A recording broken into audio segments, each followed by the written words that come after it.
ให้มันจบเร็วที่สุดเหมือนกับตอนที่เราเป็นผู้นำในรอบสวิตสเตจอย่างนั้น Hình như trí nhớ của các bạn hơi kém. Vừa nay đã từng tiễn các bạn về sớm ở pre-session rồi à. Woi Beriam, lu aja kemarin kalah lawan WAG. Terus, lu mau berharap menang lawan tim gua? Itu kemarin lu menang cuma hoki doang. รอบชิงยังไม่เริ่มต้นเลยจะไปรู้ได้ยังไงว่าจะเกิดอะไรขึ้นแต่เมื่อเวลามาถึงบุรีรัมย์จะพิสูจน์ให้เองว่าของจริงเป็นยังไงที่ซีซั่นที่ผ่านมามันก็แค่การวอร์มอัพของพวกเราไม่ได้มีความหมายอะไรเลยด้วยซ้ำที่ผ่านมาเราชนะคู่ต่อสู้ทั้งหมดด้วยวินสูตรไม่มีทีมไหนที่ได้วินจากเราเลยสักวินแต่อีโวก็ยังโดน0-2แล้วก็เลือกที่จะโทษตัวเข้าใจอะไรผิดหรือเปล่า Ziger, nhà vô địch pre-session á, về càng xứng đáng làm bạn đạp cho FFWSSEA tiến lên tới đỉnh. Woi WAG, banyak bacot lu aja kalah di kandang sendiri, nggak malu.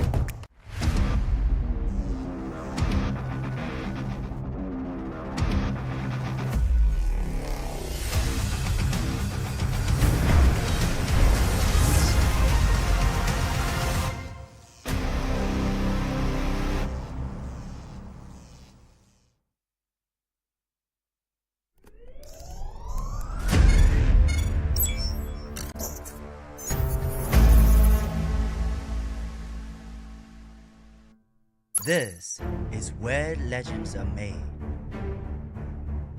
Only the strong survive on this battlefield. There is no room for hesitation, no mercy for retreat.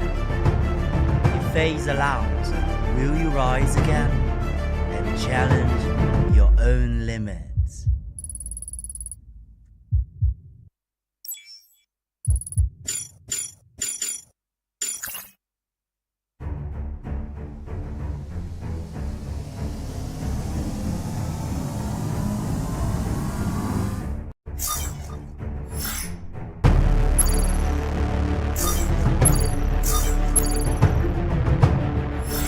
Game on.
Vượt qua hàng loạt trận đấu nghẹt thở, chỉ còn lại 4 đội tuyển xuất sắc nhất khu vực Đông Nam Á.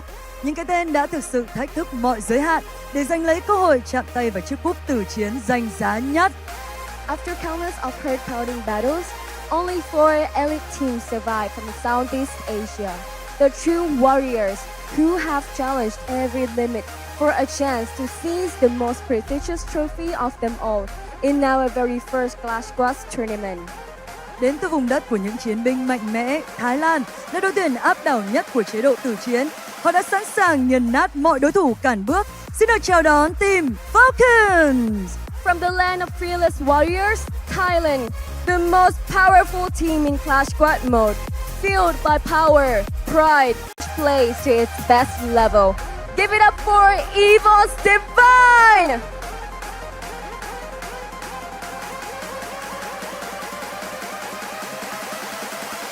Và cuối cùng, mang trong mình niềm tự hào của Việt Nam, chiến binh không ngại va chạm, đội tuyển vĩ đại kể dám thách thức mọi giới hạn. Hãy cùng hô vang WAG! Last but never least, the pride of Vietnam, fearless in every clash, the legends who defy every limit. Make some noise for WAG!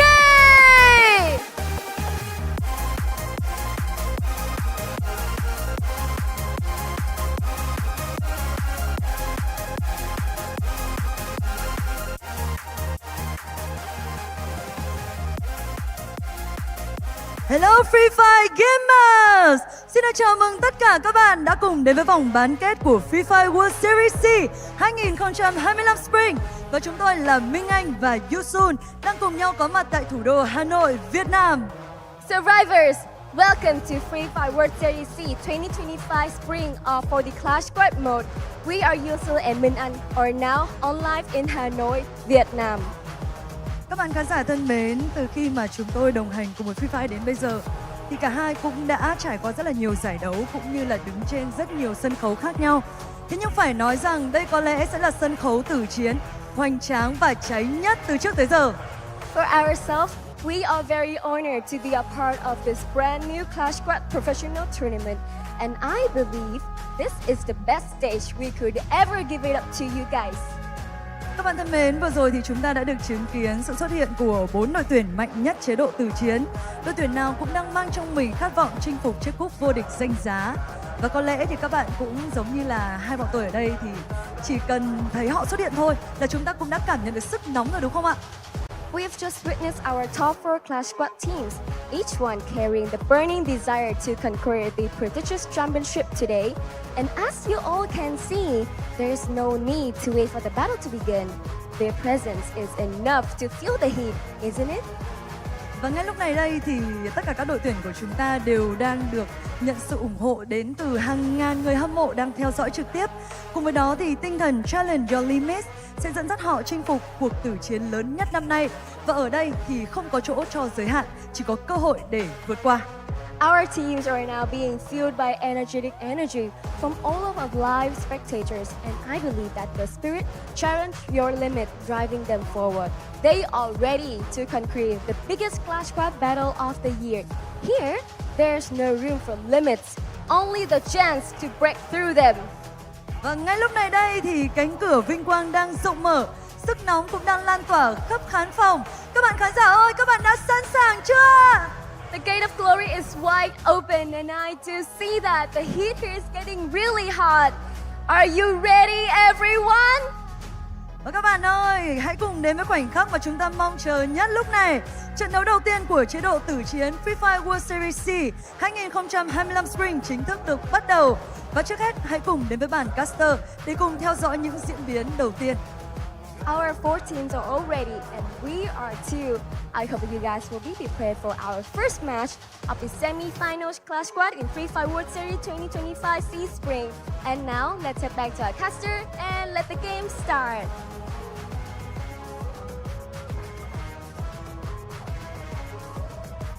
Ladies and gentlemen, welcome to the show, and thank you Yoon Sulan Minan from Vietnam National Convention Center in Hanoi. This is a Free Fire World Series Southeast Asia Spring 2025 and its Grand Finals weekend, and we are kicking things off with Clash Squad Mode Grand Finals. 4 teams will collide. Only one king will take the throne. The only question is who will bring it home. I am Neptune the Gentleman Garcia, together with my brother, the Mustachio AJ. What a day, Neptune. We are all excited to be here. It's Clash Squad time for the first time ever on a grand stage like this. And just like Yunsol said, no better place, no better time. Now is the moment for these teams to rise up to the top and to grab it. But of course, I hope they've got enough energy. If they do not, then our grand sponsors will be more than happy to lift them up to the top, right? We welcome Red Bull as the official energy drink partner for both the spring and fall FFWSC 2025 seasons. And this is what they are all playing for. A massive prize pool, and the champion, just the champion, walks away with $30,000. And even if you are loser, you want to say, you walk away with $10,000. I don't think anybody loses here, Neptune. Yeah, definitely. I mean, definitely those who strive and claw their way into the grand finals are not losers, especially when it comes to the prize pool. And for those of you who are just jumping in for today and haven't watched really what happened in terms of Clash Squad, they started off with the Swiss stage format, where those with the same winning standings will be going against each other. And for those who had two losses already, they were eliminated, and those who are remaining for the semifinals of two semifinals that we have, those are the teams that will be playing for today. Yeah, absolutely, man. And of course, tournament format-wise, today's semis and grand finals, you get a total of 3 series. Semis 1 and 2 will be best of 5s, and the grand finals will be a best of 7. If you thought day 1 of Clash Squad was long, today is going to take on a whole new phase. And of course, the one unique active skill rule still applies. The only difference here, as opposed to Battle Royale, is in a game, you've got 2 teams, a total of 8 players, and you can only have 1 active skill running at the same time. So 1 Tatsuya across 8 players. So you're going to see 8 active skills out there in each and every single match.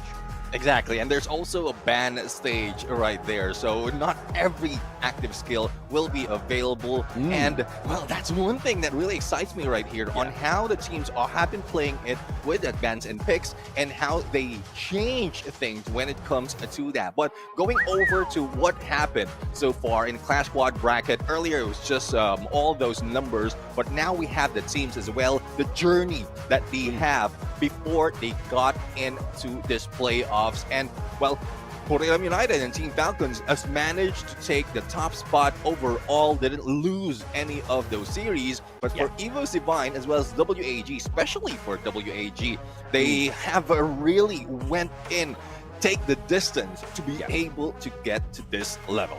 Yeah, absolutely, man. WAG, the last time in the preseason, we saw them tied with RRQ for the 3rd to 4th spot.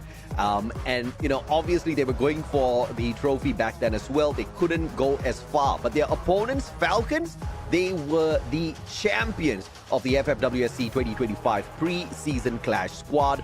And Limit was their MVP. Speaking of Limit, this guy has, you know, broken the limits of the whole squad called Falcons. And he has added so much of flavor with his sniping capabilities. But of course, that's going to be for series number 2. They're going to make us wait for the great one. But of course, it doesn't mean series number 1 is not going to be fun. We have got Buriram United Esports taking on EVOS. Now, EVOS in the preseason didn't even qualify for Clash Squad, Neptune. And on top of that, Buriram, they couldn't even get to the finals, right? They kind of ranked in 5th to 8th. They walked away with not anywhere near as much cash as we do have in this prize pool. So from that factor, EVOS might have a 50-50 chance against Buriram, because yes, you might be a beast on Battle Royale, but in Clash Squad, the story kind of changes just a little bit. Exactly, and that's where the adjustment, where the study, the homework is important. Some of the teams right here really changed so far, comparing to when they started it off on that Swiss stage. Like Evo's Divine per se, yes, they were winning some of the engagement in the beginning, but when they went against Royale United, they were losing 6-2, 6-3, and this is a rematch. This is a chance for them to really get back up. But talking about like homework and study, like Royale United and Team Falcons, we don't have that much details. We don't have that much numbers, VODs to watch, to study their trajectory, their movement in every map. But for Evo's Divine WAG, that's the disadvantage that they have, because they might have pulled out a lot of pages from their playbook that will show what tactics can be countered by the top dogs. Yeah, absolutely, man. And of course, as far as Buriram and Falcons are concerned, they are of the opinion that you don't really need to know our tactics because you are not going to survive for that long. We're going to go out there, we're going to play a couple of good games, and you're going to get kicked out of the competition whilst we move on to the grand finals. Of course, that's what they think. And I think the underdogs will have a lot to say about that, right? WAG as well as EVOS, I think they have been very, very impressive with EVOS kicking out their big brothers. EVOS kicking out the team that was ranked second at FFWS Global. So I think EVOS has grown so much together as a squad, and this is their moment to go out there and shine. The only problem is I've got too many favorites in this Clash Squad competition. All 4 finalists, I love them. All 4 finalists, I would like to see them be champions. Unfortunately, there can only be one Neptune. Yep, definitely only be one that will be taking that championship trophy for Clash Squad. Now, as we are setting up on how this is, I want to point out as well on how well they are positioned in, I would say, in great performance against the other team, and how wowed I am wowed really with what the stage has to offer right here. So this is just Clash Squad, and everything is just lit up over like literally this stage is lit. Yeah, I mean, you can most definitely say that again. I think they would have spent maybe a couple of millions on this stage alone because it looks absolutely lit for sure, my friend. And this is the map order for series number 1. You've got Purgatory, Nextara, Bermuda, Solara, as well as Kalahari. This is a best of 5, so it could just end in 3 games or it could go the distance now. Yeah, let's see though on how they are going to make this work, because for some teams they do have some advantage. Some of the area of the maps in each of these map schedule or map order that we have had certain advantage, and we know that both of these teams, Buriram United has, I would say, the best snipers in Southeast Asia. So it's either they take it long range and go for the 3-1 split, let the other players go in for the rush, or they can join them and probably beat them in rotation. But speaking of beating them, there's no using of A124 as well as Iris, especially for Iris, it has been used quite often in Clash Squad. Absolutely, man. And of course, obviously, the EVOS Divine does not want to allow Moshi to bring in this Iris and wreck their world when those glue walls come into play a little bit later on. And Buriram United Esports with the first pick on the Steffi, and we understand that the bomber on the side of EVOS Divine is trigger happy with those grenades, man. I mean, he just keeps chucking them across the battlefield, and a majority of those times, you have seen many players fall to those grenades. So this is a very good pick coming through from the side of Buriram United Esports. And of course, as a response, EVOS Divine now, they get to drag in 2, and it's the Zane and Cassie combo. You've got the extra layer of defense thanks to the Zane, as well as the electrotherapy, electrifying the rusher on the side of EVOS Divine. A great setup for an aggressive start for EVOS. Yeah, I'll see though on what Jonah and Moshi will be using right now. With Iris being taken out, I think there's a very minimal approach that can be used. He might be able to take that Santino. A lot of snipers has been using that, especially with a quick reposition, and there it is. And Jonah with Dakota. I mean, as a team captain, as a leader, the one that is calling the shots, it's good that he had that extra vision, the Aurora vision that Koda has to offer. Absolutely. And Jonah is kind of like a support backup player for the squad as well. So getting that extra bit of information on the position of the EVOS Divine players, especially in a game like Clash Squad, because the map itself is so small when we first kick things off. So you're instantly going to get that info off of your opponents. You're going to get that extra speed boost as well to get closer to them or to get closer to your team members if trouble is breast out there in front of you. So great pick coming through here from the side of Buriram United Esports. And like you mentioned, that Santino on the side of Moshi is going to be a huge game changer for the repositions. But EVOS Divine with a double pick, Homer and Ignis. We've talked about this Ignis many times before already. Neptune, you know, in the past, I wasn't too big of a fan of this Ignis because I was just thinking of it from a damage perspective. But these players have shown us how Ignis can be used to block off information as they rotate into position. It's like as if you're putting out a smoke wall in front of you. Yeah, exactly. I mean, it covers whatever it is, the small openings that there are, and especially when you have good snipers on the other side, because that's where you get hit in the initial part when that curtain opens up for the team. So Ignis can be used in that perspective as well, and as well as when they go in for a rush, because once that wall has come up, you wouldn't know exactly how many is going for the rush against you. But surprisingly, Get High using that Oscar, I was expecting that he'll be using that clue, but I guess with the coda, that's already information for them, and Oscar will help them with a little bit of a glue wall breaking, as well as a rush factor that will be joined by the Steffi that is being brought in by Wasana. Yeah, absolutely, man. And of course, I would love to see the amazing engagement between the snipers of the two squads. We're talking about Rasya, we're talking about Moshi, and obviously Rasya has been that kid who has made so much of noise, and Mochi has been that guy who has always made so much of noise in the world of Free Fire. An absolute delight to see these two teams go up against each other. Of course, a little bit of a heartbreak by the end of the series, because once again, the loser goes home. Well, technically not home because they're in Hanoi right now. The loser does not get to proceed on to the grand finals. They'll have to sit by the sidelines and watch somebody else get a chance to play for $30,000 US. Oh, definitely. I mean, that would be heartbreaking. There's no more second chances for the teams that are not winning. I at some point, I hate to use the losing word, but the non-winners, I would say. The non-winners will, well, it would be heartbreaking, but we already mentioned that in terms of prize pool, they have already taken a bigger piece of the pie compared to those who have eliminated. And it's not just Clash Squad journey, how they got here, especially from Battle Royale, the top 8 from phase 1, that is how they got into this. So it's not just like you being present and you're already available in getting that prize. You still, they still fought hard for it.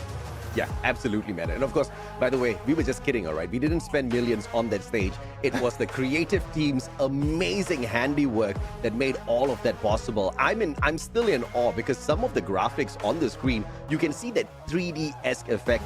And, you know, props to the Garena team for pulling this off. Props to the vendors as well for taking that vision and, you know, executing it with such brilliance out there. I'm a little jealous we don't get to be at the stage, but it's all right. We get to watch all of this beauty from the screens here right in our homes. So I'm a little comfortable. I'm wearing my shorts. You guys can't see it yet. That's one of the perks of working from home. Yeah, that is. I mean, just have matching jackets right here, and that's one thing. I mean, at least we look presentable at this point. But anyways, I mean, See, I got my hair and all, you know? Yeah, I mean, everything looks fine. Even in our background, I just noticed this. I mean, it's not intentional. I know I changed my background a little bit, but like it's like a mirror of what you have on yours. Except that I don't have no katana, all right? And you don't have no spinning Mr. Yeti up here on all of your Red Bull cans. But of course, you know, it's going to be a truly, truly exciting day, but it's going to be a long one for sure because I do not expect the series to end fast. I think we have got very hungry teams out there in the first battle. I mean, both the series in the semis, you've got the top dogs going up against the underdogs. You have got teams who have got a little bit of experience there. You have got Falcons, who are the reigning champions from the preseason Clash Squad. And, you know, your MVP Limit, who is one of the best snipers out there, taking on WAG in series number 2. So that one's definitely going to be a cracker. And then you look at Vietnam, and you look at how good WAG is. They've always been phenomenal. People have always been in love with this squad. But now they get to play on home ground. They get to have that extra injection of confidence in them because the voices of the masses right in front of them is going to be spurring them on them. Exactly. I mean, the energy that's coming from the fans, the comfortability, like there's not so much of tension and anxiety, pressure, I would say, especially if you're playing away from your home soil. So that is what the advantage of WAG is.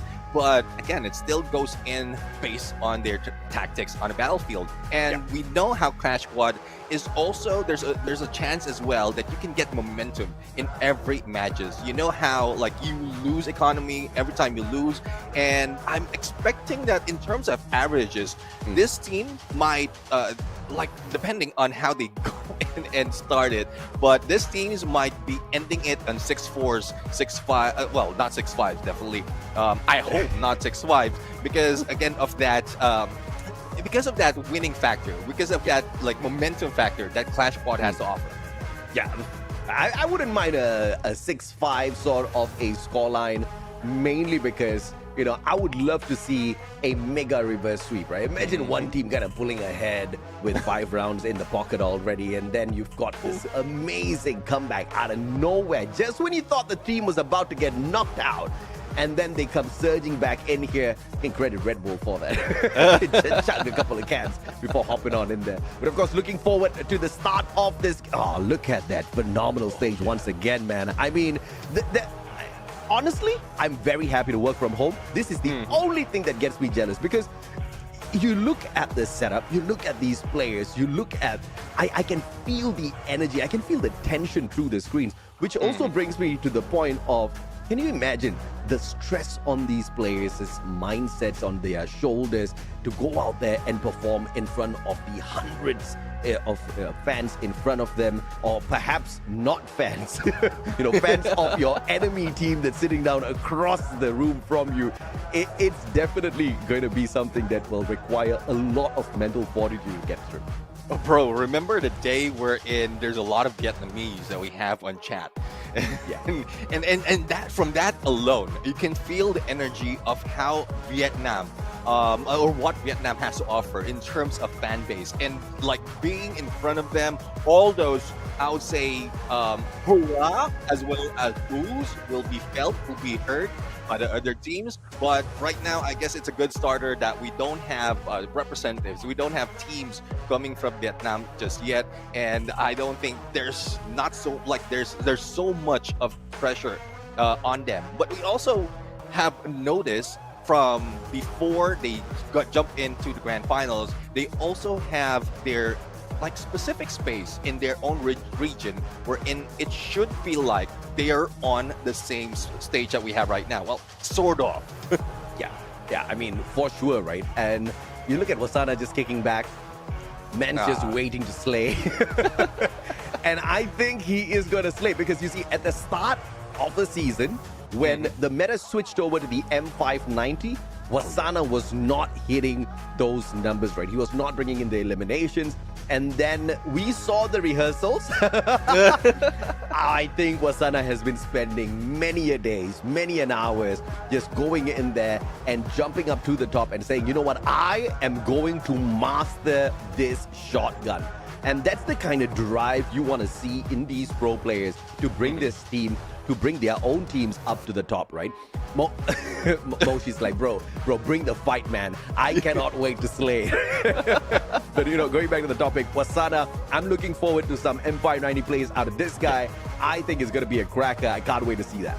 Yeah, definitely. I mean, it's M590 that has been a meta, but it's up to how they position themselves as well. I don't think Wasana, for the picks that he have in the active skill, does have that rush factor.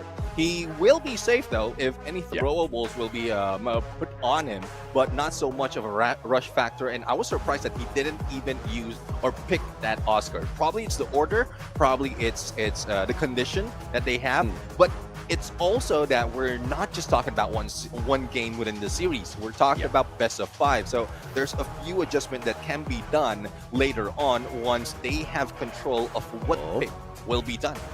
I see some high fives. That means we are about to get loaded. We are about to hop on into the game. Ladies and gentlemen, boys and girls, survivors of all ages, we hope you are ready for something beautiful. Buriram up against EVOS. This is game number 1 in our best of 5 series. But you know, just to tease you guys, we brought you back to our faces. Yeah. I mean, you know how it is. At some point with everything, or despite of all the preparation, there's still a few things that needs to be checked right now. And I think that's the story right here. The moment they jump into the game, some players notice that there's something different, something that needs to be fixed. Thus, we are brought back, and they will be fixing that real quick. And I guess that's how prepared they are. All the focus are on the tiny details, the minute details within the game. if there's a little lag, they will report it, and that's how prepared they are. Yeah, and well, quite honestly, I don't think the match was supposed to start, and I think I called the cue wrong, so apologies, guys. I was just teasing, okay? I was just teasing the broadcast team. I was just teasing the producer. I didn't expect them to listen to me, but my apologies. I hope I didn't get you guys too excited, but you should be excited because this first series is most definitely going to be a cracker. I'm expecting EVOS to come out of the gates bursting, but it's going to be a matchup that is going to be heavily dependent on the performance of the snipers. And of course, because, you know, when we kind of take a little bit of a flashback to how EVOS qualified, initially, EVOS was not doing too well. Up until the point where Rasia figured out, all right, you know what? I need to get up close and personal with my opponents because staying away from the rest of my team members is not really helping EVOS take these points, take these rounds. And that kid took the initiative to step it up. And the moment he did that, the game instantly changed over for EVOS, right? So I think this is going to be really important for him, really important for both teams to see their snipers on point from the very first game. Exactly. I mean, even in Battle Royale, whatever they learn in here or whatever they are learning from Battle Royale can be applied in Clash Squad if in case they are not like the performance that they have on the 3-1 split with a sniper on like far away from the rest of the team is not working for them. They can apply what they have, as you mentioned, Russia joining the group and going in with the full rotation of the team in case of those CQC. So it is quite viable. We've seen Warmup United does that plenty of times, and I guess that's one thing that the Wonder Kid really needs to adopt as well. If he is looking forward to go on a like sniper battle against Moshi, then he needs to at least like play the same way that Moshi is playing, so that it will be on even ground between them. Yeah, absolutely, man. And Rasia kind of like, you know, living up to his name. Not in its truest essence, but Rasia, get it? Sorry, bad jokes. You're gonna hear some bad jokes today, guys. It's gonna be a long day. But you know, as we kind of ramp the day up little by little, oh man, look at those red gold cans on the table. I want some of those. We've got a little bit of a technical pause here. Bear with us. It is a little bit of a delay, but it's not something that we're going to complain about too early, because I would rather see this delay, this technical pause at the start of the game rather than, you know, somewhere halfway through when we are already super excited, the points are up high, you know. So this is still a good situation. I'm looking forward to seeing exactly what these guys will be able to do. Of course, now let's talk a little bit about you know, some of the other aspects here. Let's look at Buriram. Buriram has not been hitting the high numbers even in Battle Royale. Yes, even as I say that, they were somewhere at the top of the leaderboard for BR to qualify for this Clash Squad by the end of the day. It took them a little while as opposed to RRQ to qualify for the grand finals of Battle Royale. But I think that was one of the biggest reasons was because they were not going all out. Or, Neptune, could it be because they're just not that threatening this season? Yeah, I mean, we've mentioned that the other teams has been performing quite well as like from Battle Royale, and that is a possibility. They're not that threatening anymore because like the horizon is quite level when we look at the team. When we look at who's going in for each engagement, they're not winning all of those battles at some point, even in close range, and we know how they are good or they are great in CQCs. They're still missing out on a few because the other teams are performing that well. So it's more of a roster change, probably how Rasia has figured out how to take them down like one at a time. The other teams as well, coming from Battle Royale, has been that aggressor in most cases. Thus, I would say the slow warming Warmup United, because that's how they play in BR. They don't have that much chance on getting a lot of domination anymore because it's only a few teams remaining, a few players that they have to deal with on each final circle. Yeah, no doubt at all. It's going to be a heated battle between the two, with the A124 and the Iris taken out of the equation. Moshi won't be able to snipe away at them as effectively in the later rounds, especially when EVOS tries to play those defensive glue walls, and the disability capability from the side of EVOS is not going to be a huge factor for Buriram to worry about as they go in there for those rushes, right? And, you know, I was a little curious if or not we were going to get the chance to get Cruz here out on the battlefield. Unfortunately, we don't have the pleasure of seeing that.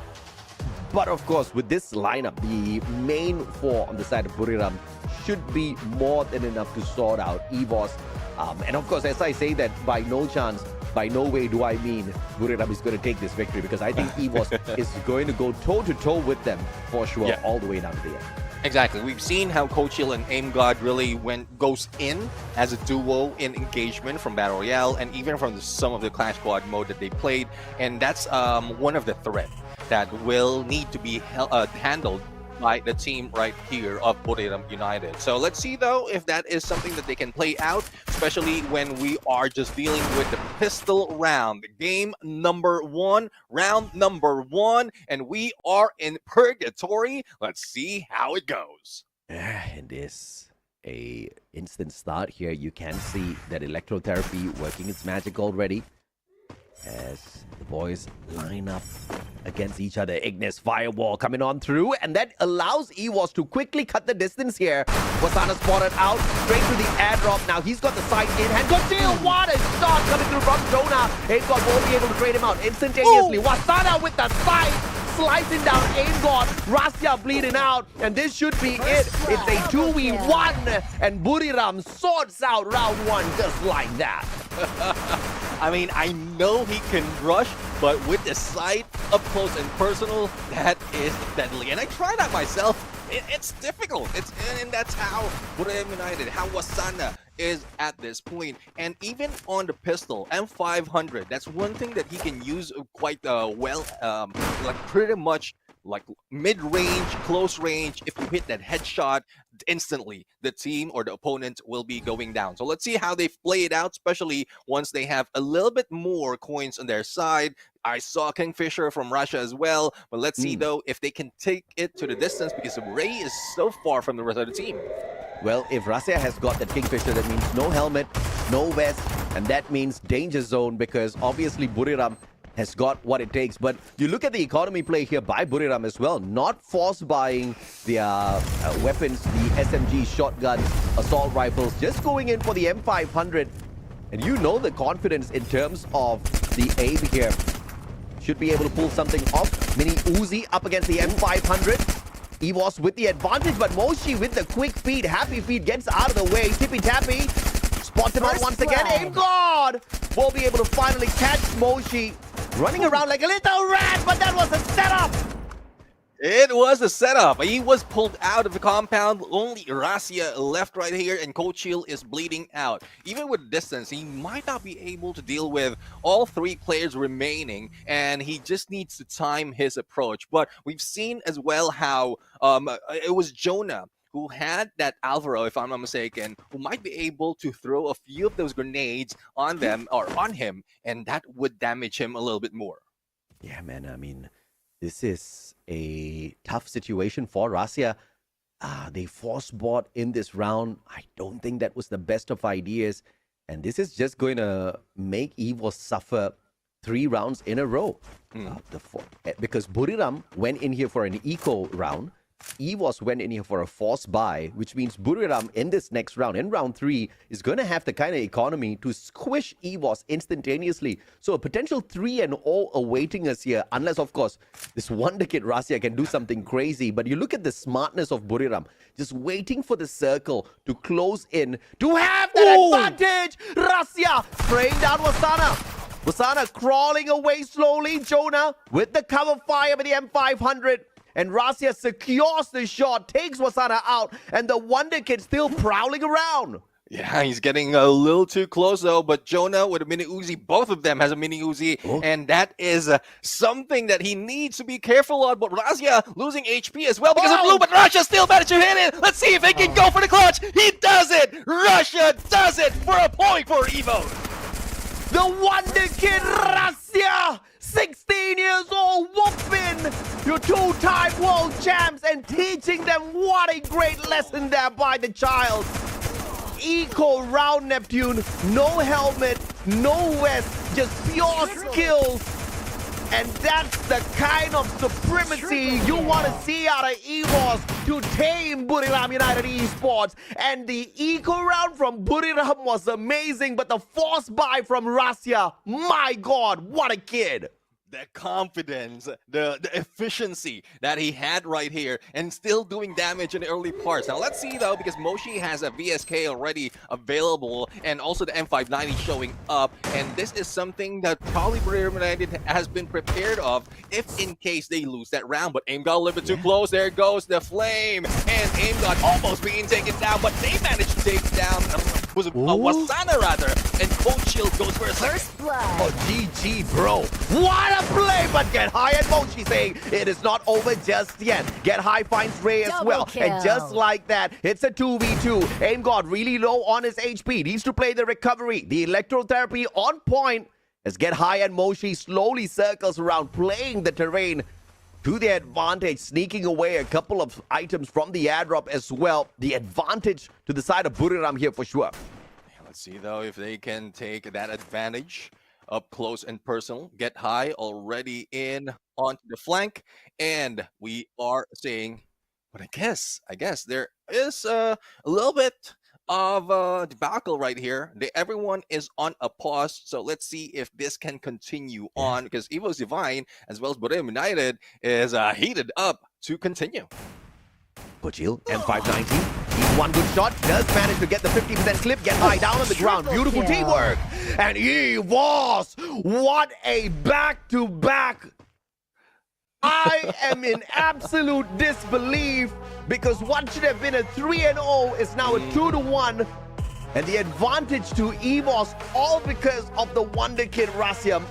Neptune, did you expect to see that? I mean, not really. Not really that much of a clutch. I know that he will be performing, but not so much, especially going solo. And we were expecting that close range, he might not be able to make it, but let's not underestimate the Wonder Kid. He would not be titled the Wonder Kid if he cannot do those wonders. No, I mean, everybody bowed down to Russia, man. This kid is a true ambassador for Free Fire, you know, at such a young age, picking up the game and go a true hustle. He has shown us true hustle in the world of mobile esports, right? To be able to master it at such an age, to be able to get to this stage, the moment he qualifies to play for an official tournament because of his age, to come in here and make so much of noise, not just so much of noise, but to come out of the gates bursting and to dominate a 1v3 up against the two-time world champs, Buriram United Esports, is no joke. The spray down onto Asana, the follow-up, all with the woodpecker, no helmet, no vest. that I cannot believe that's what we just saw. Yeah, I mean, even I was allowed. I think I overstepped in my role out there, but because of the hype of what Russia has brought in that final moment. And that was a 1v3. The position-wise has made him get that knockdown. And then up close and personal, I was expecting the mini Uzi can do its work, but no, Russia just managed to sue against them. And let's see if they can repeat that right here, because they do have the advantage in terms of economy. Now you've got 3 Deagles and a mini Uzi on the side of Buriram. I did manage to see a couple of assault rifles there as well. So Buriram might be, or did they actually sell those guns back? Yeah, they actually sold their guns back and decided to go for yet another eco round here. Well, the previous eco round did not do them well at all. Now Buriram looking for a clutch round as Get High gets tagged up. Join up the long rotation round. And the Deagle in the hands of Buriram works just as fine as an assault rifle. In fact, it actually gets the job done a little bit more faster. If you get a headshot, your opponent's definitely going to be bleeding out on the ground. But 2 shots to the body should still be able to get the job done here. But you want to compare that up against Russia's VSK and Ray and Cochil's M590. Obviously, in a CQC, Buriram is going to be in a little bit of trouble. Yeah, I'll be hearing pop, pop, pop right there once Aim God, O'Chiel, and Ray rushes in. And thus, like the delay in the rush coming from Borneo United. Wasana right now will be caught out in that flame with that Ignis, but position has been known already. And let's see if Wasana can hit one, because so much more of cover has been set up by Evo Divine. Yep, all right. So just teasing the players on the side of Buriram with that firewall. And Ray looking for a headshot. M590. Ice grenade's going to be laid out first. Oof. Beautiful spray down. M590 does its work. Jonah extinguished instantly. Moshi with a sliver of health now. Aimbot circling around and finishes the job. A 3-1 lead now. EBOS is not allowing any breathing room here for Buriram. Let's see though if they can cut off any more oxygen from Buriram United, and how can they resuscitate themselves in the side of BRU, because if they play this economy even longer, they will be suffering it. But 3-1 against, I would say, the 11 rounds that we need to fight again between these teams. I guess there's plenty of time for them to work it out. But now they have the weaponry that they need. They have the M590 AWM coming from Moshi as well. So I guess they are set up this time around. A great position by Moshi instantly. AWM in hand and the high ground to match it as well. Wasana with the smoke, looking for the airdrop. Ray responds with a grenade, which tags up Wasana. No full damage done just yet, and will be forced to use that Steffi. Active skill popped already to evade from that frag, and Wasana gets to the airdrop. Now the question is, what kind of prize does he pull away? He pulls out a level 3 Scar, and that's just going to make Wasana a little bit more deadlier. Moshi sends out the Sentinels straight towards Wasana, and could make this into a 2v1 up against Ray in a couple of seconds. Yeah, let's see though. I mean, that's a good pass as well. If he will be able to get that Scar onto Moshi's hand, he will have the capability. But there goes Rasia being taken down with a God Nade coming from Jonah. And here comes Borneo United for the rush. And it gets tagged up here. Beautifully done by Rasia. And Coach Shield with the trade out onto Wasana. Back and forth we go. Aim God could not sustain his life. And Coach Shield now with a sliver of health. But it's not allowed to walk away. Fantastic pullback here by Buriram. And that was full on tactical play net.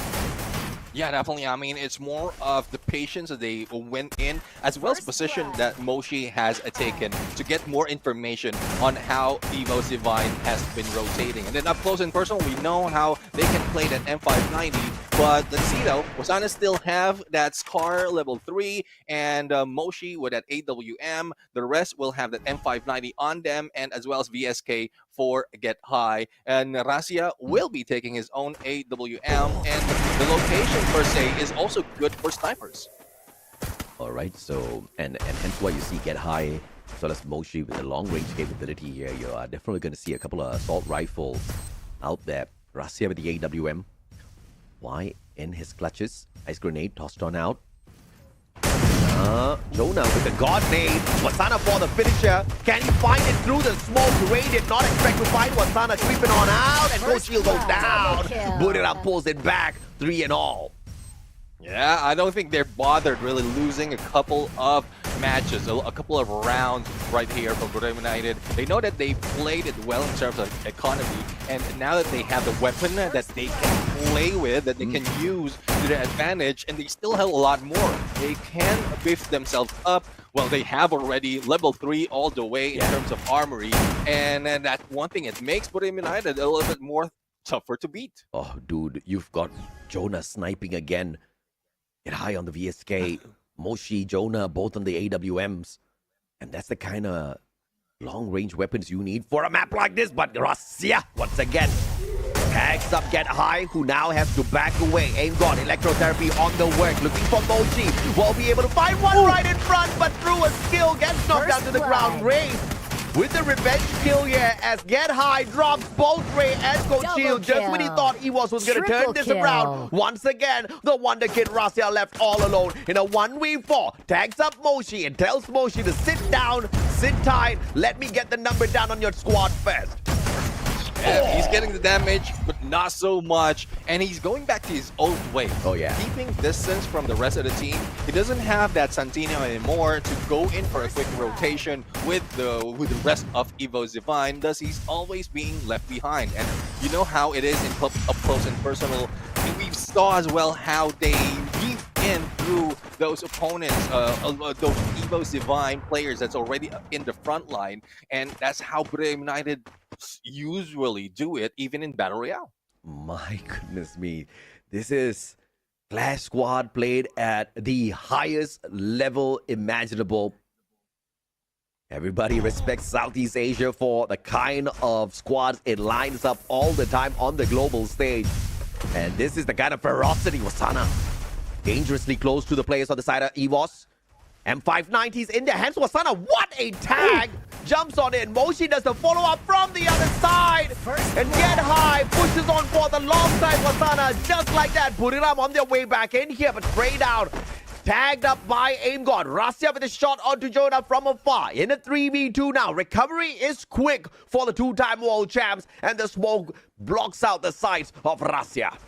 Yeah, let's see though if he can survive at this point. And all sides covered already. Moshe on the flank and a reposition can take down Aim God. One shot, two shot. He is down. And the rest of the teams for the cleanup. It is now up to Rasya once again. But I don't think he will be able to pull up another clutch right here because the weapon is not proving to be enough for him. Dude, he brought who was that? Wasana down to 30% HP. He got the knock onto Moshi, and then he got eliminated. Rasya is a monster. Rasya is a different breed of Free Fire players altogether. He's not a pro. He's the god of pros at this point of time. I think he's running circles around the players on the side of Buriram. And the rest of the EVO squad members are not keeping up with Rasya's gameplay. Look at the number of eliminations. Look at the number of assists. Rasya's a beast, Neptune. I mean, definitely how we are seeing it and the numbers. But match point already for Brave United. Evo's Divine needs to play it well, and Wasana has gone down to the hands of Rasya. A finisher is needed right now, and that Flam Mirage has been put out. Aim God almost at a loss, but Get High goes down once again. Well, stopping them at that match point. You don't get to run away with this just yet, they say. And now in a 3v1, finished off by none other than Kochil, finding the captain of Buriram and keeping EVOS alive. Yeah, I mean, Evo's Divine needs 2 more, making it 3 more to be able to get this win. Now, let's see if that is something that they can pull up. But in terms of weaponry, I don't think they have delayed Brave United that much on what they can purchase in the M590s as well as AWM. They have saved up so much. They have won a few more matches to be able to get them.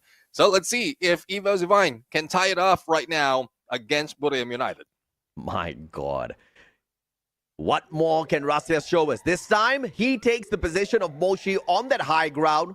Moshi trying to back up Wasana here, but the angle's just not going to work out for Moshi. Grenade flying wide on the side of EVOS. Firewall, Ignis doing his part, and now blocking out the sights of the players on the side of EVOS with those blue walls. And Jonah Get High, both going crazy. M590s in hand, and they will do a number. And once again, Rasya is all alone.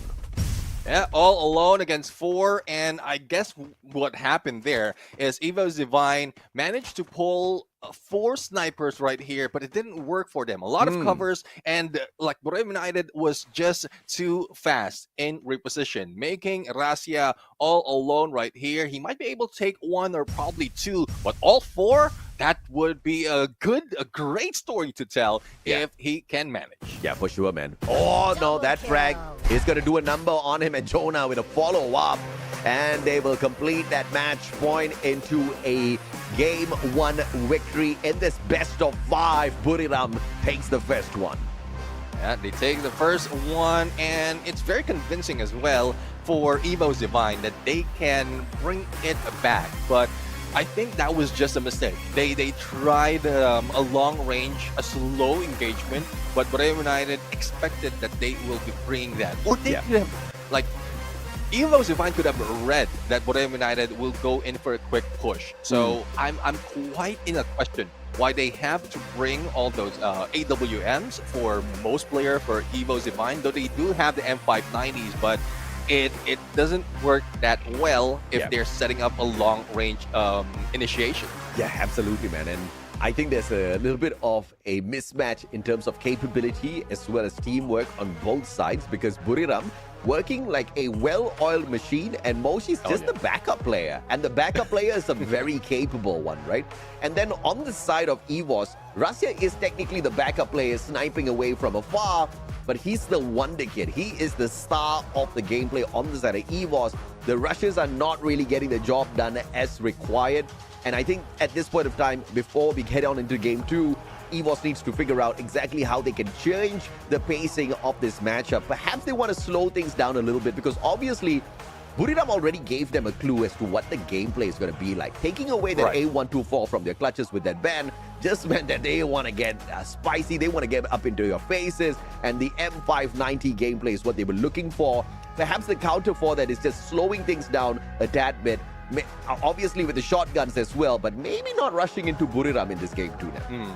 Yeah, I mean, that's one thing. You don't want to rush against Borneo United because CQC-wise, they just know how to position themselves. But if in case, because I was looking at it, I was looking at a little bit of how Russia was playing that clutch, even up close and personal, and I'm just questioning why is he not using the M590? Because I'm pretty sure he can make all those headshots up close and not really relying on a double AWM. So if it's quick shots coming from 2, I mean, you don't have to reload and just spam it all. Yes, that's okay. But Clash Squad is meant to be CQC. So at least use a CQC weapon. Even if you are left alone, you have a chance to fight back. Yeah, even if he's not playing by the rules here of Clash Squad, the kid is still bringing in the numbers for the side of EVOS, right? I think they've got some sort of ideation going. The problem here is that idea is just not working out up against a team like Buriram. They need to switch it up. They need to either slow the pace of their rushes down, or they need to get their Russia rushing into that fight as well. One of the two needs to happen. If not, we're going to see this one over by game 3. And I don't like that, man. This is grand finals time. This is semis. And we need to see this one go all the way down, just because I want some entertainment here. Definitely. I mean, it is entertaining. I was surprised that the first game is that aggressive. The first game is not that intense. Since we're talking about best of 5 most of the time, best of 5 series are slow starter, and then that's where it gets intense towards the end. But no, I mean, I don't think they want that. I think they want to get end it as quick as possible, because they will still be, any winner will still be dealing with the grand finals. And we're not talking about a short game. That is a best of 7 later on. Yeah, they did not get the memo that, game 1 was supposed to be short, all right? It was all written. It was all planned. The team said, no, we are going to go out there and we're going to end this one quick. And you expect Clash Squad to actually be a dragged out day. But if these teams play it out in a pacing like that, it's going to be done before we even know it, right? But of course, let's hop on in here and look at the match summary. Best of 5, game 1, taken by Buriram United Esports. It's a 6-4 scoreline. And what's amazing about this is the fact that we went in 10 rounds and it did not feel like 10 rounds. Oh, exactly. I mean, it's quite quick on each round of a game, but MVP will get high 12 elimination. 4,974 on the damage and 12 knockdowns. Wow. He is using that Oscar, but I didn't see that much of that rush going in. But he is a support that we need with the Thiba, the Otho, as well as the Shani on him, as well as putting up so much with the Beastin when it comes to grenades. Yeah, absolutely, man. Look at that. 12 eliminations strong in this game 1. Get high. truly deserved their MVP. 14 assists. I thought I saw 12 there moments ago, but 14 is just absolutely insane of a number to rack in here. And Russia kind of topped the charts here with the eliminations, but the problem is the rest of his team members are not keeping up with him. You cannot allow your backup sniper, who's supposed to be covering the rest of the team members from a high ground, to be walking away with the most number of eliminations here. It just shows that something is not working for the side of EVOS. Ray is not the kind that usually just clocks in a single elimination. Engod, Coach Hill, racking in, I would say, average numbers, right? And on the side of Buriram, you see big stuff going on. But in the head-to-head between the uncle and the Wonder Kid, shout out to Vic for that one. Moshi with the 5 eliminations up against the 7 eliminations pulled up by Russia. Even on the damage, Russia wins it out. KD average, obviously, on the side of Moshi a tad bit because he lost those rounds much lesser. AWM damage taken up here by Moshi on the victory. So I would like to say the Wonder Kid won this first round in the head-to-head. Yeah, definitely. I mean, he's proving that he is one of the best snipers in Southeast Asia, and with these numbers, it is showing. But we'll have to see, though, if it will follow through later on, especially if they will change their pace. That's what we're asking for Russia. Like, they figured it out already. Probably they're just testing it out for round number 1, and then later on, that's when he joins the fray in terms of rushing in. So a lot of possibilities, a lot of potential of a comeback coming from Evo Divine, but it will start off with what they're going to pick in terms of active skill. Absolutely, man. And I'm of a little bit of a opposing idea here. Neptune, I do not want to see EVOS rush on in there, because I think they'll be rushing into not a battlefield, but into a small little sardine can, which makes aiming with that M590 a little bit more easier for Wasana and squad, right? So I would love to see a little bit more of space between EVOS as well as Buriram, and EVOS needs to be the one to kind of dictate this space. I mean, just force Buriram out of their enclosure, force them to make a couple of mistakes, let Russia get the initial pickings first before you rush on in there to finish the job. I think that's going to be much more impactful of a play on the side of EVOS, because the rushes on the side of EVOS opening up the gameplay is putting Russia in a tight spot all the time. Multiple rounds, we've seen Russia being the final survivor on the side of EVOS. Now it would be good to see a little bit of a flip there. Allow Russia to get the initial shots, get the knock. If Russia gets the first knock, immediately you're going to see Buriram scramble to pick up their player. That's when the rushes on the side of EVOS needs to be activated. I've got my fingers crossed. That's what I want to see. Yeah, I mean, let's see, though, if they can play that through. And it is a potential win for them if they can pull it off, because there's plenty of time, really, for them to wait it out. There's plenty of time for them to prep up the rush that will be done, especially if they practice so much of how each map is going to work. Each part of the map is going to work. So some is best for snipers, but some can be utilized as well so that they can pull those players out in the open, and then that's when Russia, your sniper, will be able to hit. So it's depending on the planning as well as execution, but we are jumping in for game number 2. This time, this is Nextera. Russia also means secret in Bahasa. And he most definitely is the secret weapon that's not so much of a secret on the side of EVOS. But of course, I'm waiting to see what are the secret tactics EVOS has to make a little bit of a comeback here. Because now we move on into Nextera, which kind of is a place where you can see Buriram pop off once again. Map advantage-wise, I see this being on the side of Buriram. I want to see a little bit of switch in gameplay here. EVOS Divine this time, taking Cassie out of the equation. No electrotherapy for you, they say to Buriram. Yeah, and for Buriram United, they take out the Steffi because they've used it already, and I guess it's time for them not to give in. But the A124 will be put into play, and let's see on what response Buriram United has, or Wasana and Jonah has, against Aim God, who took that. Yeah, man, absolutely. And of course, A124, this time, as soon as it's allowed, Aim God walking in here with the disability that they are going to be able to throw at the side of Buriram United Esports, disabling their active skills. This is going to be big. This is going to allow EVOS Divine to not rush. I hope to not see EVOS rush. I hope to see them disable Buriram when they come in here rushing for a fight, and that should kind of disengage or force Buriram to disengage a tad bit. And this time Zayn pulled over on the side of Buriram United Esports, which makes them just a tad bit tankier on the front lines.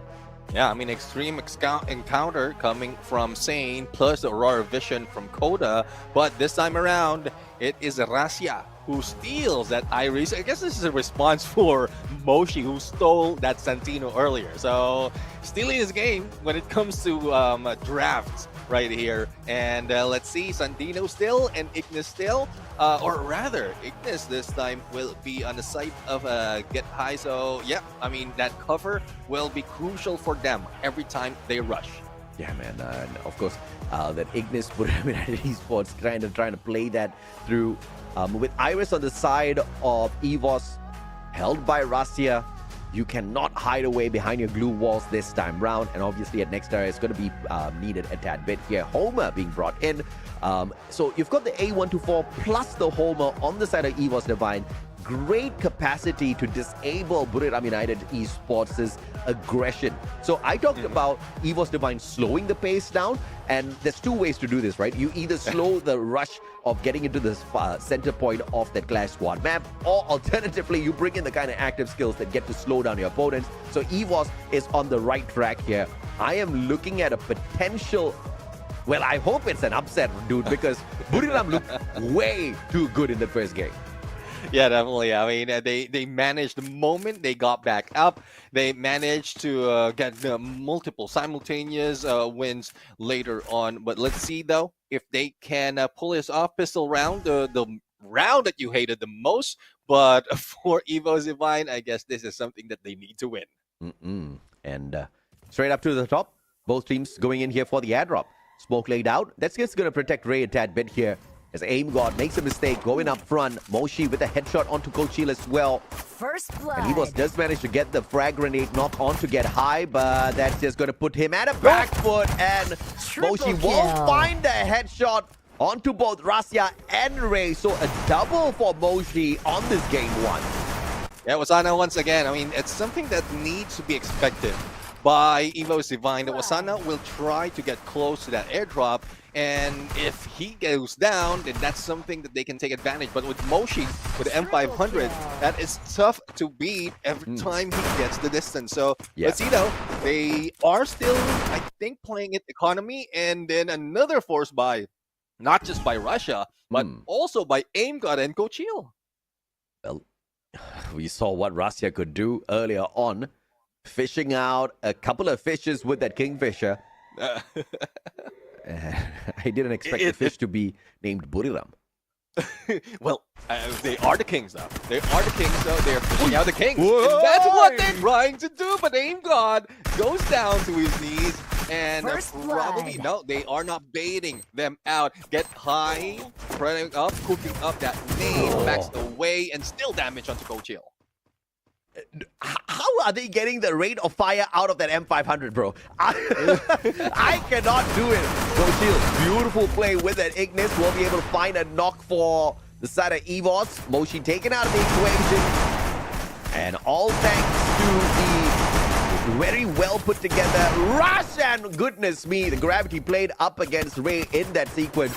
Rasia getting the spray down onto Asana. And once again, the final player on his feet on the side of EVOS. Rasia looking for two big fishes in the name of Jonah and get high.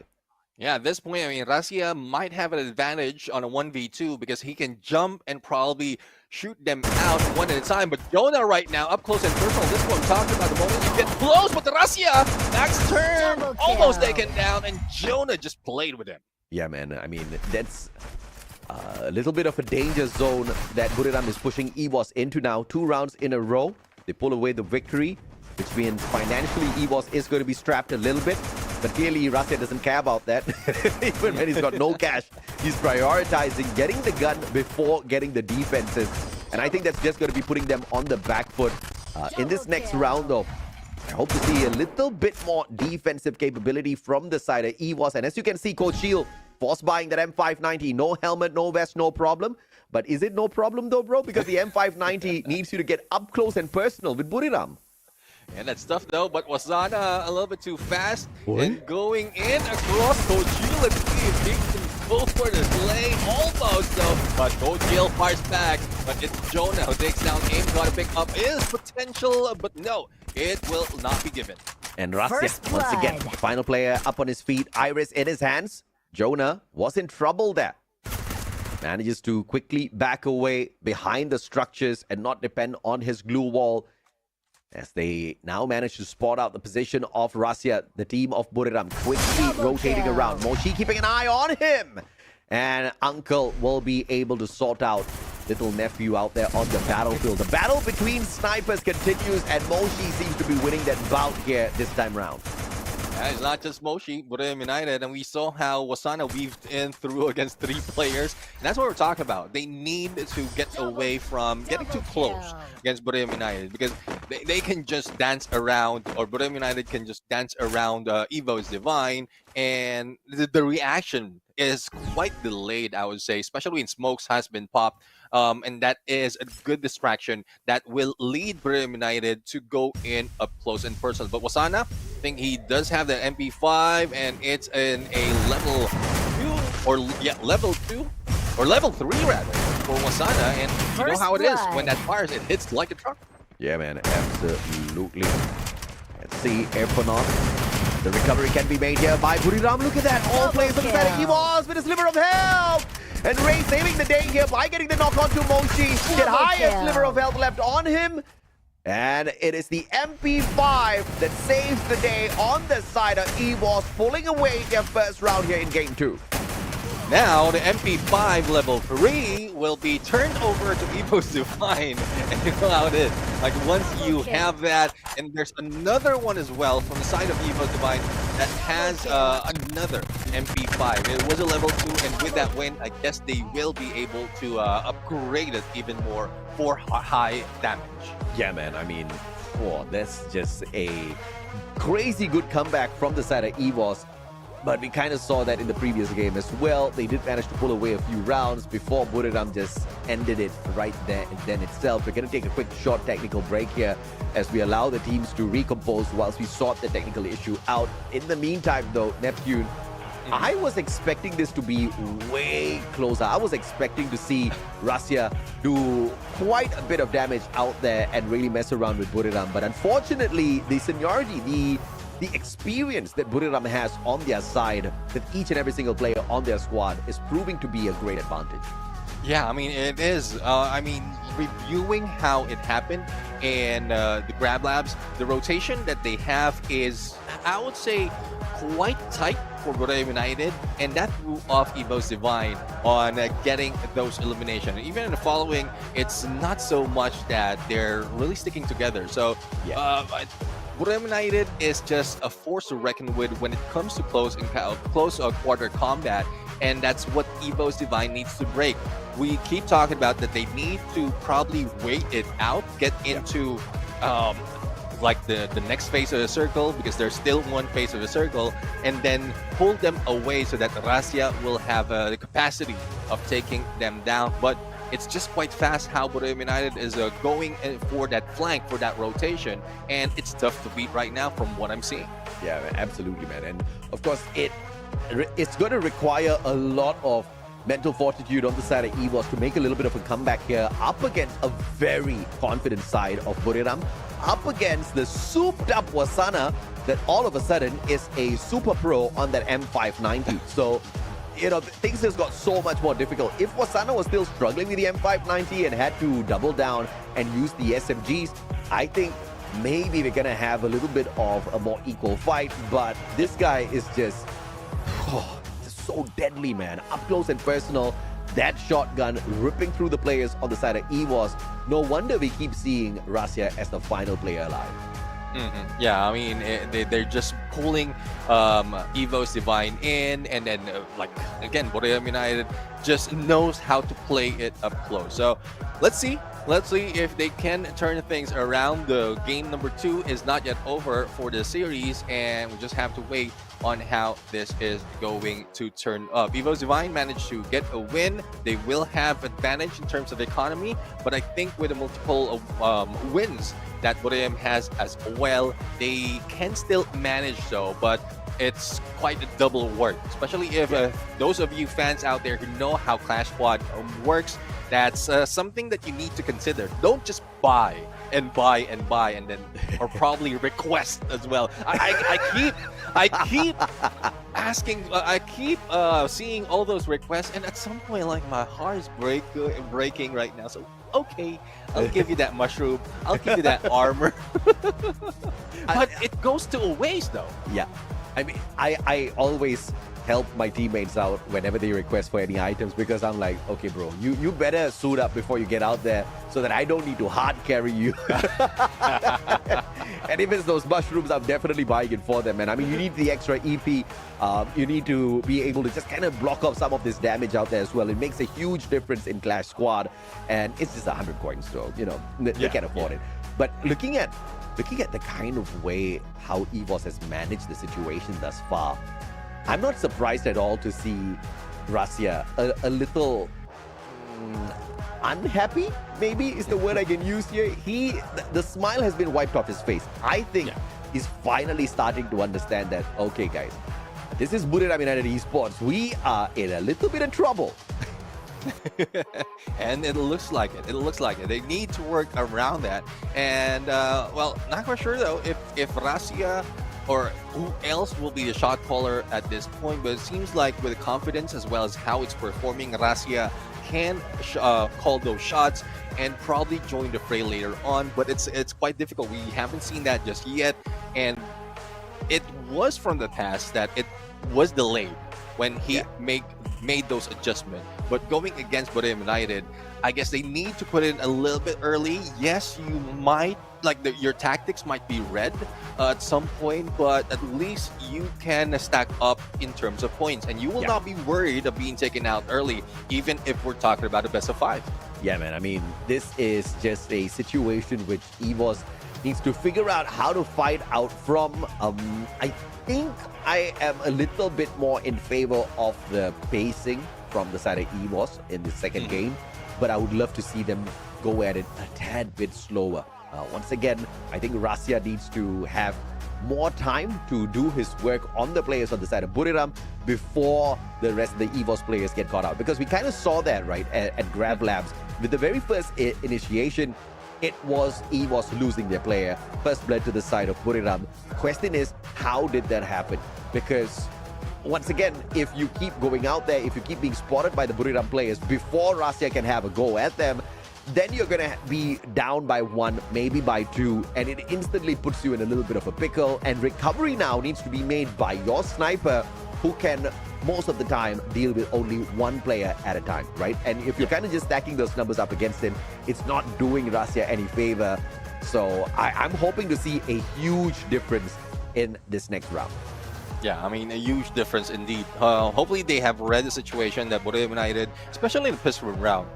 It might not be that crucial, but in terms of momentum, it can change the pace of the game. So if you stick together, you might be able to get that much of advantage and then play it later on to a much slower pace. Because in pistol rounds, you literally need to rush. You literally need to get up close, and it's not like the M500 will not reach your opponent, but it still has a limited range. So you need to stick together, get up close and personal, win that game, and then play to go back to your tactics when it goes to round 2 onwards. Yeah, no doubt at all. I think EVOS is looking like they're just trying to center themselves, and this is really important, right? You need to be of sound mind when you go out there. You can't be too nervous. You can't be, on the very edge of your seat, worried about what's going to happen. You just have to go out there and try to pull your best.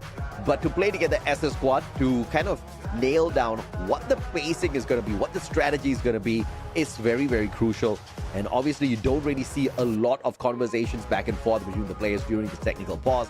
But of course, I hope to see them just kind of tone it down a little bit, right? Because Buriram, CQC, bro, M590s all in their hands. It's just absolutely deadly. And Moshi barely needs to do anything. And this guy is still doing so much. I mean, it's though they have the quota, but once that expires, Moshe is the backup in terms of getting information, and that's what mostly he is doing. Damage, yes, he can put in a little bit of damage, especially if your players, your teammates is very close to your opponent. Then that's when the initiation starts. So it's based on the timing, based on the information, and like hopefully Evo Zivine can read that off from Buriram United. But execution, I would say there's a few more of mistakes that need to be done or corrected by Evo Zivine at this point, because yes, ideation is prime sticking together, but once they get close, they get lost, especially when smokes has been popped off, even when those nades have been thrown at them to distract them. So those confusion are causing them to lose the CQCs. Yeah, I absolutely agree with you. I think some... And Buriram is so deadly with those smokes, all right? I don't think EVOS has got a good way of playing that counter up against that smoke at this point of time. And then you look at Buriram, they're just running into the smoke. M590 in hand, they're just shooting all around the place, looking for a knock. Even Jonah did the same thing earlier on. And that kind of really puts the team of EVOS on the back foot. A little bit of an adjustment most definitely can be made. And that's what I keep kind of just going on and on about, like a broken tape recorder, right? Slow the pace down. Don't put yourself in the middle of the battlefield. Don't put yourself in a spot where you're going to get rushed by 3, maybe even all 4 players on the side of Buriram. And obviously, that's just going to reduce your chances of getting the victory. I think if we don't see a change of pace in this next game, Neptune, we're going to see EVOS get kicked out. Buriram is obviously going to go to the grand finals, which is good on Buriram because they're not the best Clash Squad team. In the preseason, they didn't even get into the semis nor the finals. So, I mean, it's a great improvement coming through from the side of Buriram, but I'm looking for more out of EVOS. Yeah, I mean, more from EVOs. We'll have to see how quick they can make those adjustments, how quick can they talk it out, and hopefully this technical pause can give them that time to really plan it out. And you can see Razi right now talking with you saw Rasha earlier talking with the rest of the teams, just building up their morale, I would say, just boosting them up a little bit. But for Buriram United, we'll have to see though if there's any changes of pace, because they haven't shown much difference in gameplay. It's pretty much the same story overall. So, and once Evo Zivine makes that adjustment, then Buriram can pull another page and probably throw off Evo Zivine's game once again. Yeah, absolutely. And I totally agree with you. I don't think Buriram really needs to shake things up, because if it ain't broken, why fix it, right? Everything has been working out perfectly for the side of Buriram so far.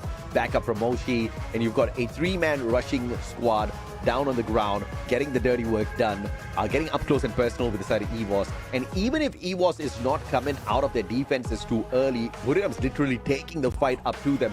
And I think this is where that A124, this is where that Homer can do or can play their part, right? Because the moment you disable the active skills on the side of Buriram, it most definitely will slow them down a little bit. And of course, if that A124 doesn't, the Homer is definitely going to slow them down a little bit. So that's what you need. That's what you need, right? Because the moment Buriram's not going to be able to play at their usual pace, I think this is where EVOS should be able to jump out, take a good bit of advantage. But of course, best case scenario is you have Rasya kind of finding his position first to punish the players on the side of Buriram who go out and try to rush the rest of his team members. But that's the like best case scenario kind of thing on the side of EVOS, which Buriram kind of will be able to instantly play against in the very following round, because we've seen many teams play the counter strategy up against Buriram. The problem here is Buriram has got so many weapons, so many strategies in their pocket that you do not know which one they're going to pull out next. Exactly. I mean, like what we talked about earlier. I mean, if they can counter the rush gameplay, there's another one that they can pull out, and round after round that might happen. And the points will just go out alternately at this point. But whoever makes the adjustment quicker will be the winner. And it seems like Buriram United, because they don't need to adjust it, and they can adjust, they can make all those changes that quick. We've seen it in Battle Royale. We've seen it in the early parts of Clash Squad as well. And that's what the pace, or that's the pace that Evo Zivine need to catch up on. But Yeah. It still depends. It still depends on how they play it out. If they can play it slow, yes, that would be best for Evo Divine to counter Borem United right now. But I was just taking a peek of their skills, and the slow pace in terms of active skill is pretty much set up for Borem United. So I don't know what's the deal right now. Oh yeah. At the end of the day, there you go. The high fives are coming out. It looks like the next round is about to get locked and loaded. We hope you guys are ready, survivors, because in we go. About to challenge the limits of EVOS. Can they make a comeback? Or will Buriram bring us to the final series potentially after winning this one out quick? You've got a beautiful opportunity here with the airdrop, but it's in open ground once again. Smokes laid out, allowing AimGod to quickly rotate around. Grenade not tagging up. Jonah in full, but AimGod will be able to go in here for the follow-up and quickly repositions, and now this puts him in a great angle up against the rest of the players on the side of Buriram. Yeah, it looks like a great angle as well, but it's a good thing that the rest of the teams are trying to catch up. There goes the God Nade coming from AimGod, and I was expecting that AimGod will be falling down that quickly, but for Borem United, they have backed away. I guess this is what we were talking about. Evo Divine needs to, I would say, break down the aggression of Borem United, and Wasana will be shot by Rasia from afar, making him pull back together with Jonah. And one player out of the equation. This is what we're talking about. Slowly delete player after player from this side of Buriram. And it's a slow and steady sort of a game pace that will guarantee EVOS the victory.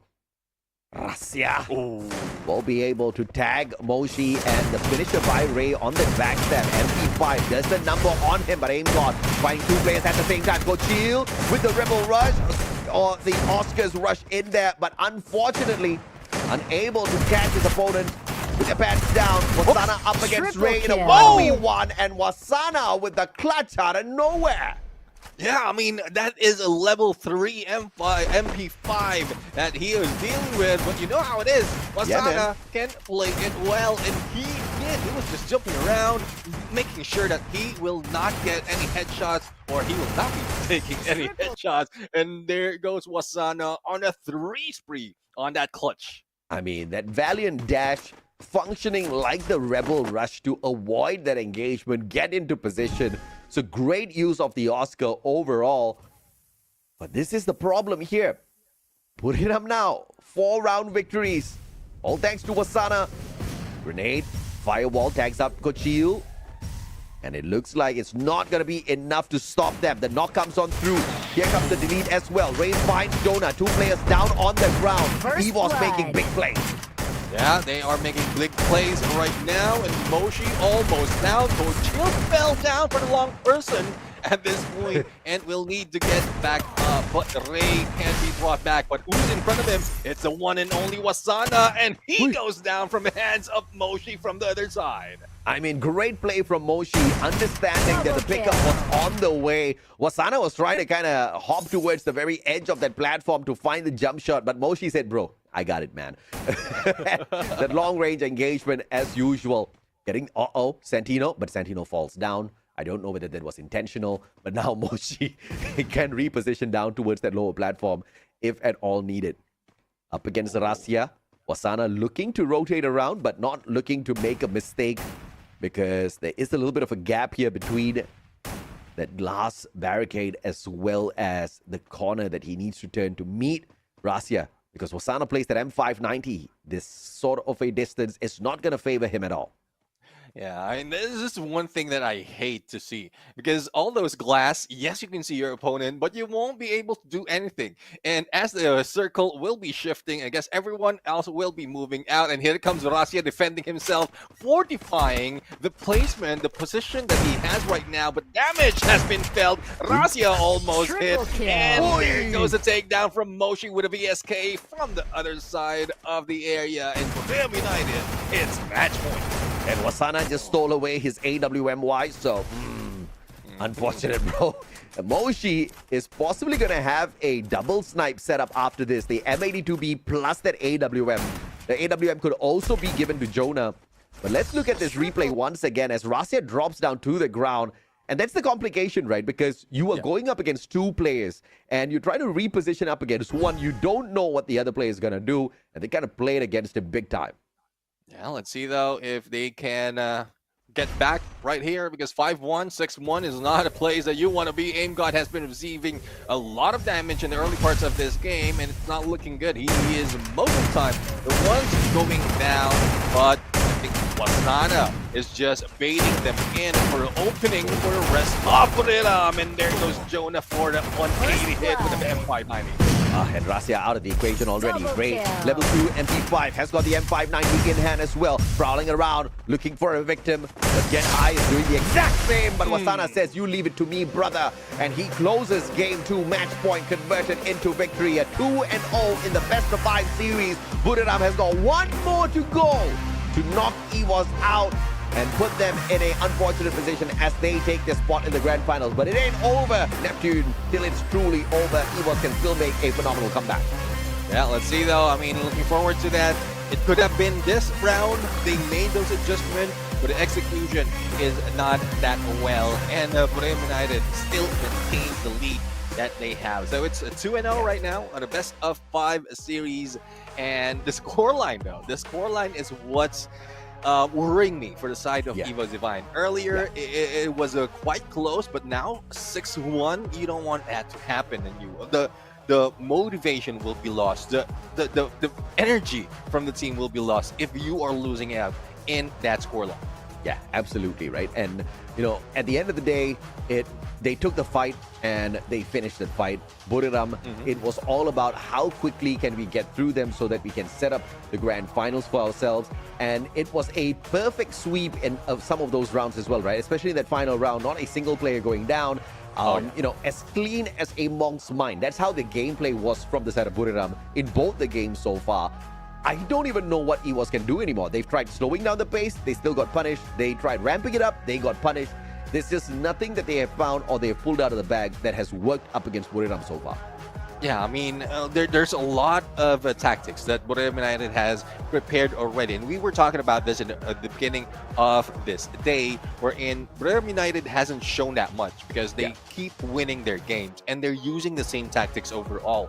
And even with that, no one can counter Buriram United in those games. Imagine when they started playing against GOW, they got a 2-0. Against EVOS Divine, another 2-0. And now, well, we're talking about best of 5, so it might look like a 3-0 once again, and the streak will still be taken by Buriram United.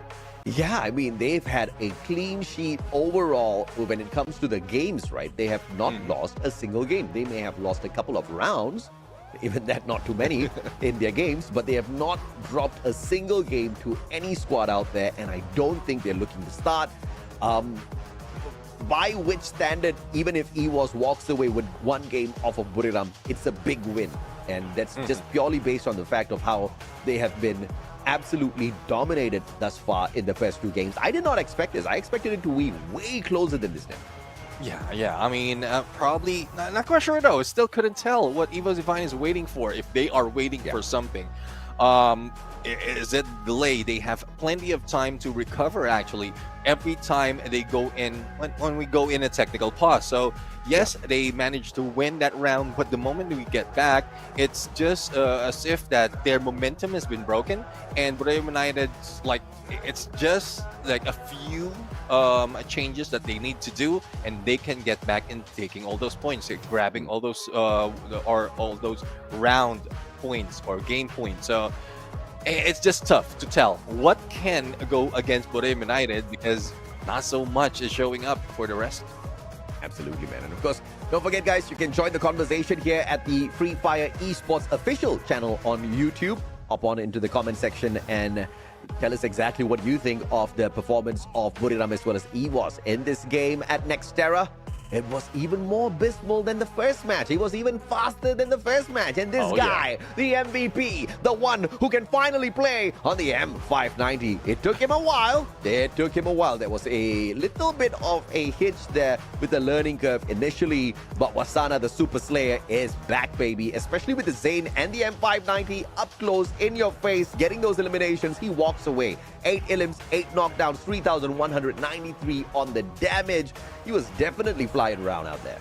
Yeah, I mean, he's flying around. Zane plus Antonio Gangster Spirit.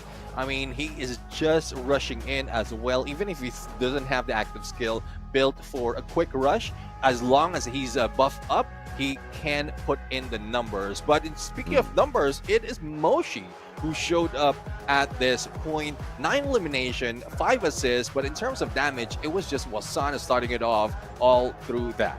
Yeah, man. I mean, it's just a little bit of a hitch here. I'm hoping that EVOS is trying to sucker in Buriram United Esports, making them think that this is way too easy, and then they're going to pop off in the next matchup and make a phenomenal comeback. Oh, man, what a head-to-head here.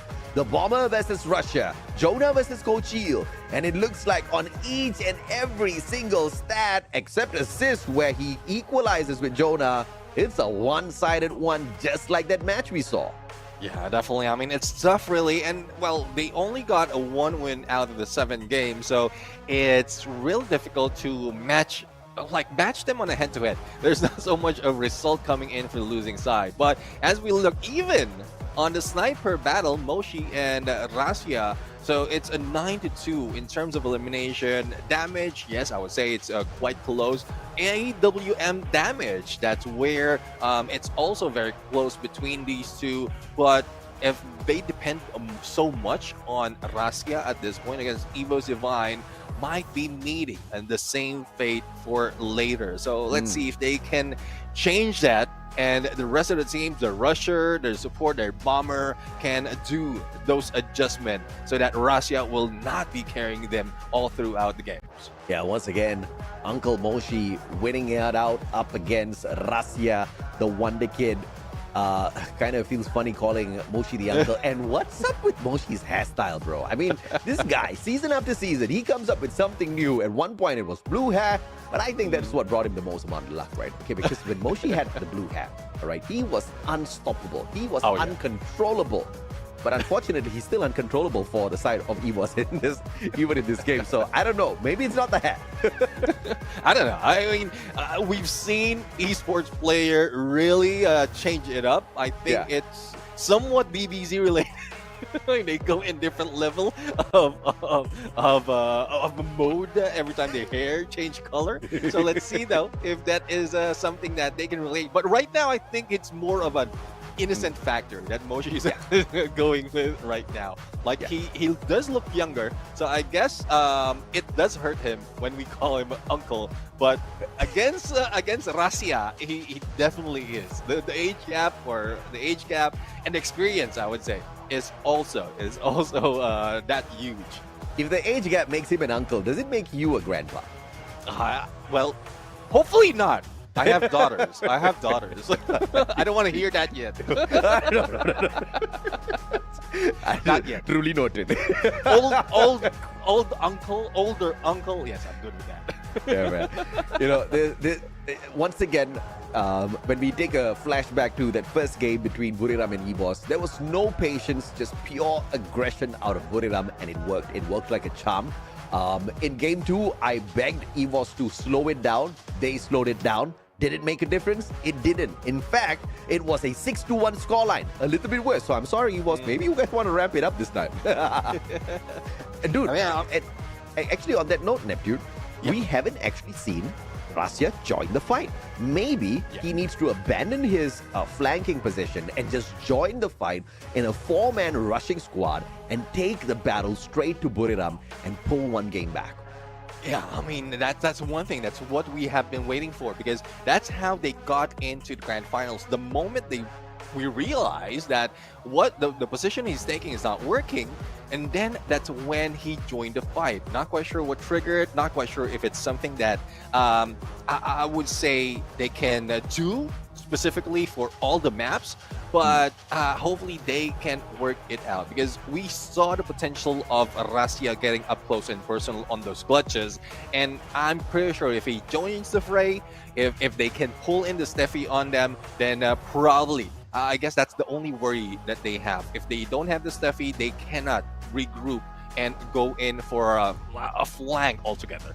Yeah, man. And at the end of the day, Buriram is just going to look to end this quick because they know they want to play 2 series today.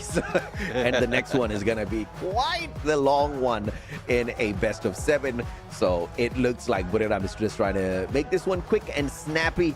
I would love to see if they can be dragged on a little bit here by EVOS, but at the same time, I would love to see a quick game for Buriram as well, just to kind of set the tone, just to make sure they show everybody out there exactly who's boss as they head on into the grand finals. And on that same very sentence, I would love to see EVOS make a phenomenal comeback. I think that would be equally, if not a little bit more exciting to watch. Exactly. I mean, down by 2, and then you make that comeback, go against Buriram United, despite of like how strong they are right now. You did mention their record when it comes to Clash Squad, so I guess there's potential for them to really go in and fight back. But not quite sure if it's something that FFWS can pull off right now. A lot of talks is happening. I guess this is really needed. It is.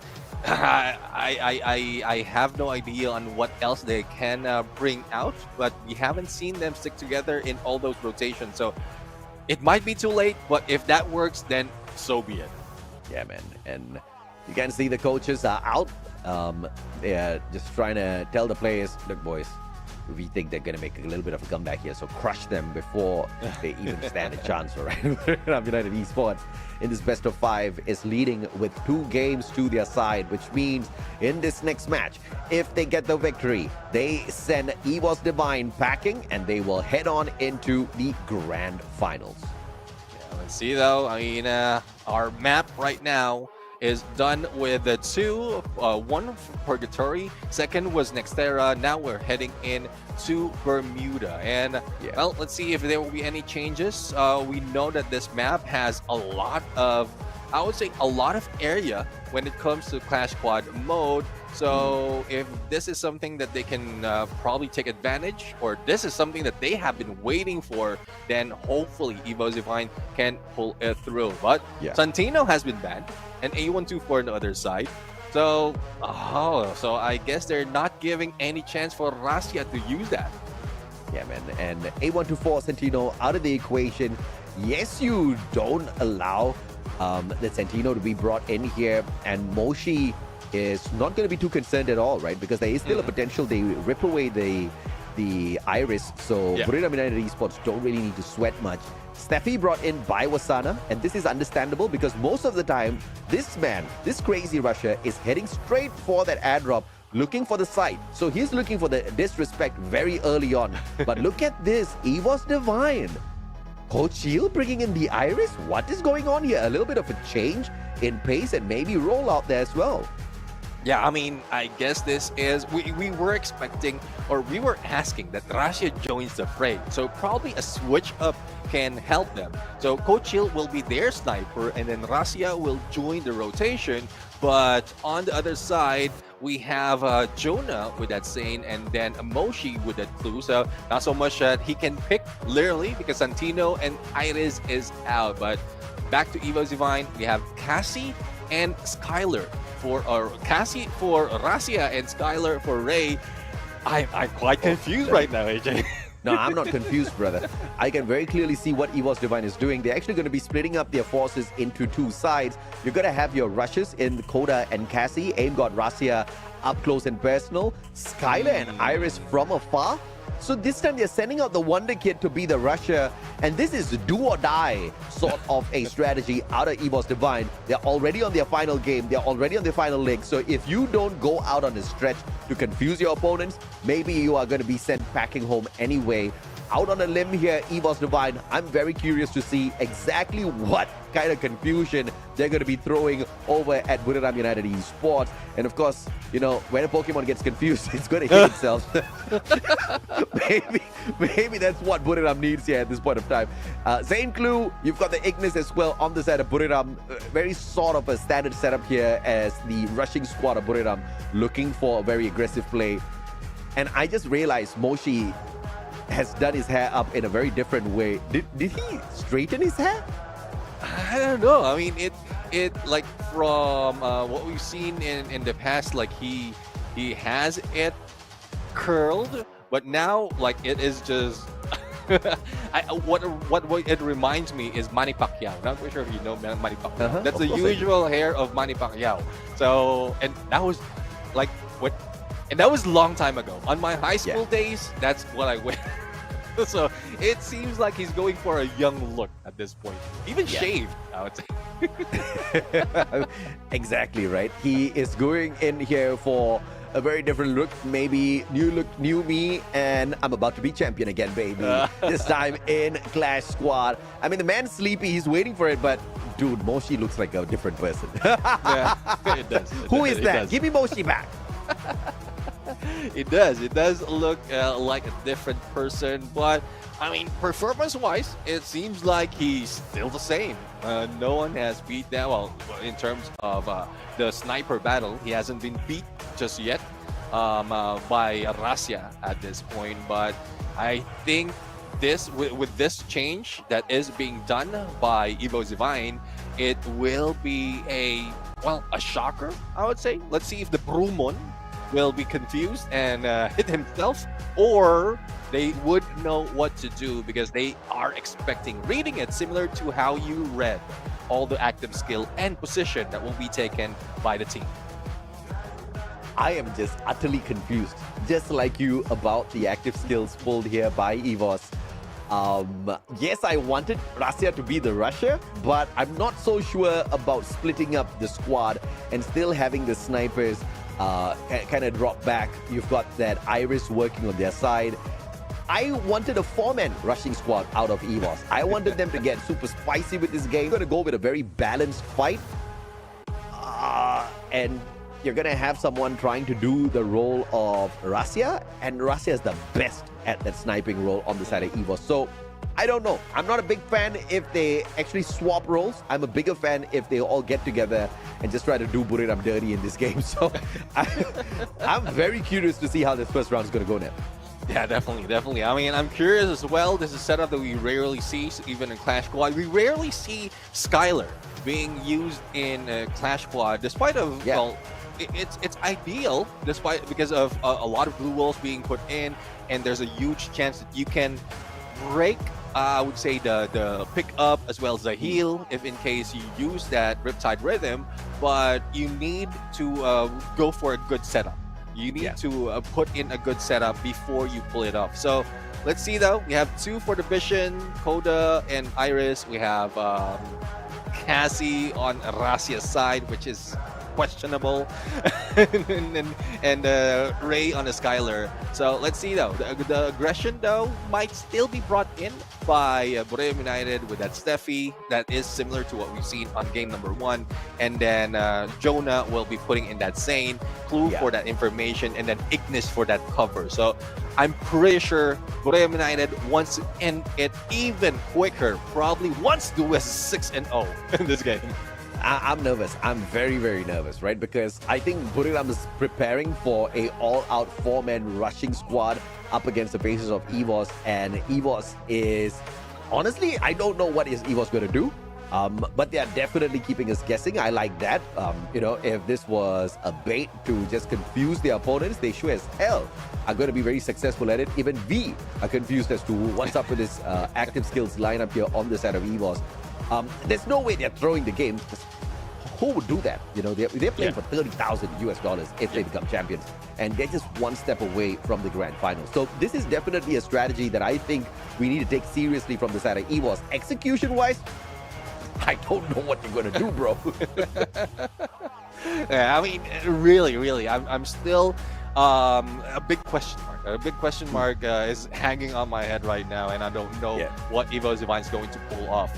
Probably because of all the discussion that we've seen earlier in the player camp. That's one thing. Probably the secret weapon that they have been preparing for this. So they really need it. They really need a change, but it could have been done a little bit early, and we might be confused a little bit early as well.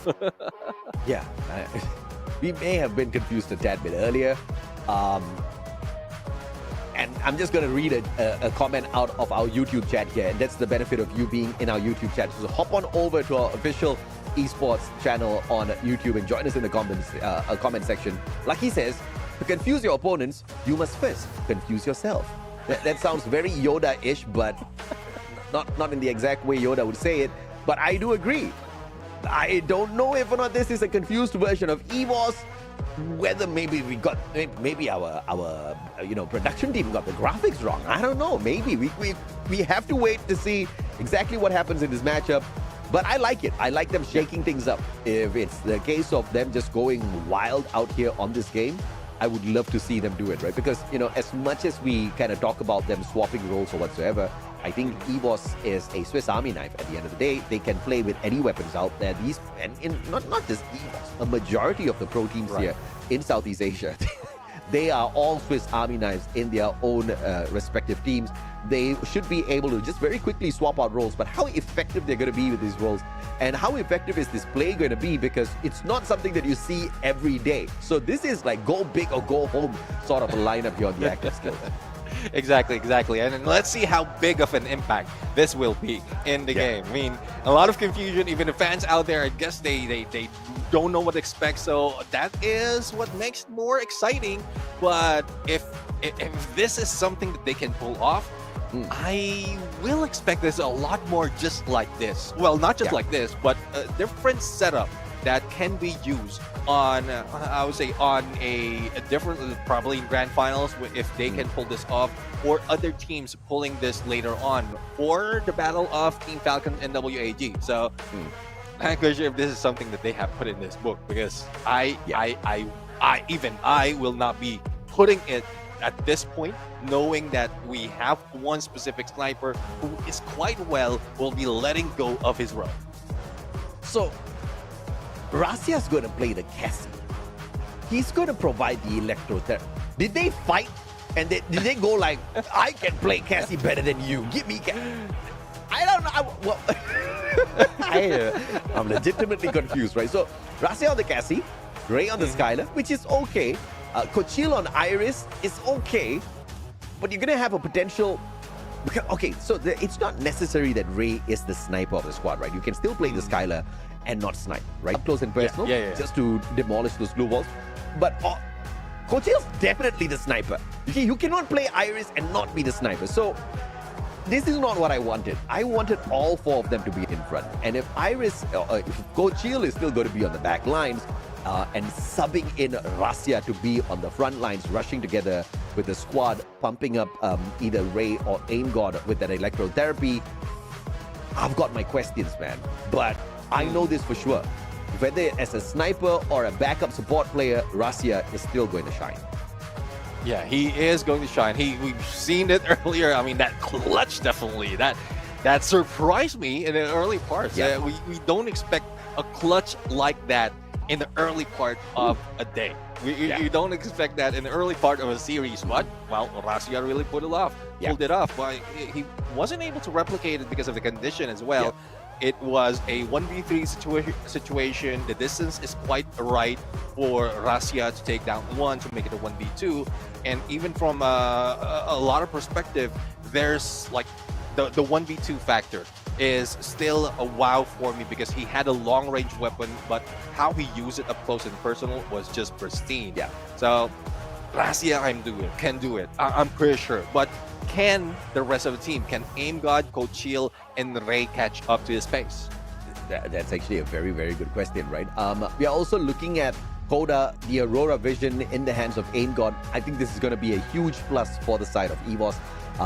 extra bit of information, then you at least, even if you're not going to get that information to get aggressive, you should be able to use that information to know. If or not, you're going to have Wasana running straight at you with the M590 in the later rounds. I think this is going to be very, very beneficial for the side of EVOS. Iris, I've got a huge question mark for myself here. That basic therapy, focus therapy out of the Cassie play in the hands of Russia. I'm kind of liking it. I don't know. I would have actually preferred somebody else bring in the electrotherapy, bring in the Cassie, and then link it up with Russia to make him the ultimate slayer up close and personal, because we've seen him in a couple of CQCs and he's really outdone himself. And of course, you've got that Riptide Rhythm in the hands of, who was that again? Ray. So once again, man, I'm very, very confused. And then, of course, we kind of just take a look at the side of Buriram. You see Clue. And Clue is just one of those OG characters, before Koda and all came in here. If you want to get information out there on the battlefield, you want to be bringing in this Clue. And Moshi walking in with Clue kind of gives us a good clue that they want to end this quick, right? You've got the Ignis on the side to get high as well. Jonah up close and personal with the opponents with that Zane. Steffi in the hands of Wasana. So you know for a fact, roughly looking at the setup here of active skills, Buriram is still going to be rushing into the center point of this map, game after game, round after round.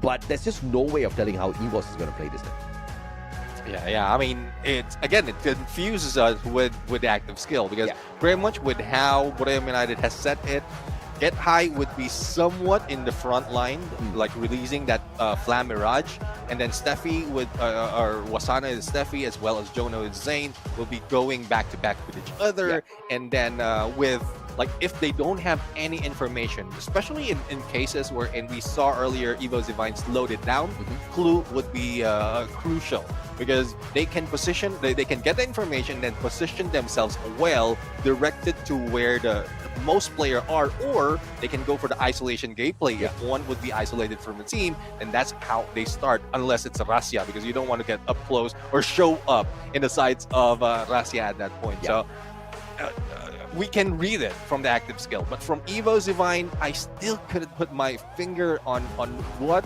rotation, what split they're going to use right now. Probably it's because we're holding on to the role of each player. And not really letting go of the fact that, yes, Rasya can give up the snipes, Kochil can take it from side, and even Ray can do it from back end. Or and then Koda or Aim God, we know he is always the front line together with Rasya, and be much deadly. So I still don't know what's going to happen. Nah, I've got no clue as well, man. But of course, I've got the clue on exactly what we're going to be doing right now. We're going to be taking a 5-minute break. When we come back, you can expect to see the matchup between Buriram and EVOS. Neptune and I will be back with the broadcast in a bit.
Ladies and gentlemen, welcome back to the show, and this is a Free Fire World Series Southeast Asia Spring 2025 Clash Squad Mode Grand Finals, and we are just awaiting the continuation of the battle between Buriram United and Evo's Divine. The scoreline currently is 2-0, and the question is, can Evo's Divine get back up? You know, there's this one point which we have not talked about thus far, Neptune, is the fact of the matter that Buriram and EVOS have already met in this competition. We are talking about the qualifiers. Yeah. And in the best of 3, Buriram beat them 2-0. And in the 2-0 victory that Buriram got over EVOS, EVOS never for a single time got more than 3-round victories over Buriram. So that first game was actually a good step up. But that second game, being beaten down 6-1, definitely not doing EVOS a lot of favors at all in the confidence department. So, you know, no matter, you got to look at the mindset of EVOS Divine at this point of time. Obviously, they came in here, they were not very confident, but they were kind of just going all out for a victory. I'm sure they would have kind of hyped each other up to go in there, give their best. But to then get beaten down back-to-back, 2-0 thus far in this best of 5, should have broken their confidence a little bit more. So if you look at it from that perspective, could Buriram now walk away with a crazy 3-0 upset over EVOS? Well, it looks like it. It looks like it because the next match is in Bermuda, and that is the first match where the first match happened in the qualifiers. So let's see if this is something that can be turned around by EVOS Divine with the, I would say, the confusing setup that they have on the skills right now as the game is about to begin in game number 3. Absolutely, man. Let's take a look and see exactly how they will position themselves here as Moshi flanks around towards that right-hand side. M500 in the hands of Rasia. Ignis Firewall sent out. Gonna tackle Chill. Couldn't run away just yet. Aim God. Deep inside the smoke. Wasana with a blind shot. Up against Get High. Jonah fighting Aim God. Off he goes. And he still manages to knock Jonah down onto the ground. All thanks to the electrotherapy. But Get High with a double nade out of nowhere puts Kochil and Aim God down onto the ground. And onto the ground they go. The only question is, can they be picked up up close and personal? Wasana goes down as well. Rasia, the winner kid with only sliver of health. And will he be able to find back? No, says Get High as he goes for the finisher. Bro, come on, man. That was a great play by Rasia, hitting that advanced therapy in the nick of time to make sure his partner, Kochil, does not go down too early. Aimgod did manage to go in there for the knock as well, but unfortunately, Moshi had flanked around in a position where none of them spotted him out, and he was able to deliver the final blow. Crazy stuff from the side of EVOS. I thought they almost pulled it off, but unfortunately for them, Buriram very much awake in that first round. Now let's see though if EVOS Divine can be awoken. Coda has been triggered. Position is already known. And, well, Buriram United is still an equal round, especially when they know that they can still win it with the pistols. Jonah will try to fight back, but there goes Rasia with a Kingfisher pushing him out. Oh, Moshi, final one. And Rasia this time around saying, no, my big brother, you do not get to walk away with an easy one over us here at EVOS. A 1-for-1. And looking at this, round 3, EVOS Rasia. 2 eliminations in the previous round and massive amount of damage just from those 2 rounds. So I'm looking forward to seeing a little bit more out of this Wonder Kid. Obviously, he needed his guns to kind of ramp up the pacing a little. Yeah, I mean, Ray and Rasia already with a Kingfisher, as well as a VSK will be pulled out, and EVOS Divine, Kochil, and AimGod will go in for the up-close and personal with a mini Uzi. Now, they go in for the rush, and we're still missing Rasia in this view, so I guess he's still doing the same thing. 3-1 push right now, but EVOS Divine managed to break through. Yeah, man, and this is a potential upset here, Jonah. Mini Uzi, AimGod going in here for the shutdown. Electrotherapy on the play, jumps away. Riptide Rhythm breaking down the defenses, but that only plays to the disadvantage of EVOS. Moshi finds AimGod with the grenade. Jonah, though, tagged up from the back, and Coach Hill could not get it done in a 2v1. And the pickup is not going to be... Of all places, Moshi, the disrespect was real there. That's Moshi chilling like a villain at that point. Goodness me. Oh, Ray. Up close and personal 1v3 situation with Blue Wall saves him. Another one might be able to do so. Sight up close will not be able to hit anyone. And Evo Divine losing that fight. I mean, this is Buriram just doing Buriram things. A little unexpected of a play. But Moshi just kind of patching himself up on that wall there was just too much. Rasia unable to get away, and Mini Uzi from a range like that shouldn't have been able to get a lot, but of course in the hands of Get High, it's gonna get him everything. Yeah, I mean, Moshi just went Humpty Dumpty at that point. Humpty Dumpty lie down on the wall. That's what his jam is about. But one thing that is, I guess this is something that's confusing me right now. Probably a switch up has been made because the electrotherapy is between Aim God and Coachil, and Rasia might be using that Iris. So I guess they made a little bit of switch up in terms of the skills. And that's how they're working it right now. But let's see if they can get a 2-for-2 at this point, as no one or Aim God has taken that. Absolutely, and Moshi with a sliver of health here, managing to back away from that fight, but follow up by Ray, and the MP5 was the just enough to put it down onto the ground, but Ray could not hold on. And of course, the 3v1 plays against them in the overall grand scheme of things. Ray had nowhere to run, and Buriram now pulls ahead 3-1. 3-1, there you go, and let's see if they can bring it back for Evo's Divine. Last time we saw them in Bermuda against this team, it was a 6-3 battle where Buriram United really won. But with Wasana, with both level 3, MP5, as well as that Scar L, will be very deadly. Not in close range, but even in the mid-range. Okay, this is a very big prize here, this airdrop. Wasana quickly moving close enough to activate the airdrop, but not getting too close. Look at Moshi, man, with the instant delete onto Ray. Aim God, Renee's gonna go flying out, and that's gonna stop the rotation round from the side of Aim God and Coachil. A sliver of health here as Jonah gets sprayed down. Wasana finds Coachil, puts him 6 feet under. The pickup can still be possible here. Get High, Mini Uzi tags up Aim God, but has to back away to play the medkit for himself. Get High is now fully recovered. Double hit right now. And Moshi on the backup. Rasia, the only one remaining. The pickup is about to be attempted. But here comes Get High. But he goes down up close and personal with a VSK. I mean, Rasia, the Wonder Kid, once again gets the damage done. Moshi going in for the elimination. Rasia could not get in the pickup. And now, uncle versus nephew. Rasia, the Wonder Kid, looking for the elimination. M590 up against M590. Both the snipers turned into shotgun rushes. See though, Moshi backing away, keeping distance. He does have a VSK on him, but I guess he wants that element of surprise, and Rasia will be quite in the open space if he walks in once that blue closes in. But here we go, the turnaround and ring around a rosy switcheroo, I would say, between these two. Oh yeah, man.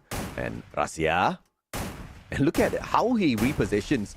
Oh, look at that! Great play by the kid! And the grenade goes wide, and Moshi sidesteps the nade. Both players down under 50 HP, and Rasia will show his big bro exactly what he's made of, as EWOS Divine pulls one round back, all thanks to the kid. I know we've been asking for a sniper versus sniper battle, but sniper versus sniper on a shotgun battle, that's quite different overall. But we know who wins it. Oh, yeah. It is Rasia. And quite great move as well. Not giving any chance for Moshi to back away. The blue's closing in. He also pulled out that nade and just pushed him into one corner. And the rotation-wise, didn't even give him so much in healing, but he managed to pull it off on a 180. And that was a very fair fight between the two players, because neither one of their active skills was giving them a huge boost in terms of power, right? You're talking about a Cassie up against Moshi's Clue. So at the end of the day, it was a fair fight with the M590s. Of course, the Clue could have given him a little bit of information, but Rasia literally knew exactly where Moshi was. So in the grand scheme of things, that was a great victory for Rasia. And he was Divine saying, not just yet. We've got some fight left in as they rotate around, need to take the glue wall down. But Coachil maybe a little bit too close to Get High and squad.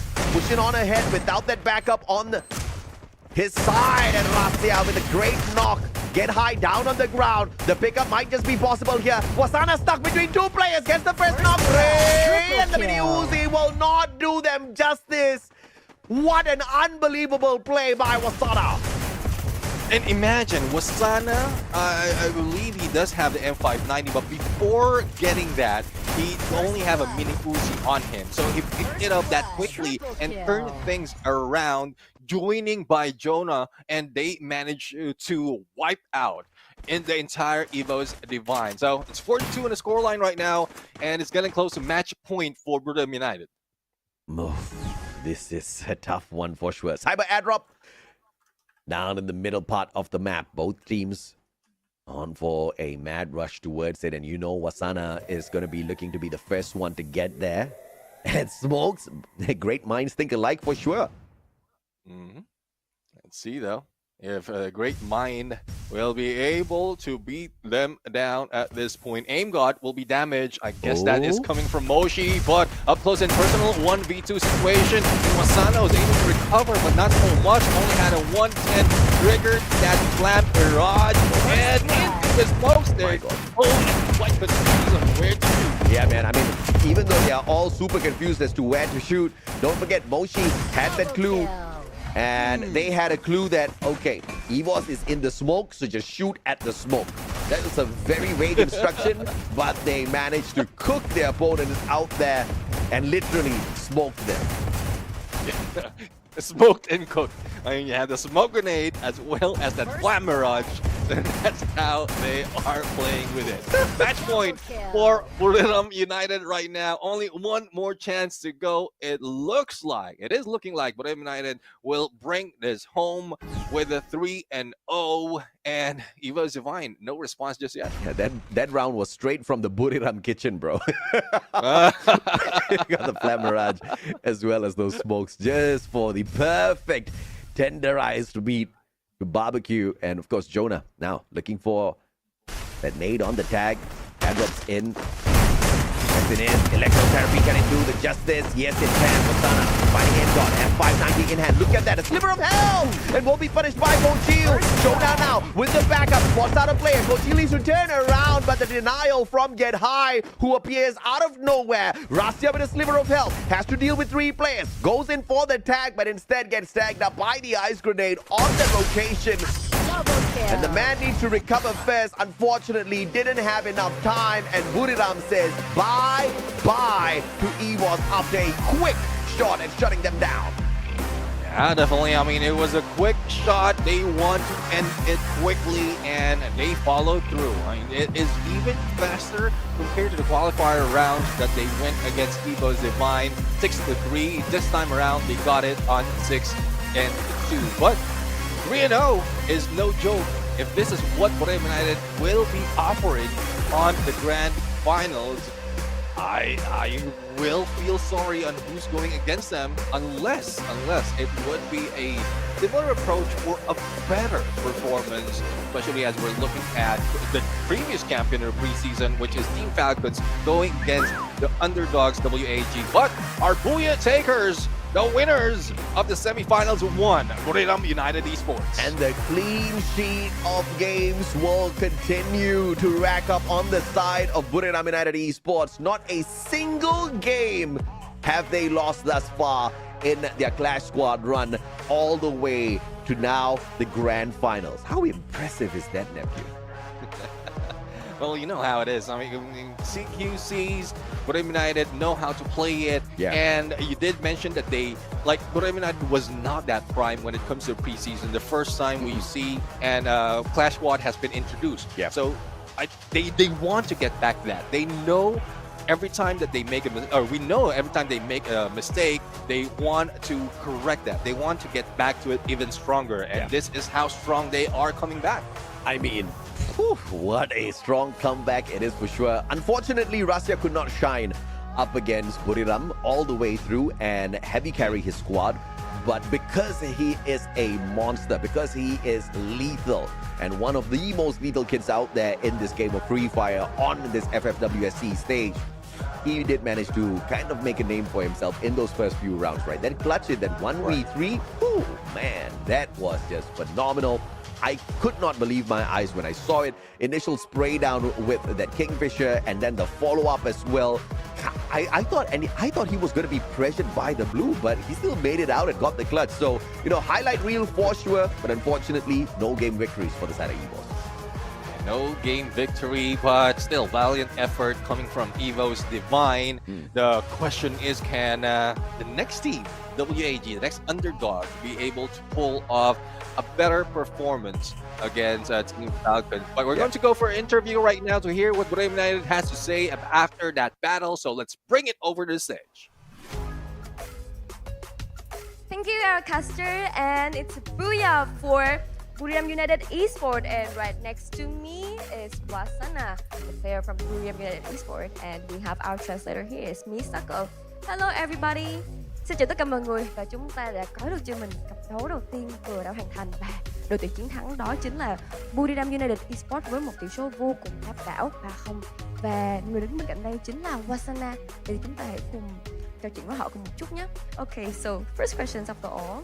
How do you feel about everything? Especially we have our new mode, the Clash Squad mode for the professional tournament, and also on stage.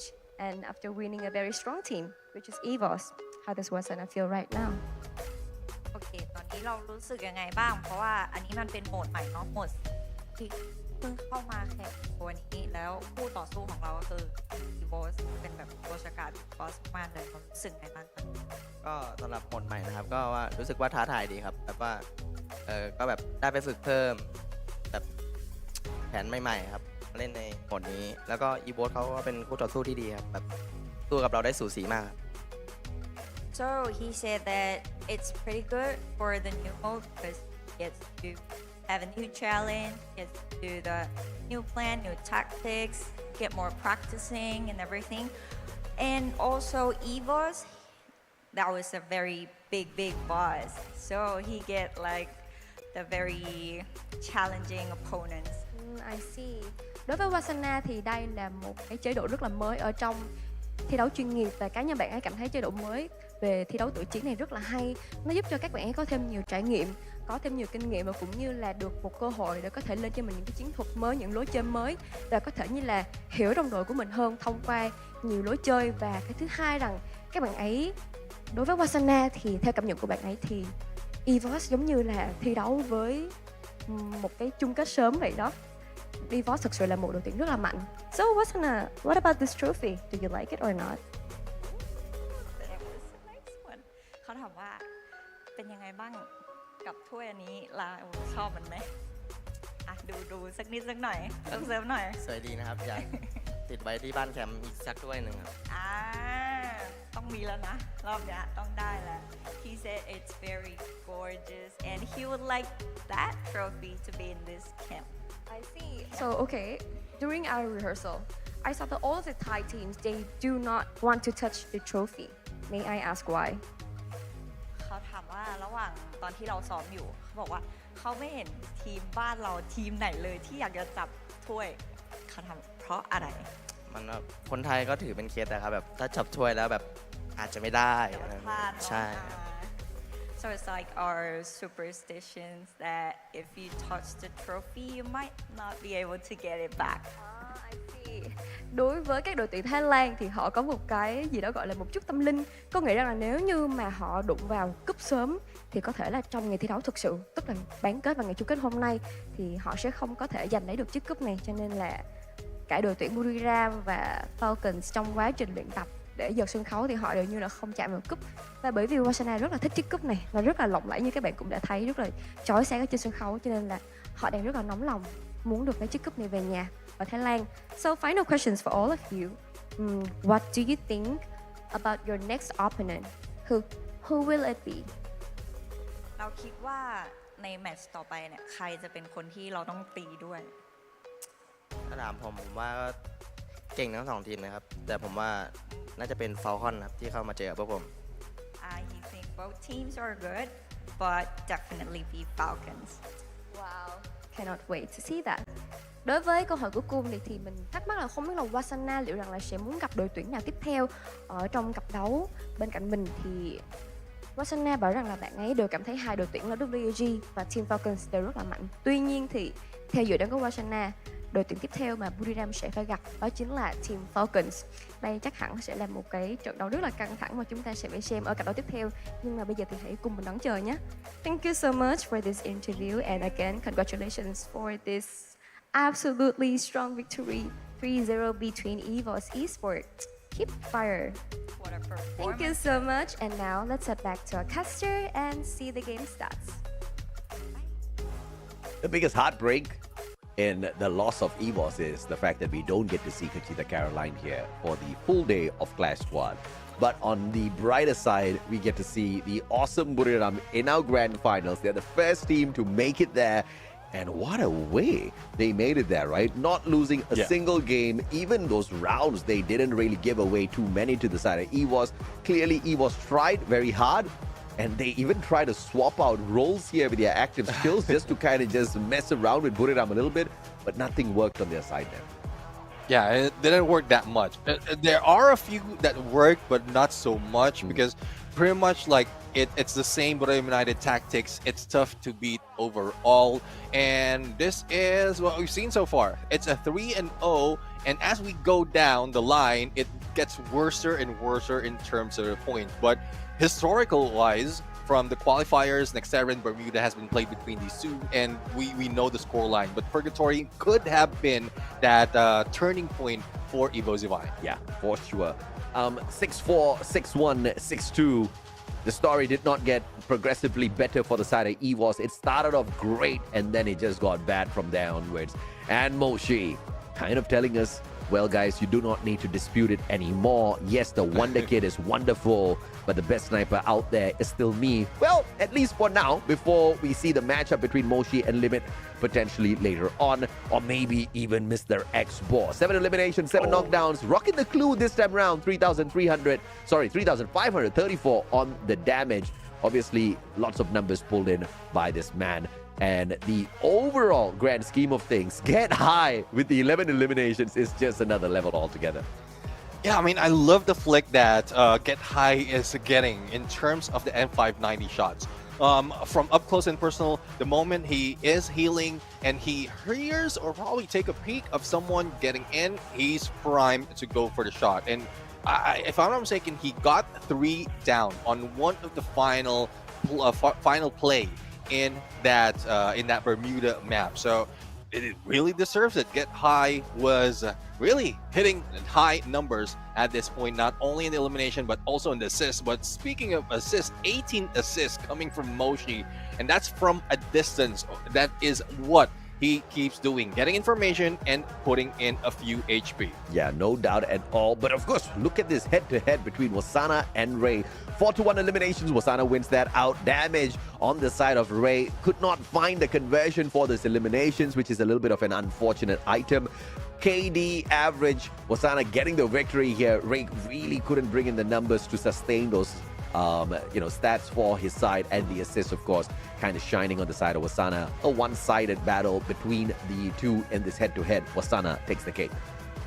Yeah, well, we'll see another head-to-head. It is quite balanced between these two teams, and two players rather. That's 7 elimination for both, but the damage is being taken home by Moshi because of how he really put in so much in the early parts of the game, pulling away from the rest of the teams. Even the KD is different, but AWM, and I guess at this point, Razia was not given that chance to use that AWM because they weren't able to stack up into the points.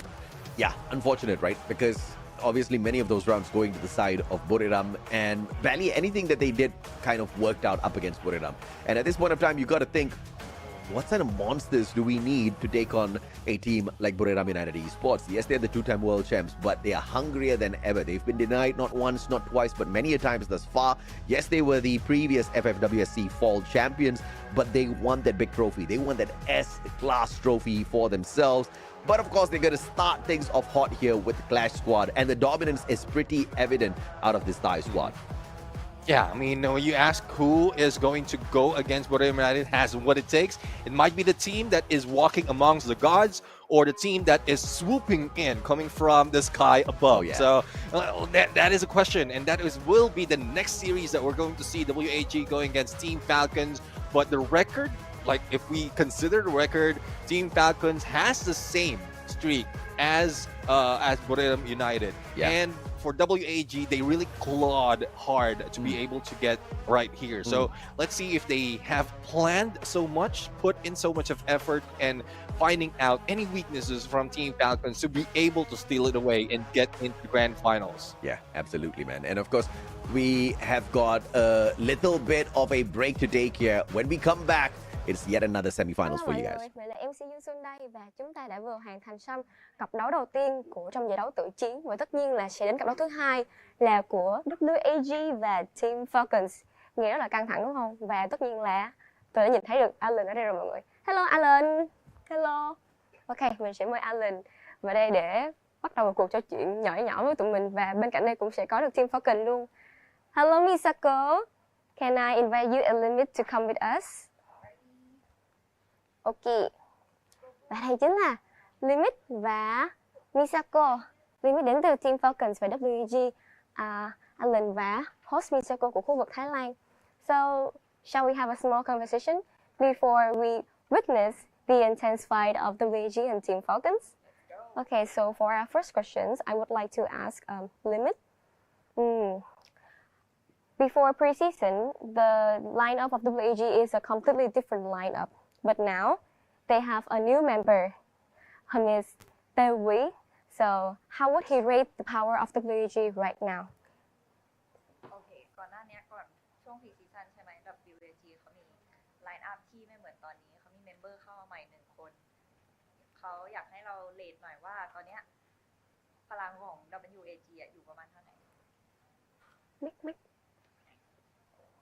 ก็คิดว่าเต็ม100%ก็ให้100ครับเพราะว่าผมก็เปลี่ยนไลน์อัพมาเหมือนกันครับไลน์อัพก็ไม่เหมือนเดิมเหมือนกันก็มีการปรับตัวประเด็นมาเหมือนกัน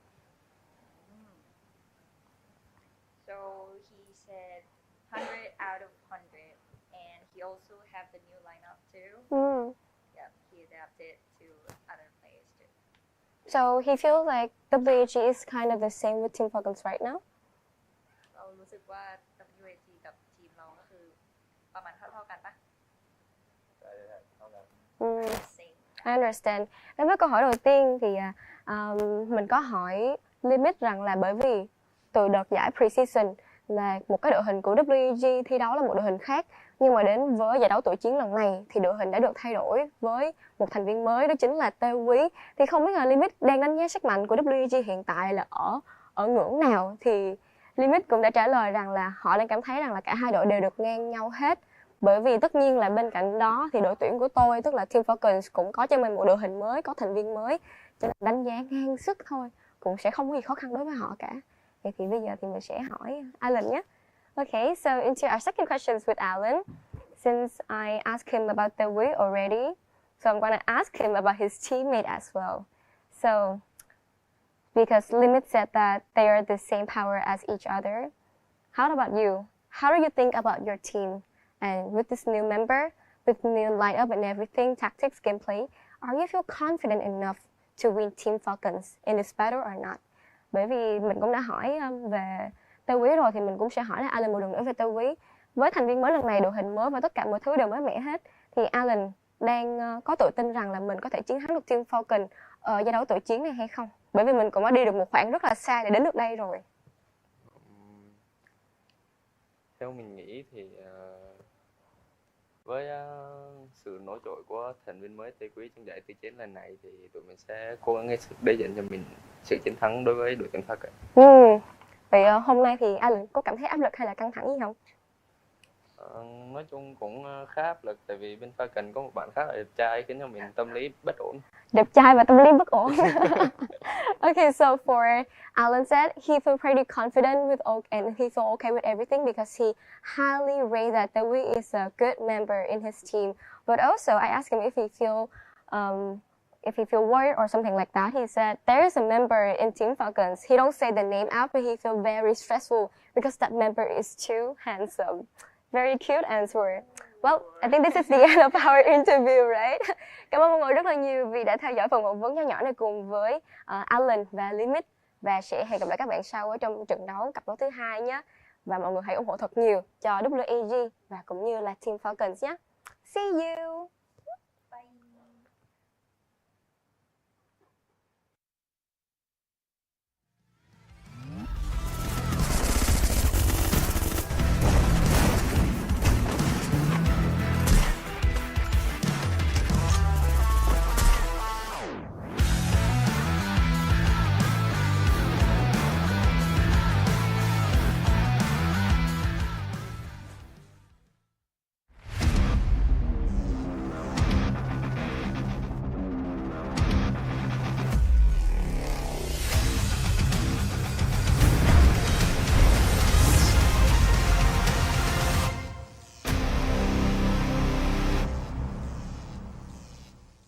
Welcome back, ladies and gentlemen, boys and girls. This is the Free Fire World Series Southeast Asia 2025 Spring Season, powered by Red Bull as well as Samsung Galaxy S25 Ultra. And if you did not know, the S25 Ultra comes with the next-gen Snapdragon 8 Elite Galaxy processor featuring an enhanced Vulkan engine and improved ray tracing technology, which delivers outstanding performance, lifelike graphics, as well as a smooth gaming experience. So if you're looking for a new device, look no further. My name's AJ, I'm the Mustache, down here with my brother Neptune the Gentleman Garcia, your casters for the day. And what a phenomenal finisher to the first series, where Buriram just knocked EVOS out with a 3-0 punch. But of course, we come on to another semis here now. Falcons taking on WAG, Neptune.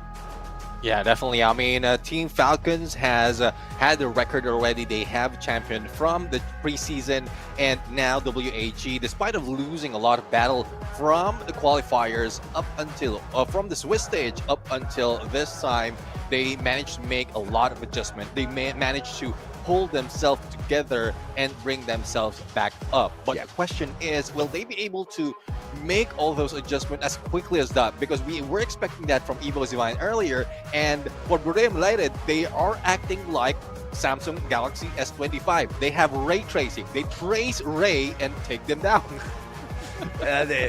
Unfortunate for Ray, he was traced everywhere. But, you know, a simple capability for Buriram to go out there and just snuff out competition, right? They've done this time and time again, but not in Clash Squad. So it's very impressive to see how far Buriram has come, just with pure determination as well as just sharpening their skills, you know, game after game, day after day. And clearly, players like Wasana, they didn't start off this new patch with dominance, right? The M590 has been a huge game changer in terms of pacing, because each and every single gun functions in a different way. The rate of fire is different. The lag between shots out of each and every single shotgun is a little bit different. So it took Wasana a little bit of time. But the moment he got that, man, you know, the team instantly started to click. Because prior to this, they just had to depend on get high to get some of these M590 engagements and to clear out their opponents. But now Wasana's joined the fray, and Buriram looks more dangerous than ever. But we have to shift our sights over to WAG as well. Will the underdogs fail again at taking out some of our top flight teams? Falcons look like they are one of those dangerous squads. Yeah, exactly. And well, we'll have to see though, because the way they turn it around against Virtus Pro for WAG, they won it a 6-1 as well as 6-3 against this team of Virtus Pro, and Team Falcons managed to take them down as well. So in terms of scoreline, it looks like WAG is better if we use Virtus Pro as a reference, because even against Bigatron, there was a 6-0 game as well as 6-3, and we've seen them make adjustment in their active skill that is crucial to them getting those wins. So if they can pull that off, if they can do the same thing, I guess Team Falcons might be I would say a challenge at this point by WAG, because it's how you make those adjustments. It's not just in Battle Royale that it is applicable. Even in Clash Squad, you need to make those quick decisions, make those evolution, as I usually say, every round of the game. Absolutely. I mean, if you're not evolving, then you're probably not going to be able to survive in this ecosystem for much longer. And Buriram is the kind of team that has evolved a lot. Rasya clearly is a kid that has evolved so much, and because of his age, he has got the capacity to evolve even further. And I'm actually looking forward to that evolution out of Rasya. If he's this dangerous now, I wonder how lethal he's going to be in a couple of months or in a couple of years, right? I mean, season after season, I'm looking to watch this kid grow. But, you know, WAG has not been having a great run in Battle Royale. Not too sure exactly what's happening. And of course, a majority of the times it came down to the rotations, looking for those circles. And, you know, luck hasn't really been on their side. But when it comes to the engagements, when it comes to the eliminations, I think WAG is a team that really knows how to play a good game of Free Fire. And Clash Squad is a huge blessing for WAG. It eliminates all of the external factors that has been keeping or holding them back thus far in the competition.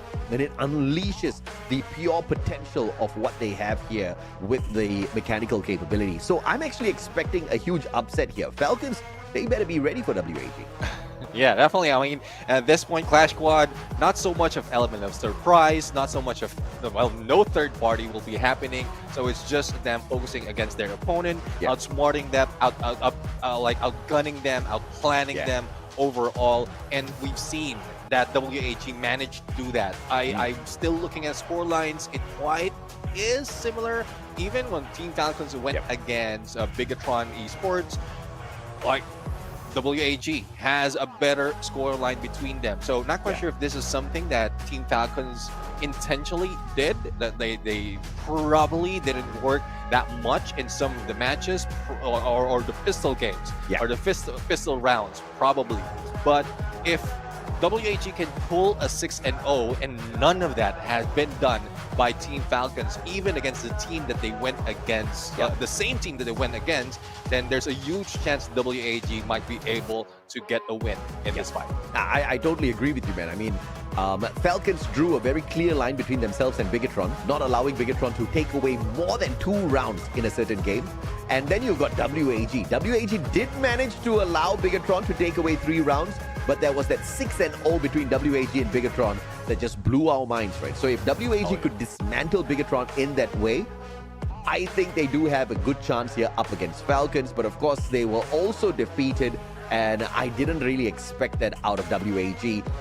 Virtus Pro did manage to pull away a game from WAG. So if we are comparing apples to apples here, Virtus Pro managing to win 1 game up to against WAG, pulling their best of 3 all the way into a game number 3. But when Virtus Pro went up against Falcons, it was a different story. A line was once again drawn between Falcons and Virtus Pro, and the line that Falcons drew was 3 rounds. We'll give you 3 rounds, but nothing more than that.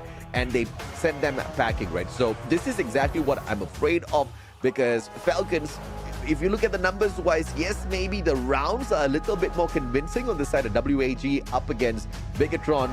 But the fact that Virtus Pro was allowed to take away a game from WAG maybe can give us a little bit of a clue as to who has the edge here in the upcoming series. Yeah. I mean, you are definitely right. There's a good chance that it's not a definite win for WAG. I'm just looking at numbers right now, and we know for a fact, after weeks of rest, days of rest, like all those records, all those numbers are thrown out the window. It's dependent on how they act today, how they act on that moment. And this is what is crucial for the team. Yes, they will be given a chance to pick and ban a specific, I would say, disadvantage or advantage from a Team Falcons and vice versa. So that is where the mind games, that's where the game actually starts. Them preparing themselves pre-match, and then that's when they put in everything that they worked for the past weeks. Yeah, absolutely, man. And of course, you know, a lot of the momentum is usually started off on that pistol round. So obviously on the very first round itself, WAG needs to find some sort of a miracle play out of this. Be it the G18 or the M500, either way, they are going to be in a sticky situation up against a team of Falcons. Why? Because Limit uses the M500 just like a sniper. And if Xbox cannot match up to Limit's skill with the M500, I think Falcons are going to take an advantageous first step here. And usually when Falcons do that, they run away with the game. They are very, very quick with it. So WAG needs to make sure the first couple of rounds goes to their side just to unnerve Falcons a little bit. But this is not something that you can guarantee yourself, right? This is something you can try for. Whether or not it happens really depends on how the game goes. So it's going to be a tough one for WAG for sure. Yeah, it is. It is a tough one indeed, a tough battle indeed, and their struggle hasn't stopped just yet. I mean, it's not just because you went into the semifinals, you managed to run against obstacles in the Swiss stage. Your worries are over. This is where most of the worries are, because you know the difference between the prize pool of that number 1 and that 3rd and 4th. So that alone can motivate or bring so much of pressure for a team that you won't be able to function that well. So let's see on what they have. But we are talking about advantage. They are playing in home soil right now. So energy, like comfortability, how they can relax. I think this is one advantage that WAG has. And if Team Falcons haven't worked that out yet, but I think they have, because they've been into different tournaments, international competition overall, that I guess they got used to it as well. But there's still something different when you're playing in home ground. Yeah, I mean, no doubt at all. I think WAG has got a very big advantage here, that home ground advantage, which every single team begs for. And every time we've had a little bit of a home ground advantage, we've seen the home team walk away with the trophy. It has happened many a times in the past. Of course, except the time where Brazil stole it away from Thailand on Thai home soil. So, you know, let's forget about that one. But here at Hanoi, WAG with the advantage. I want to see them work some miracle out of this, because, come on, I've seen a 3-0 already. And I think that's enough of a quick series. We want to see this one get dragged out. Not just because we want a longer day, but we want to see it go back and forth between the teams. You know, I want to be on the edge of my seat. I want to be on who the hell takes this next round? Who the hell takes this next series? Because it needs to be that spicy in here, right? But the dominance that we saw out of Buriram, you got to give it to them. That was just such a clean finish, and not against a chump squad. EWAS plays really, really good rounds of Free Fire Clash squad, but even up against them, Buriram just made themselves look like titans for sure. Yeah, I mean, Buriram United, every time they go in, even in Battle Royale, that is their forte, the CQC. They know how to position themselves, and that is what Clash Squad is. It's a reduced version of BR, and you're going against just one team.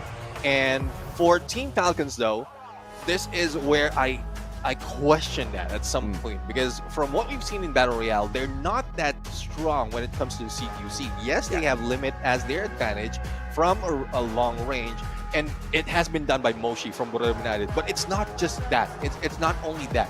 And there's a lot of factors, especially in those crossing the front lines and those getting in up close and personal, and that would be the crucial factor, I would say, for Team Falcons to win those games. Same goes for WAG. So it's not just an export, but the rest of the teams. But I've seen Tikui played, and I'm seeing a shadow of Wasana and Get High from this kid. So that is definitely a threat that Team Falcons need to eliminate. Yeah, even Vietnam has got their own wonder kid into Korea, right? So he has been very impressive so far.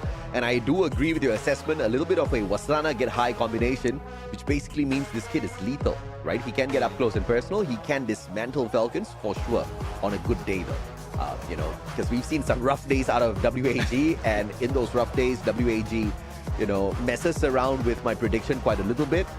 I usually put them at the top. They've not always been at the top, so that's a little bit disheartening for some of the Vietnamese fans, for sure. But everybody has got a little bit of a up and down in their career sometimes. WAG just going through some rocky moments out there. But here's the most important thing. They are in the semifinals of Clash Squad. They are playing for big money here, Neptune. Yeah, definitely. I mean, big prize pool and a representation of Vietnam as well. And well, I guess the teams are prepped. The conversation, I love this as well, giving so much time in like the coach player conversation before the match. This is very crucial. Not a lot, like we don't have this much of instance of seeing them in a game, and Clash Squad is giving it that, like giving us much time that how they react and how their coach, their analysts are giving their advices, the whatever they need to think. And I love the notes as well. If I'm not mistaken, those notes are the possible picks and bans that they can use, and the other team, or that they can use as well as they can counter for the other team. Yeah, this is actually next level genius stuff out of the analysts on the side of Falcons, right? They're straight up giving them, some printed notes to say, if at all your opponents ban this or pick these kind of lineups, this is what you go in for as a counter. And yes, they may have discussed it before this, but to have it, printed out in front of them, it just reduces the number of errors that the players can make out there during the bans and picks phase, which is actually a genius move coming through from the Falcons side. So props to them. The question is, will the game be won or lost just purely through the bans and picks? Because we also need to take into account the mechanical capability of WAG, the mechanical capability of Team Falcons as well. So headphones off. So I think they're going to go in here for a team cheer, which basically could indicate the match is about to start. Yeah, I'm just looking forward to it. Looking forward to what both WAG and Team Falcons offering right now. So the same goes for WAG. They are talking with their coach and their analysts as well. So if I'm not mistaken, that is calm with them. And WAG, though they didn't do that well in Battle Royale, this is their chance. This is their moment. This is the ultimate test, the final test for the team to really bring it in for this spring season of FFWS. Yeah, no doubt at all. I think this final test is obviously going to be the toughest test for them. And I think if WAG can get into the grand finals here, they are automatically going to do so much more better on Battle Royale as opposed to them not making it into the grand finals. Because we know if there's something WAG needs, that's a little bit of a confidence boost. And what better way than to earn a basic 15,000 USD or maybe even 30,000 by the end of the day. Yeah, definitely. That helps a lot. I mean, we're talking about zeros overall with those USDs, and imagine what it can do in terms of hiring staff that would help you, coordination, even communication can be helped with specialized people helping you in the fray. And that's probably one reason why Team Falcons is doing so much. Let's include Royale United as well. It's because the organization behind them had not only invested on them, but also gathered so much already. But with, I guess this is a ban and pick already prepared, so I'm really excited on what they're going to pull off right now in terms of active skills. Yeah, no doubt at all. I think it's a good one for Falcons to disable that A124, so a potential rush lineup here for the side of Team Falcons. WAG, on the other hand, taking their time with the ban, and without that A124, perhaps WAG cannot stop the rush from the side of Falcons. But the question is, what can they remove from the equation here to slow the pace of Falcons down? And that's going to be to take that Steffi out of the equation. So WAG potentially might be going in for the investment onto those frag grenades a little heavily in this game. Oh, let's see though. I mean, Steffi has been taken out. Frag grenades can be used that much. And we know how it is on the second round towards the end. That is very crucial. A potential to take down multiple opponents in one time. But as we can see, we have Team Falcons pulling in that same a little bit of a buff in terms of rushing in. Now let's see what would be the counter though, because extreme counter, we've seen this so many times being used by Royale United earlier, and I would say that is a great advantage for the team. Yeah, man. And of course, this is a little bit of a interesting lineup here for the active skills. WAG with the Koda Cassie. So potential This one could go either way, right? It doesn't necessarily mean they're going to be rushing into the fight, but it does give them the flexibility to take a fast fight up against Team Falcons. Zane dragged in here by Falcons. Obviously, this one still, it's in the balance as to whether you want to use it aggressively or defensively. Either way, you've got those extra shield points on your side that allows you to be a little bit more tankier. And if your player called On Fire is tanky out there, it just makes Falcons so much more dangerous. Yeah, definitely. And now a little bit more of danger coming from Tatsuya being brought in by Potato. And you know how Potato moves. I mean, he already moves fast without the Tatsuya, but given this, a good rush will be probably most likely secured by Potato at this point. And then Santino being brought in by Limit X7. I guess the snipers would have the similar pick overall all throughout the series. Yeah, man. And Iris in the hands of X4. Limit with the Santino. Heroro with the final pick. And I don't know exactly which side I like a little bit more here. Both looks very balanced. You know, very different play styles, but it could really go either way in terms of how aggressive they want to get. There's just no way to determine how fast this push is going to be coming through from the side of WAG. And A124 obviously taken out of the equation here. So Team Falcons may be looking to go in for a little bit of a rush. With that Tatsuya Zane combination, they can jump into the fray very, very quickly. But Karoro with the final pick, and obviously so much of discussions on and about here on the side of Falcons before they hop on in. And it's going to be the clue dragged in by Karoro to give them that extra layer of information. I think it's going to be safe place on both sides. So this might just be the dragged out matchup for us. Yeah, I mean, it is a dragged out match, and it's like Karoro pulling out the clue, good counter against the Coda, but it's more of the timing. So most of the time, some of the players, especially in Clash Squad mode, they pull it off a little too early, but at some point, like after it expires, they are lost in terms of where the opponents are. So hopefully they get the timing right in getting those information, as well as the execution by the rushers, as well as their snipers. So yeah, we have our active skills all set up. We have the teams all prepped and primed. Question is, how are they going to go in for the battle? Will it be aggressive? Yeah. Will it be slow? Similarly, would it be a counter of both from both sides? Yeah, man. I mean, I'm hoping for a little bit of a slower gameplay here. The moment I rush, I always get shot down.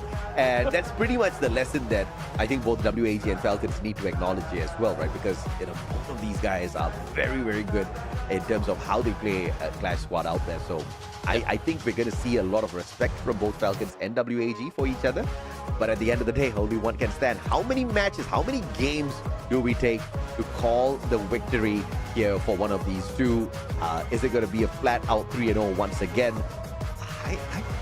It's so difficult to say. I don't even think we can call it out with the active skills that has been picked in here so far. We have to see the approach on this game number one. Who do you have a favorite pick here, nephew? Well, so far in terms of like how I look at it, I think WAG has what it takes to really go against Team Falcons for game number one. Just for game number one.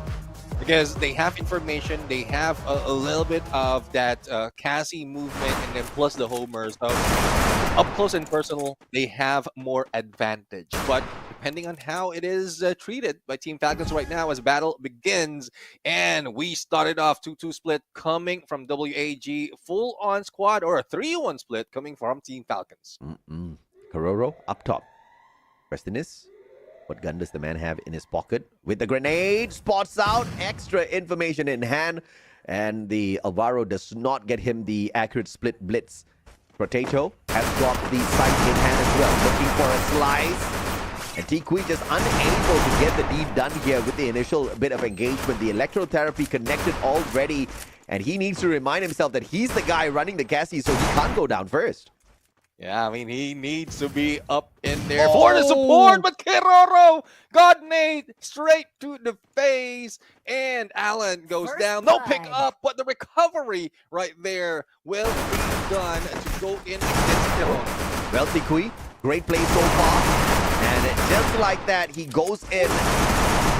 Electrotherapy once again connected. X-Ball this time fighting on fire. Tikui looking for the knockout to yet another player. Karoro's really low. Tikui makes one mistake and Karo takes advantage, although he barely had any health on him.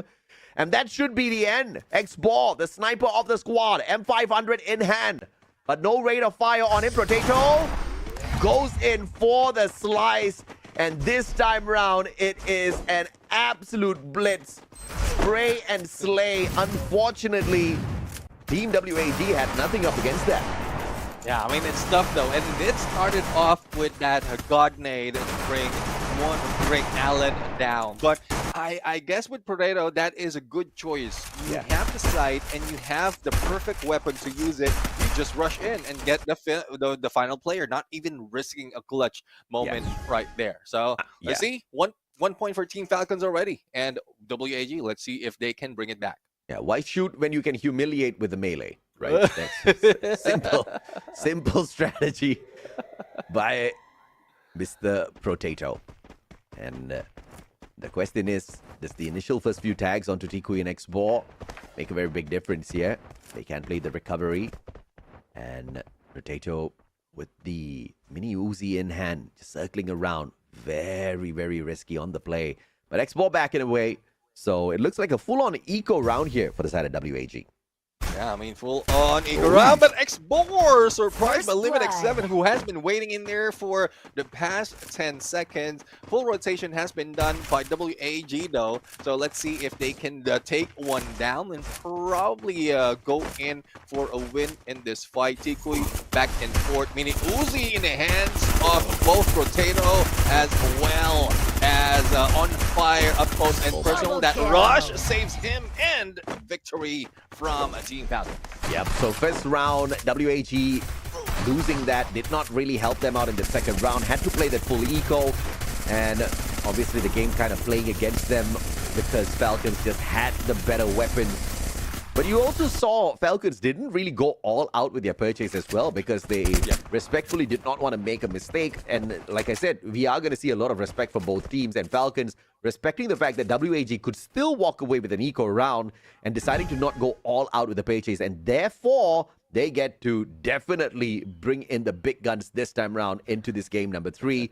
But WAG has got some weapon to strike some fear in their hearts as well. Look at Falcons bringing in the Deagle on the side of Kororo. Once again, they don't go all out on this round. Yeah, I mean, potential of losing out one round, especially if Team WAG already have invested so much because of the eco that they made, despite of the loss. They are just being prepared. But On Fire was not prepared in the push by Allen. But it's a good thing that Keroro fights back, probably finishing off Allen. And it is now a 2v3 favoring WAG. Double kill. This is an opportunity, and Potato bleeding out, but it looks like Limit is going to make sure that that is not a risk at all. X-Ball now, the sniper on the side of WAG. The final one left in here, up against 3 players. Can we see a Rastia moment here for X-Ball as well, potentially, Nep? Yeah, let's see though. The flank is good. Limit 7 already had spot him, but up close with a VSK. Well, it does look like a Russian moment, but it's not X-Bor. It was Limit X7 who pulled it off. Oh yeah, absolutely, man. And now 3 rounds in a row for the side of Falcons, making this one look like it's way too easy for them. And you gotta love the economy play here from the side of Falcons.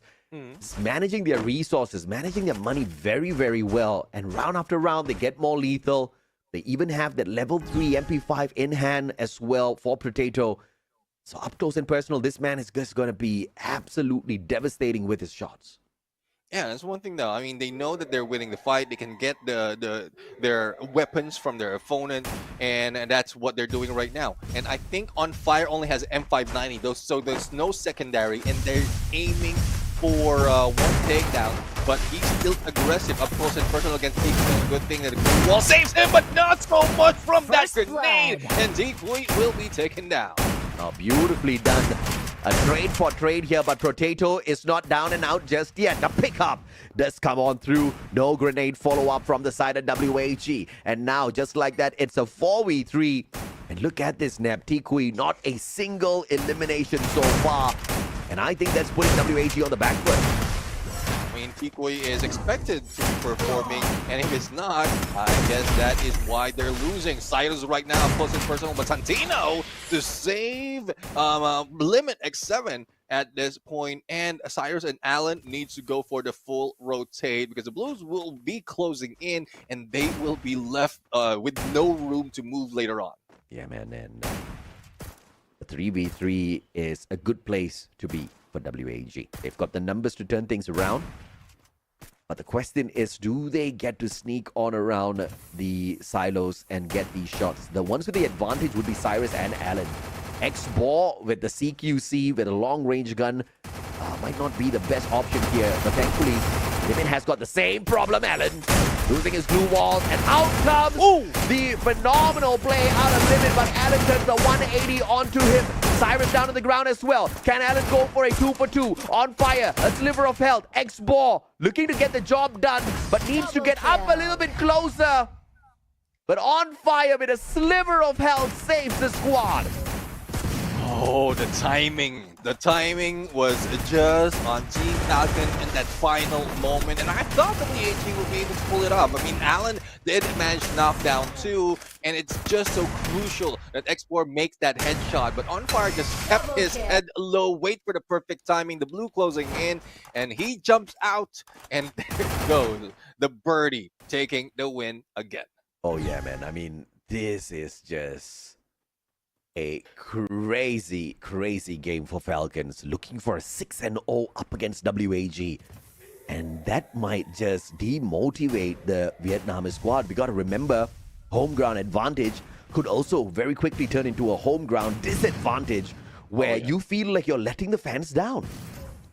Yeah, I mean, hopefully that's not the case later on. Allen a little bit too close on being taken down. Potato from afar will be knocked down. Now, there's On Fire as well on the ground. WAG, I think, with that quick pickup as well as recovery being done, they have a good chance to grab a point for their side. But Limit X7 would be the threat, and Cyrus will need to go for the flank, but Limit X7 has already moved away with that Santino for a quick break position, but Limit X7 manages to survive. Yeah, and Limit, the sliver of hell, will not keep him in the round, and WAG, as I talk about, a little bit of that home ground advantage. They make sure they make their fans smile a little bit wider, pulling one round back for themselves. And they've got the money to do that all over again. Yeah, let's see though. Let's see. I mean, WAG, this is a good start for them. They will not be thinking about economy anymore, but this is one thing that, or one part of the map that I hate the most, the Santa Catarina, because it's quite confusing on what a route you're going to take. Are you going to go in straight or flank left or right? And the opening would be crucial because there is that gap between the ship that will be open for the snipers. Yeah, I'm always looking for that gap, and I'm always taking shots to the gap. Never have I gotten a headshot like that. My goodness me. But of course, because the teams were a little bit too far away from each other, very quick recovery here made by Team WAG. X-Ball back up on his feet. And that would have been the best player to remove from the equation because X-Boy has been pretty deadly on the side of WAG, and that instantly takes away the long-range capability of WAG, right? But the danger has been averted here very quickly by the Vietnamese squad on that pickup, all thanks to the smokes laid out. But now high ground advantage for the team of Falcons. There's a good chance Potato might be able to peek or probably jump in and make those shots and make sure that it really lands. But good position as well from Kiroro because anytime that WAG rushes in, they will have information, and On Fire and Potato can just jump out. But as you can see, Limit might be just waiting, taking advantage of the blue closing in, and a headshot might happen. He's not spotted just yet. This is a little bit of an advantage here, but the circle now closing on in. That just spells chaos in Clash Squad. And if you're not geared for some CQCs, you are going to be on the losing end. And I think what could play against Falcons is the fact that Potato's running a level 1 MP5, and the M590s can very quickly dismantle Potato. And this is that big advantage that WAG needs to play for themselves here. Well, Limited 7 using that Santino probably for a quick recovery to regroup with the rest of the team. X4 into the water, but not out just yet. Allen goes down together with the On Fire. It's now a 3v3, making that 3v2 as WAG is fighting back. Yeah, beautifully done. And I think this is what I wanted to see out of EVOS. Slow the pace down, wait for your opponents to come looking for you, and then take advantage, because you do have the advantage when you're hiding behind your defenses and you know which angles to put your free aim on, right? So WH is just playing that so well, nephew. Yeah, definitely. I mean, I was surprised why Limit X7 didn't get one knock, because position-wise, he had a better view of a headshot against 3 of the players. But I guess with that slope, is more of WAG anticipating or calculated that already. But even one is above, you will not be targeted. But up close and personal, 2v2 in the middle, going in for the airdrop. Comeback gameplay here for WAG. Oh, the split blitz going wide. Karoro not finding Tikui with that. But Tikui, can he fish out a Potato? His split blitz goes wide as well. Allen, connection, double connection, ice grenade, finding the spots as well. Potato will be able to back away instantly, but Cyrus finds the tag with the MP5. 2 players now, bleeding out on the ground. On Fire extinguished instantaneously. Karoro desperately trying to hang on here and pick Potato up. That's the mission. And WAG backing away to allow that. No, denial comes through from Cyrus yet again as he knocks out Limit X7. Cyrus On Fire. Tikui needs to catch up. Now let's see though if Tikui can do that. But no. Well, we are seeing WAG already grabbing a few more points, make that 3 points against the 4 the Team Falcons has. And I love the movement of Tikui as well as Allen right here. They go in for a pinch play and alternately uses that M590 not only to put pressure, damage, but also confusion against the opponent. Thus, they managed to take down 2 of the Team Falcons before that rush. Yeah, man. I mean, this is one of the best comebacks we have seen here today thus far. And WAG keeping the hope alive. And the fans have got a big reason to smile, because here comes WAG for a phenomenal comeback. 3 rounds in a row now. They have stopped. They have put a pause to the aggression from the side of Falcons. But both teams have got equal access to the resources, equal access to the weapons. But On Fire and gang, the first ones up here beside the airdrop, and that is going to put On Fire in a little bit of a sticky situation. Double glue walls pulled out, but here comes Ignis and his firewall, tagging up On Fire just a tad bit more. Yeah, on fire with that Flam Mirage. Let's see though, and good nade right there. Split a little bit too much though, but Limit X7 being weighted by Allen with the VSK timing, nade sustain. Otherwise, he will be the one going down from a headshot. But good timing as well and getting away. But X4 might be in open later on once the blue closes in, and that is a trouble. On Fire being tagged up with that nade. Tikui and Allen quite split far apart, and I don't think that that basic therapy would work that way, so they need to get closer and take the battle up close and personal. But a 2v1 from both sides. I love it. WAG's play. Yeah, absolutely, man. On Fire snuffed out, and a team ace courtesy of WAG to equalize 4-4 now. 2 more rounds to go to secure the game. WAG, can we see the most phenomenal reverse sweep here on this day here at the semis? My goodness, this is what we want to see. Definitely, I mean, the adjustment that they've done, and this is why I love WAG. They were in a loose streak already, but how they came back up, it's just phenomenal. They don't want to be lost in a lower part, and they have broken the record that Team Falcons has brought in against their opponent. So let's see if they can take it back, probably get to match point, because I think with position-wise, WAG has an advantage. Absolutely, man. I mean, they were down, but never out. Resurrected for sure. WAG showing us they've got some life in them. AWMY in the hands of X-Ball. Limit cannot match up with the power of shots from afar. And X-Ball knows exactly what he's looking for. Kororo with the AWM as well. On fire with the AWM as well. Everybody from the side of Falcons playing that long-range game just like WAG. Yeah, I mean, Limit X7, though, is about to go in for a quick flank. I think X-Ball has lost sights of him because the focus is now on Kororo. Now Kororo is trying to heal up. The rest of the teams will try to go in for the push, but not so much of movement. Name thrown onto X4, but it doesn't reach. But Limit X7, the deadly sniper from the other side. Yep, Allen shutting down Potato. The VSK 94. No AWM, no problem. The VSK gets the job done as well, but it's only a knock though. No secure coming on through. Potato, circles approaching. And this just means danger zone.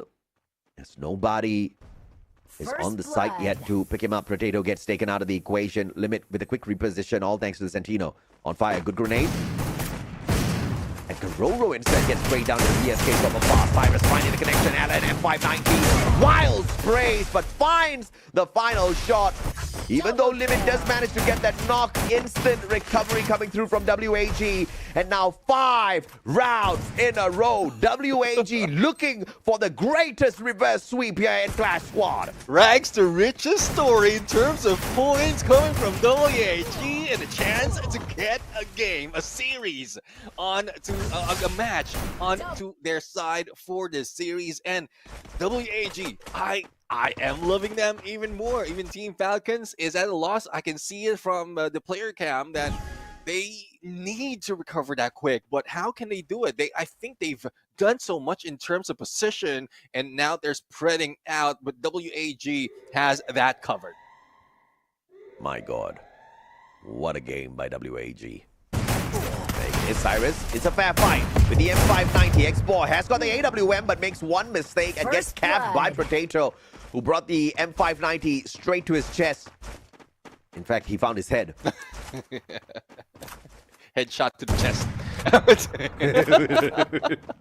Allen, AWM, tag on fire, but else also being hit. Onto the other side, Limit would be deadly right now. But Tikui, well, it doesn't have that much angle, but a good view against the 3 players on the left. So I guess what they need to do right now is take out Limit, because this is the opening that they can take. And as well as Potato, and Allen does that, follow through, and probably a confirmation as well. But no, it misses, and a pickup is done.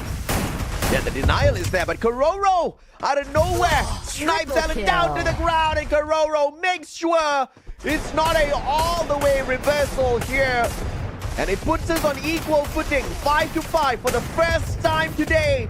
On the day of the grand finals for Clash Squad, we see round 11. Oh, yes, indeed. Round 11, it's up to this, but we're only talking about one match on the best of 5 series. But as you can see right now, it is just quite even between the 2 teams. We still don't know who's going to win, but in terms of weaponry, I know the Team Falcons is going to bring this from a long range, especially with the triple the AWM on their side. Yeah, man, triple AWM, VSK on toe as well. And on the opposite side, you've got a couple of marksmen in the hands of WAG. Still, everyone's looking for that long-range engagement. Question is, how many M590s do you have when that circle starts to close in? 4 AWM wires on the side of Falcons. That's how you want to get the long-range gameplay done. Yeah, I guess they're trying to do the slow gameplay, but with on fire, very close, already almost behind enemy lines. They are about to use that M590, throw after throw, and Allen goes down from on fire, and that Flam Mirage being lit up, and there goes Limit taking out Tikui. Yeah, Potato pulled that distraction onto Tikui, and the moment he stood up to look at Potato, Limit sniped him from afar. That's one of the best teamwork we have seen thus far, but now in a 2v2, X-Boy and Cyrus can get the job done here. Ice Grenade's going to go out here for the tag. Cyrus with the patchwork. X-Boy bleeding out, and Kororo says, hell no. And Falcons takes game 1.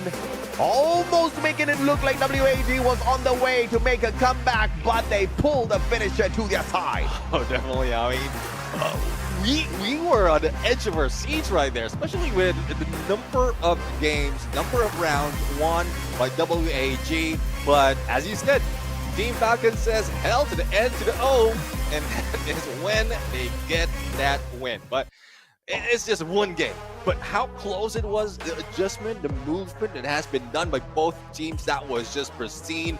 And this is what we love. They're treating it as if this is a grand finals. Yeah, they're treating it as if this is the final game. You lose, you're out, right? And you gotta love the hustle from both sides. I mean, Falcons with the crazy good start, 4 rounds in a row. And then WAG outplaying them, taking 5 rounds in a row, and Falcons saying, hell no. All right, we set this up, we're going to finish it. But at the end of the day, I think we need a little bit more ramping up on the side of Tikui. He's not participating in his usual style of gameplay, which is very, very aggressive, up close and personal with the opponents to take those numbers for the side of WAG. If Tikui finds that activation in this game number 2, there's a possibility we might just see a game 5 by the end of this. Yeah, I mean, it looks like it. And even without Tikui being activated, they managed to get consecutive wins in that round. And if it wasn't for like a mistake in position, I would say for that final round, WHA could have brought home that 1 point. Yes. But, well, it's early to tell. We're talking about best of 5 at this point, and I don't think Team Falcons, or WAG rather, will be giving up that easily, especially on how well they did on that round. Absolutely, man. Falcons basically just saying, Beta, tumse na ho payega. You will not be able to do this, my child. It's my game. And that final second denial is a little bit more fatal than just them winning it out straight, right? Because they brought... You could take WAG from where they were and you can push them down in terms of confidence. But they didn't do that. They lifted them up. They made WAG think for a moment there that they were going to win that first game, and then they finished them off. They came crashing down. I don't know if this is just pure mind games from the side of Falcons. If it was pure genius. Oh, definitely. I mean, that at some point, if some teams get consecutive wins, it brings you a different level. It gives you like more motivation, and well, you don't think that clearly because you are on a momentum. So if that is the case for WAG, especially in the final moment, that is a good, and as you said, genius move coming from Team Falcons. Looking at the match summary right now, 6-5, very close, a record-breaking match against Team Falcons by WAG though. Yeah, man. I mean, this is one of the best games of the day. And it's equal just like how we wanted to be. Karoro walking in here. And we thought he had no clue, but he has a clue as to how to get it done. 11 elims, 11 knockdowns, 4,903 on the damage. Rocking the M590. And the beautiful thing about this gun in his hand is the fact that that shotgun tells a horror story. One click, shattered dreams. And that's exactly what we might just be able to see on the side of WAG by the end of this if he keeps this up. Yeah, definitely. M590 story doesn't even build up to a book. It's just a pamphlet. Because the moment you hit those pages, you're already down. Oh, yeah. Oh, yeah. It's what we've seen all throughout in the deadly hands from the shotgun users all throughout. And I would say pretty much everyone in the Free Fire. But scoreline overall, in terms of numbers, Team Falcons limit X7 has brought it in assist department as well as the damage, but it was Keroro with that 9 elimination, 9 assists, and 4,900 on the damage. But the rest of the teams did a decent amount of work as well, quite balanced with a 5 elimination from limit, On Fire as well as Potato. Comparing that to the elimination of WAG though, it looks like they were heading like at a lead at this point. Look at this, man. Karoro really capping Tikui in this first game. And granted, we did talk about how Tikui was not his usual self. He was not out there slaying as the wonder kid from Vietnam. He did manage to get the assist though, because many of the shots were finding the connections, but they were just not being seen through. And Karoro, of course, getting that victory over him. But on the battle of the snipers, though, 7 eliminations versus 5, X-Ball get the edge over Limit.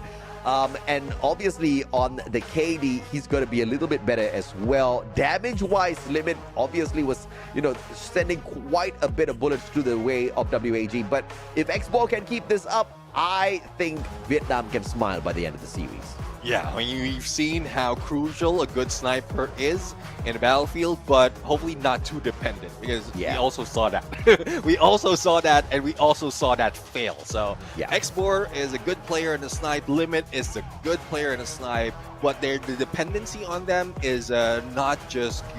the dependency is not just geared towards them. The other players of the team, they did a lot of work, especially for I would say the combination of Alan and Tikui on that M590. That is something that would put Team Falcons to their toes. So let's see if they will keep their morale up despite of losing that close battle. Yeah, absolutely. I think it can be truly crushing. But you look at some frustrations on their faces. This is a good sign for Falcons. And look at the focus on the side of the Thai squad. Team Falcons, a couple of smiles out there as well. Everybody's locked in, listening to their analysts, trying to figure out exactly what can they do to make sure it doesn't become a close call yet again. Yeah. I'm quite sure if WAG, that's, I would say, disappointment on their faces or just confusion from what they're hearing from their coach. Oh yeah, because there are some instances that happen. I've seen a few players that it looks like they're mad or sad or whatever. It's just that they're trying to focus on what their coach is saying. But well, Solara would be our next map for this game. We've seen plenty of Solara, not just from the Clash Squad that we have in FFWS Southeast Asia, but even on our own games. So not quite sure if you're getting back to loving it in Clash Squad, but I am. I mean, I most definitely am too, man. Cassie, Steffi taken out of the battle this time around. They do not want to deal with these ladies, and we understand why. They come in there with the power to allow you to survive a little bit longer. Both of them do. Definitely, I mean, not being hit by any grenades or being connected with that basic therapy. The question is, who's going to take the next pick? And 8124 into the mix, favoring WAG. They have a good chance to disable any of the skills, but we don't have any idea what skills they will be disabling later on. So a good counter that Team Falcons can use is like having skills that will not be that crucial that A124 can counter. Oh yeah, absolutely. And A124 in here for the side of WAG, Team Falcons, Zane and Koda. We know how Zane helps you be a tad bit more tankier up front, and this is exactly what Team Falcons needs, because I do believe Tikui is going to be ramping up some of his aggression out there, and Koda should allow Team Falcons to understand what sort of position WAG holds and make that call out with those tags, right? So good balanced play here from Falcons thus far. Iris dragged in by X-Ball. In any case, Falcons, I don't think they will just be hiding behind those blue walls all the time.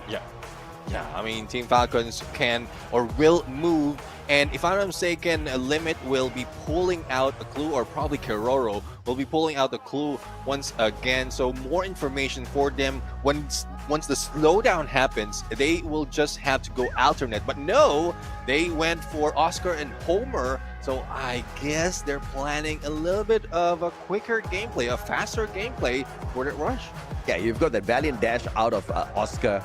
Pretty much like a Rebel Rush, but you also get to smash a couple of glue walls. Unlike the Rebel Rush, though, you only get one charge, which I think makes Oscar a so 50-50 character at this point of time in terms of that perfect rusher capability. But it's a good second pick since WAG pulled the Tatsuya away. Yeah, I mean, they did have a good counter for that rush, but the knockback as well. The knockback can throw you off for if in case you are just hiding out. So apart from like disrupting any healing that's being done, or just hiding out, that knockback can throw you off. And if the opponent, if Keroro has that M590 quick hit will do wonders. So let's see though. Different story overall in terms of this skill lineup, but we know the capability of the players themselves, and regardless of active skill, they will put their best into the gameplay, and looking forward to WAG coming back. Yeah, absolutely. And the question is also going to be divide and conquer or divide and fall, because it looks like the team is not planning to stick together in here and go for a mad bum rush. They're going to be playing it a little bit tactfully, and I think that is just going to drag out the matchup, just like what we saw in game number 1. And that puts us in a 50-50 situation once again, right? Because we couldn't see WAG close it out in this game number 1. Hopefully, it's a little bit of a different story this time around if it goes the distance. Yeah, if it goes the distance, that is the question. Because I think Team Falcons, if they're still up to their ways from what they did earlier, and if it really was planned or intentional that they did build them up and then brought them down, pretty much like a buttercup. I don't know. Kids out there, you don't know that, I think. Buttercup. So if that is Team Falcons what's planning, then well, they can do it once again, but they've already played that card. So I think they're going to go for a full reverse, go rush in, because they're capable to do so. Yeah, absolutely. And I have a feeling that it might have just been plotted from the side of Falcons, right? Just to break the confidence of WAG. Because it was done in a very interesting way. Because there were a couple of rounds where we saw the mad run from WAG, picking up those 5 rounds in a row. There were a couple of rounds where I felt like, okay, all right, this is an interesting move coming through from the side of Falcons. They could have rushed on it there. They could have been a little bit more aggressive. But they chose to play it passive and scatter their hopes or opportunities out there on the field. So maybe it was all planned out. Maybe it was just a pure coincidence that some of their tactics in those few rounds did not do them justice, and they made that recovery gameplay for the final 2 rounds. You know, either way could be a fact, but, you know, perhaps we get a confirmation through this next game, Neptune, based on how they play this. Exactly. I mean, we still have, if in case WAG loses out on this, we still have another match. So this will give us a clear view if this is something that Team Falcons is using to play out the tactics or the mind games at this point against WAG. Or is WAG really that much, and they only made one critical mistake to lose out that final moment, that match wherein they could have taken that round, that game overall. So a lot of questions, a lot of things that need to be answered, but we'll have to see later on, because game's about to start and we're looking into Solara. There's a lot of interesting parts of the map right here, especially in Clash Squad, that I'm looking forward to them play and for us to learn as well. Yeah, Solara, you're not going to see many of the snipers. Not that you will not see any at all. Just very few, right? Because a majority of the time, this map kind of sets you up for some CQCs, especially when you go into, you know, some of those tight spots, all thanks to the rails. You are going to be put into a situation where you have to whip out those SMGs, potentially the M590s, and I think it's just going to be a game of let's see who's the better CQC combatant out there overall. Or do we actually see a forced battle of snipers either way on the Solara map? Because it has happened to me, and I've not been the sniper player, but being shot down from afar. So yeah, it's a little irritating when that happens. Yeah, I mean, if they happen in Archway, there's a lot of potential. You know how you spawn right next to each other, and then like but you gotta shoot them. You can shoot them from across, but if you stay behind, you'll be able to shoot them as they slide into the other side. So that's one thing that the snipers can utilize at this point, especially in Solara. I mean, I spent so many times in Clash Squad, especially in Solara, that the trauma and the enjoyment is always there. I remember the first day Solara came out, I was binging the gameplay on Solara on CS, right? And I was a pro at the map by the end of it, but I was still not a pro at aiming, so I lost quite a number of matches, I'll have to say. But of course, not all compounds in Solara is a CQC kind of map. I do believe that, you know, luck will have its own say here in this game, and we will have to look at how X-Ball plays this out once again up against Limit. I would say the fight between them was pretty close. Even in the head-to-head, I don't think that kind of tells the full story just yet. We have to take a proper head-to-head by the end of the series to see exactly which one was the better sniper. But it looks like we are gearing up for game number 2. Do we see another potential comeback? This time seen all the way through, or do we see WAG come crashing down? Or perhaps maybe even the third opportunity is, or the third scenario here, WAG just dominating from the start to end. Yeah, let's see though. Let's see if they will dominate from start to end, show all their cards all throughout. Not only you want to stretch it all along to that game number 5, because come to think of it, like they are the second match, and then later on they are going into best of 7. So if I am Team Falcons, I want to end it early. I want to end it as quick as possible so that there's plenty of time to rest, or not so much of effort being done, so that they're prepared on the grand final. So yeah, let's see what would be the chosen scenario for Team Falcons, because we're about to start it, Jay. Let's see exactly who manages to pull this one away from the opponents. WAG versus Falcons. Okay, here we can use the sniper maybe, but we only get the M500. Yeah, I mean, let's see though. M500 pretty much like a sniper, but it's depending on the position as well. So as we go in onto the trains, let's see what position they will be taking at this point. Tikui already in the flank, and Liminic 7 up close and personal, who to be able to spot out any crossing over, especially on that airdrop. But Alan managed to survive, runs away, and back in form. So Alan, with a grenade in hand, might be able to take down On Fire, but it might be very close or very tight right now, so they need to be careful. Alan tagged up with that grenade and has been knocked down by On Fire. Tikui backing away for the chance, looking for the chance to go in for a spawn, and Tikui managed to do so for the headshot. The pickup is being done, and another one by Tikui, because this is where he wakes up. Team Falcons, though, is bringing them down, and Cyrus, the only one remaining, backs away in time, leaving 3 players from the Falcons to wait for him. Well, it's a 1v4 now as Potato gets picked right back up on his feet. And 500! Cyrus finds the first headshot, tries to put him out of the equation. But Karoro finds his head as well to shut down WAG early here. And it was a mad rush coming on through from the side of WAG, but Falcons playing it very well from that lower ground. And of course, limit the damage dealer from afar, making such a huge difference for Falcons now. Yeah, definitely. I mean, that's a huge difference that they've done. And in spite of all the effort that Tikui managed to put in to like protect one of the players, I think that was Alan who went in for the drop. That is where they really falter. And this is what I'm talking about. Limit backing away from the rest. And the moment he has an opening in this area, he will get that hit. And Tikui is the casualty.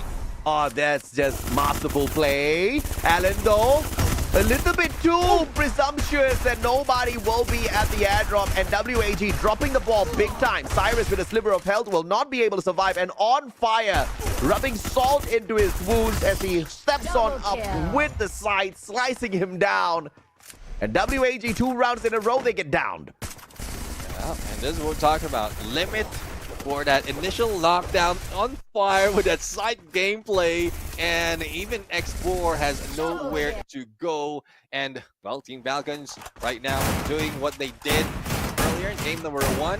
Let's see though if WAG will get back, and hopefully it's not late compared to what we've seen earlier, like 4 matches, but it depends. It depends on what weapon they can use. Well, this is that CQC part, bro. As the Ignis Firewall gets sent out. Cyrus with a sliver of health does not get to sustain. It's straight down with a mini Uzi of all things. Tikui level 1 MP5 in hand. Karoro with his back turn, and Tikui takes advantage of that. But out of nowhere, Potato spots him out. Mini Uzi to the chest, leaving X-Ball all alone. And this is where the sniper can shine, but in a 1v4, Falcon says, hell no. Definitely. I'm loving how Keroro is using that awesome. They want to go in a rush. They want to go in a rush, and those nades are helping them do so. And it's as if for every round, a different tactic is being shown by Team Falcons. Earlier, it was the Oscar gameplay. Now the grenade gameplay. I'm expecting WAG might be at a loss right here on what to pull out. Well, we saw this earlier, Neb, and they pulled out 5 rounds in a row, so Yeah. there's a potential that you're going to pull this off yet again. Smoke laid out by Falcons, and that's going to allow them to cut a little bit of distance between them and WAG. Allen with a sliver of health. And the ice grenade will be more than enough to take him down. Cyrus in a 1v2, builds up those blue walls. T-Kui with a backstab, Potato down on the ground. And Allen will be picked right back up here. Good play by Cyrus. Blood. And a sliver of health left on him as Limit rotates around just in time to catch Allen backing away, trying to find some defensive spot. But now in a decent enough 3v3. T-Kui with the level 2 MP5, looking to make a miracle happen here. And the M590 whipped out in the Double nick of kill. time to shut down on fire. 3v2, it's happening again. The comeback is real. Yeah, the comeback is real at this point. WAG is following the script overall. Cyrus, though, has Double falling kill. down and will be taken out. Now, it's a 2v2 situation, but T-Kui is primed with M590, but will be hit as well onto the other side by that Homer and Kiroro. Just slowly creeping in onto this middle part, waiting for Limit to go in for information or probably into a snipe against X-Board. Ooh, Limit finding him with the VSK from afar. T-Kui all alone in a 1v2. Can he pull this off? Limit making sure. Oh! What a shot from afar! Limit with the high ground advantage, spotting him out, putting an end to it instantly. First blood. Well, I guess Team Falcons is writing the script at this point. They don't want to have what happened earlier to happen once again, and they're bringing it to match point already. 5-0. And this is, well, I'm a loss on what WAG can do. That Oscar is deadly earlier, and then now the grenade was deadly from the previous round, and now the snipers doing their work. And another part of the map where in X-Bore as well as Limit X7 can be exceptional in terms of going in for the first knock. And there you go, it is Potato with that VSK. Same ideation though, and Team Falcons not slowing down. Oh yeah, absolutely, man. One more spot where the snipers First can blood. play a huge role. Potato from afar, deleting Cyrus instantly. Still a 3v3 though. Cyrus Karoro taken out of the equation. Limit once again. God nade out of nowhere. Allen sprayed down to the ground. And the deletion comes on through as well as T-Kui backs away with the M590. T-Kui goes in for the flank. No hit just yet for a knockdown. And X-Bore doesn't have any opening as well. And I guess this is anticipated by Team Falcons, thus they're staying indoors. Limit X7 will try to go and spot out, but up close and personal M590, that jump will not work. 109 on the HP, he needs to back away. Yeah. Does he manage to get away though? Oi! No, answer is absolutely no as Potato spots him out. And a 6-0 scoreline for Falcons. And looks like the theory is absolutely real. They lifted them up, they dropped them down, and now they crush their hopes in game 2. Definitely. I mean, that 6-0 will definitely crush a lot of hearts, a lot of dreams at this point. And let's see now if WAG can get back on this, because as I mentioned, from that game number 2, from game number 2, round number 1 up until the 6th, they used different approach overall. It's either, well, the pistol round. Let's take it out because that's not so much. There's not so much that you can pull off on a pistol round. Yeah. But from the second game, when they have the weapons that they need, they're pulling a different. First, the flank. Or the pinch, and then they went in for the grenade, they went in for the Oscar gameplay, and then later on just sticking together, getting away from that sniper. Different tactics overall put into one game in a series. That's Team Falcons for you. That was a nasty play, man. Not even giving a single round. And, you know, it was just sitting at a level of theory earlier on where we crafted this out, thinking that maybe Falcons were just playing a little bit, you know, cheeky, allowing WAG to make a phenomenal comeback before crushing their hopes. And in game number 2, they showed us exactly what they're capable of. just wiping the floor clean with WAG, and this is in front of the home crowd. So in game 1, obviously you crush their hope. In game 2, you decimate their hopes.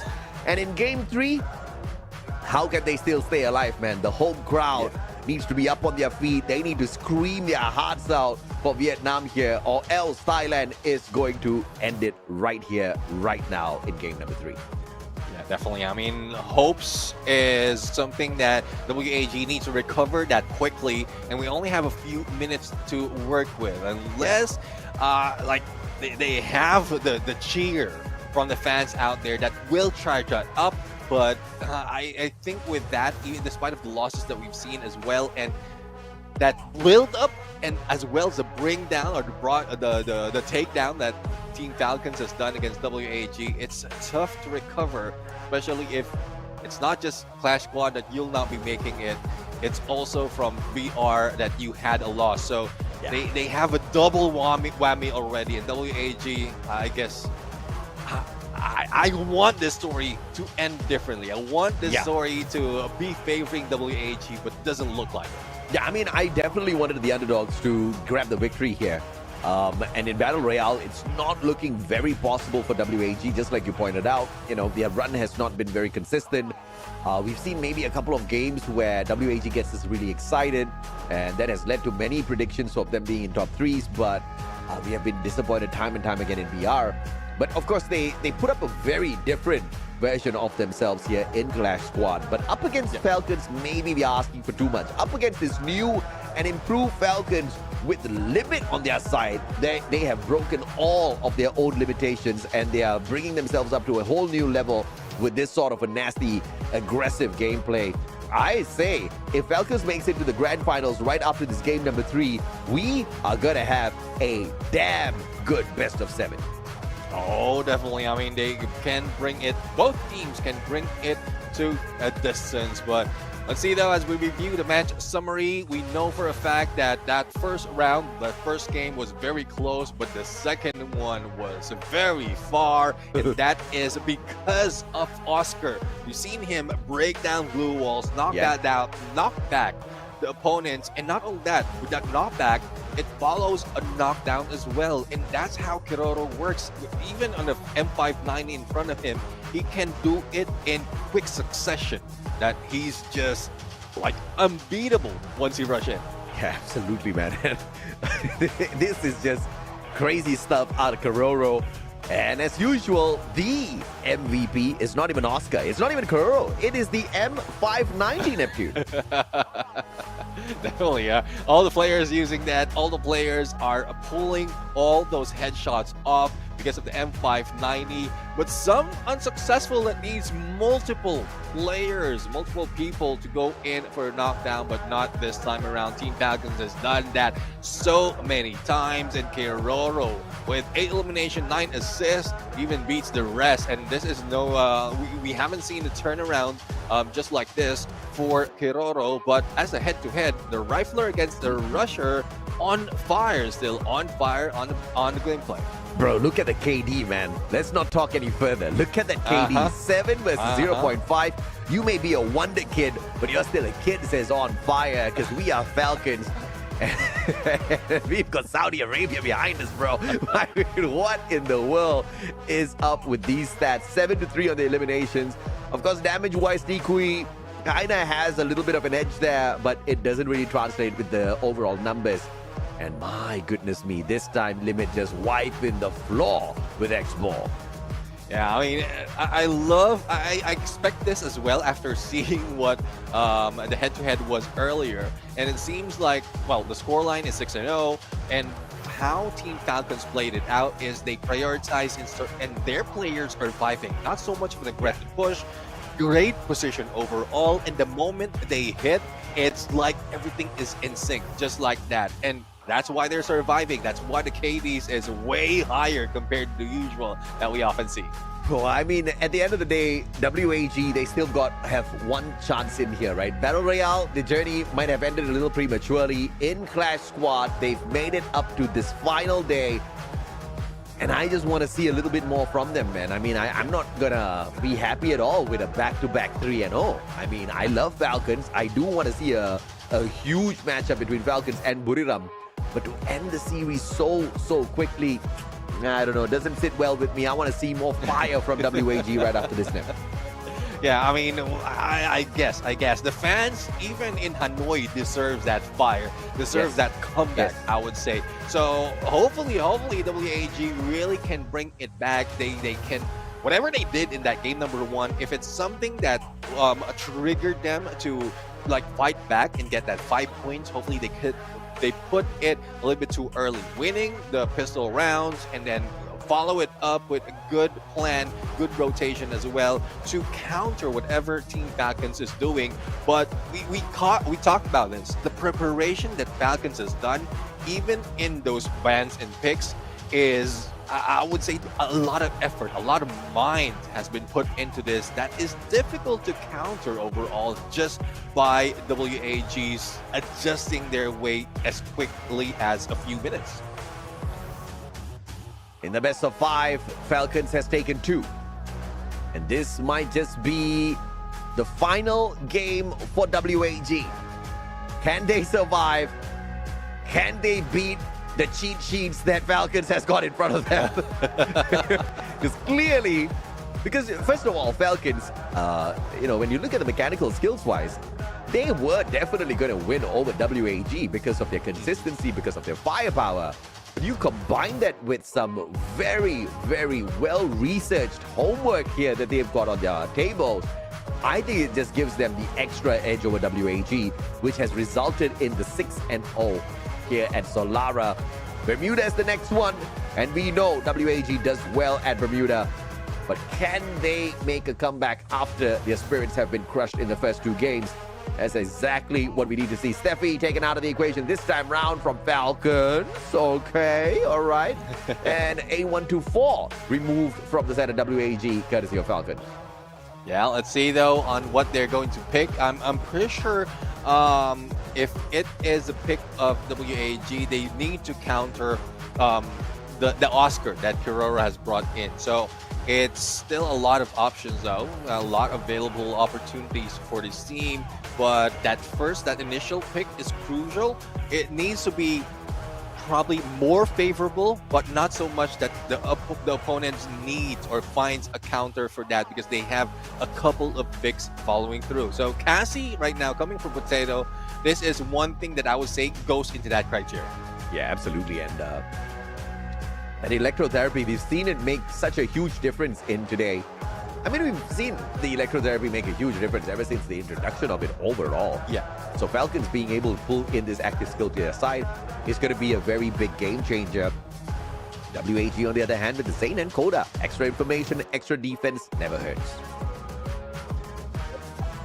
And let's see what would be the counter that would be put in by Team Falcon. So Zane and Koda, that is one thing that I think can favor WAG because of how quick they go in for the rotate. But speaking of quick, a combination of Oscar and Tatsuya, both in the hands of On Fire and Keroro, I guess they will leave Cassie behind at this point, because once they go in up front, they can beat down a lot of players on their way.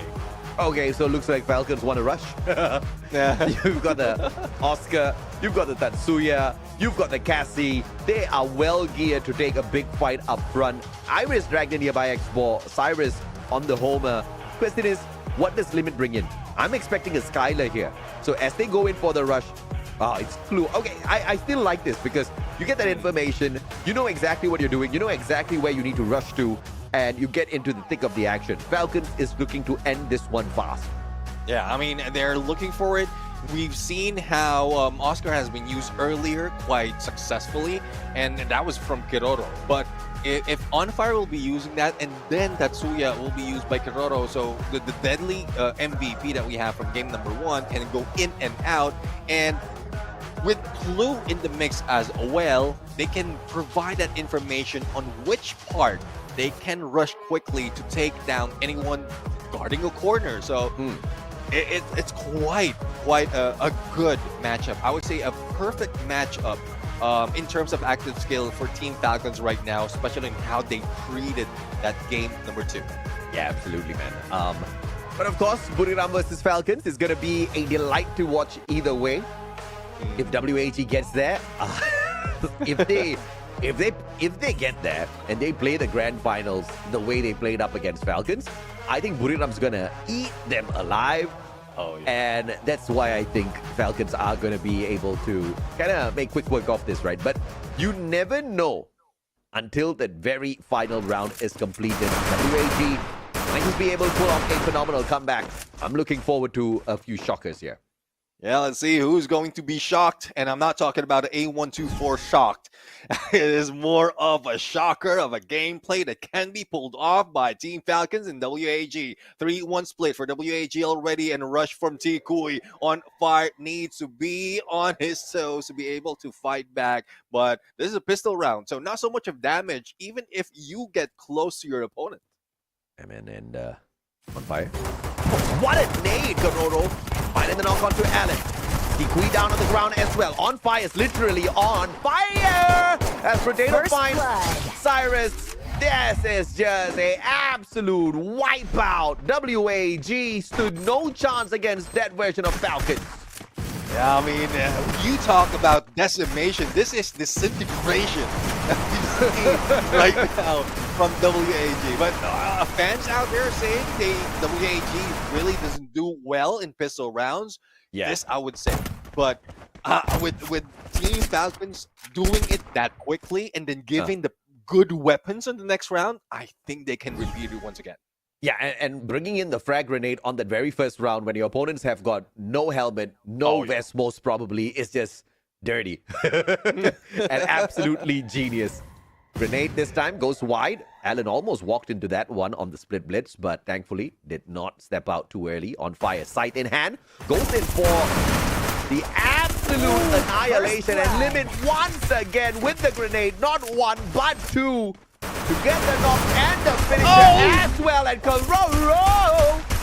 I mean, dude, at this point in time, Falcon is just teasing WAG with their game. You know why this is a tease, a good tease against WAG? Because they are the ones who took out that Steffi. Oh, yeah. They are the ones who banned that Steffi, meaning it gave the opportunity for Team Falcons to use that to their advantage. And pistol rounds, they use it. Second round, they use it. They have resources to buy even more. Yeah, and on fire with the sight, disrespected Divid personally after performing so well in that first round. I mean, on fire is truly on fire in this final game. They want to meet Buriram right now. But of course, they'll have to get through WAG. 4 more rounds to go. Allen this time cooking up the grenade. We can play those nades too, he wants to say. But Karoro, what a spot with that nade. Tags up Allen, instantly makes him use the medkit. Yeah, I mean, he will be losing out medkit as well as the time to help out against Tikui, and Tikui losing out on HP. Cyrus and Tikui simultaneously being taken down because of his skills, and it's up to Allen right now, but Allen cannot do anything. X4 is far away, also damaged, and this might be a 3-0 and on fire. Well, not so much that he can do with that mini Uzi, but at least they know where X4 is. Yeah, Falcons is like, okay, he'll recover first. They pick up their buddy, and when X4 thought he could punish on fire, a instant reversal as he shows up. Falcons 3-0. WAG has asked no questions thus far. Yeah, no questions overall. And X-Bar double SBSK, not sure of what he can do against the same weapon being brought in by Limit X7. But the deadly part is, other than M590, we have Kiroro with the level 3 MP5 that we know is deadly mid-range, even in a mid to long range. Between mid to long range, you will be hit with a headshot right there in the perfect hands. Oh yeah, absolutely, man. And look at the electrotherapy plate. On fire. Connected once again, Karoro. Damaging them with those grenades, and the ice grenades being laid out as well. Karoro misses the second toss. And the prioritization in terms of the resources on the side of Falcons here, going in for those frags. I'm very sure Buriram is watching this on fire. With the pump down onto Cyrus. Karoro traded out by X4. But expired as well. Allen with the M590. Phenomenal hit onto on fire. But Potato was there for the save, and he gets down as well. X4 finally showing him who's boss. Now it's a 1v2 situation. Limit X7 on a corner. Let's see if he is brought into his limits. Does have a good potential for a snipe, especially when X4 turns that corner. But T Kui with an MP5 right now will be tough to beat. But there's still chance. There's still hope. X4 dealt with the damage and half on the HP. But the Blues closing in, and T Kui will have that shotgun on him. Oh, Tikui. Opportunity. MP5. Wild sprays finds nothing. Limit just breaking down his blue balls in the meantime. Acting as if Tikui does not exist. But good to keep a little bit of distance here with Tikui at 590 M590 to the chest. And he rips away the level 3 MP5 as well. Yeah, I mean, it is a good chance for them to bring it back up. No more of those 6-0s happening. Oh, yeah. Now, let's see if WAG can bring all those weapons. They have the level 3 MP5. They have a few more M590s to their side. And let's see if this is something that can, counter Team Falcons, especially on how well they set up the previous round earlier. Now this comeback from WAG could really spur them on. Falcons. Yes, they do have the 3 rounds on fire, activating that air drop already. Tikui, grenade in hand. Could be a big one. Alan cooking it up as well. And it looks like the chefs just don't want to deliver just yet. On fire, tagged up from afar. Cyrus looking for the grenade. And WAG just taking way too long with this one then. Yeah, I mean, they're taking too long, and I guess it's a timing that On Fire has asked Potato to protect him in getting into the airdrop. That ice grenade helped him to rush in without any worries that Alan and Tikui will be going against him, and they're just putting the distance. On Fire on the flank. Alan might be able to meet him, but there's no backup overall, and On Fire already have a good chance that there's a good weapon on his side because of the airdrop. This car makes a lot of noise. Barely gets in the damage. It's a high damage gun, but for some reason, my aim on this car is just absolutely abysmal. Alan, spotting one in the open, but On Fire with the quicker reflexes. Pulls the 180, drops Alan onto the ground, quickly makes him expire as well. And now a 4v3 disadvantage to WAG. And once again, the smoke's laid out to confuse them. And On Fire will be able to find him through the smoke. On Fire, still on fire. You know how it is. When there is smoke, there is fire. And that is what we are seeing right now. Like, you won't be able to distract him. Even if you pull out smoke, there goes Kororo for the rush. Cyrus right now is trapped. And On Fire's waiting for the backstab coming from X4. Good thing Potato was able to protect him. And it is now a 4-1. My goodness me. 2 more rounds for Falcons to book their spot in the grand finals. 2 more rounds for the 2 big monsters of this Clash Squad competition to come head to head, face to face, for the delight of all the fans all around the world. This is Free Fire at its best. Oh, definitely. The best in Clash Squad is showing us that they still have it. Team Falcons, the preseason champion, is bringing themselves closer to that grand finals and also going against, I would say, their best rivals when it comes to the Southeast Asia region. But let's see, they have to deal with a few more, 2 more rounds against WAG, and it's a 2v3 situation, but Kororo and Limit is off backing away. Yeah, I mean, Falcons just playing picnic out here, going for the airdrop instead of pulling in the fight up against WAG. They find another scythe, and I think they're looking for a melee here. On Fire with the initial knockdown onto X-Ball. Limit up against Alan. CQC and the Mini Uzi dropping down the glue wall. Still full HP here. BSK in the hands of Limit. And Alan with the advantage still can't find the full finisher onto the squad just yet because that's a 2v1. Cyrus drops in the assistance.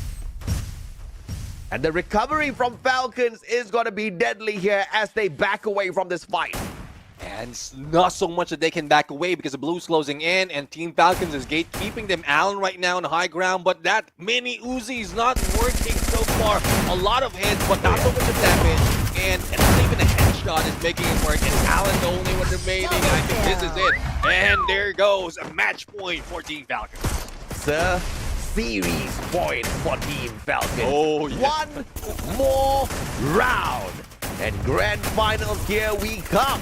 Team Falcons will say, not as quick as what Buriram did to EVOS, but still as exciting. You have to, you have to count yourself blessed to be able to witness this matchup between Falcons and Buriram, because these two titans do not give an inch.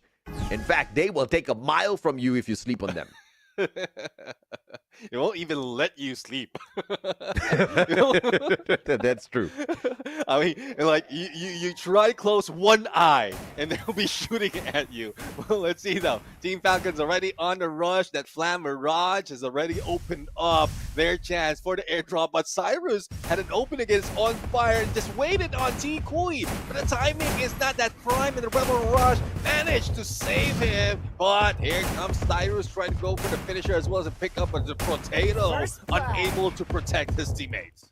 Absolutely, man. And you almost popped on the M590s. And explore the final one in here.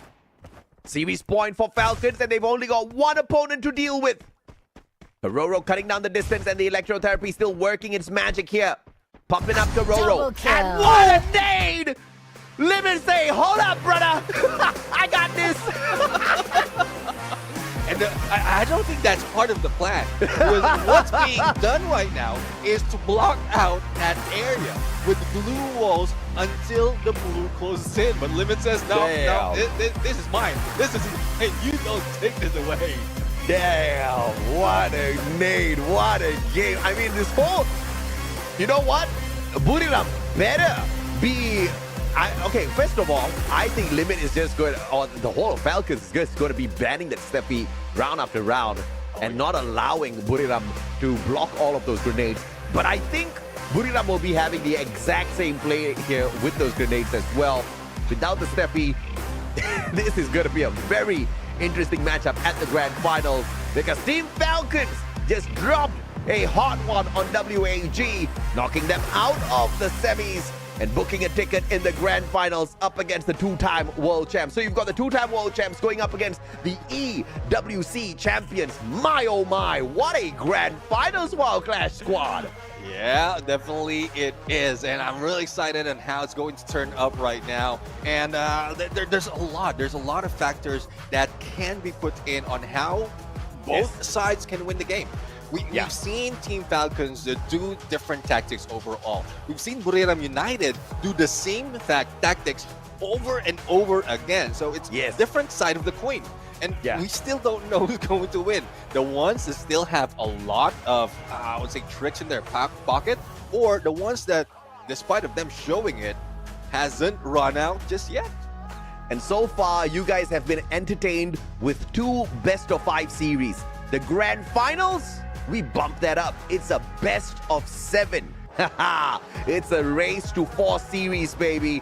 And I think it's going to go the distance, because both the teams that have made it to the grand finals look absolutely lethal. Both the teams in the grand finals have not lost a single game on their journey here at Clash Squad. Not a single game lost. They may have given away a couple of rounds, but nothing more than that. And those rounds could have just been a little bit of mercy from these Titans. Yeah, let's see though. Let's see. But I guess there's no mercy, especially in this final round, in the grand finals that we're about to see. We're also going to hear from what Team Falcons has to say after that match. I mean, the win is phenomenal. The exceptional win, I would say, against WAG after how they, I don't know, tricked us in the potential comeback by WAG. So Team Falcons, I want to hear the mindset, the how they react to that. I'm pretty sure the questions would be towards that, as well as what preparation they made to go against Buriram United. Yeah, and you guys might think like, oh, okay, it's been such a long day. How long have we been live for? We've been live for about 4 hours now. Oh, we gotta wait tomorrow for the grand finals. No, the grand finals is right after this, bro. Obviously, we will go for the interview. We'll take a quick short break after that, but we will come back. It all happens here today. We crown the champions of Clash Squad FFWS SEA right here today. tomorrow we crown another champion for Battle Royale. So this is one of the most amazing FFWSC segments we have ever had thus far. I think everything has been so beautiful, from the setup, from the lineup of all of the different rule sets that we have had changed in here, active skills, and tomorrow we get a potential 10 rounds for Battle Royale. But of course, before we continue on with that, the interview with Team Falcons.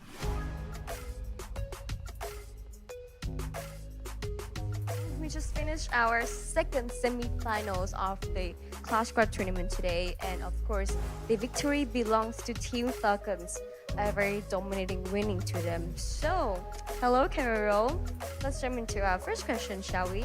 Xin chào tất cả các bạn khán giả đang theo dõi trực tiếp ở chương trình phát sóng của Thường Sinh Tồn Free Fire Esports, và mình là MC Yunsu. Và tất nhiên là đến với cặp đấu thứ hai của vòng bán kết vừa rồi thì Team Falcons đã là đội tuyển rất xuất sắc giành được chiến thắng trước đội tuyển WAG của chúng ta, và đương nhiên là với một tỷ số rất là áp đảo 3-0.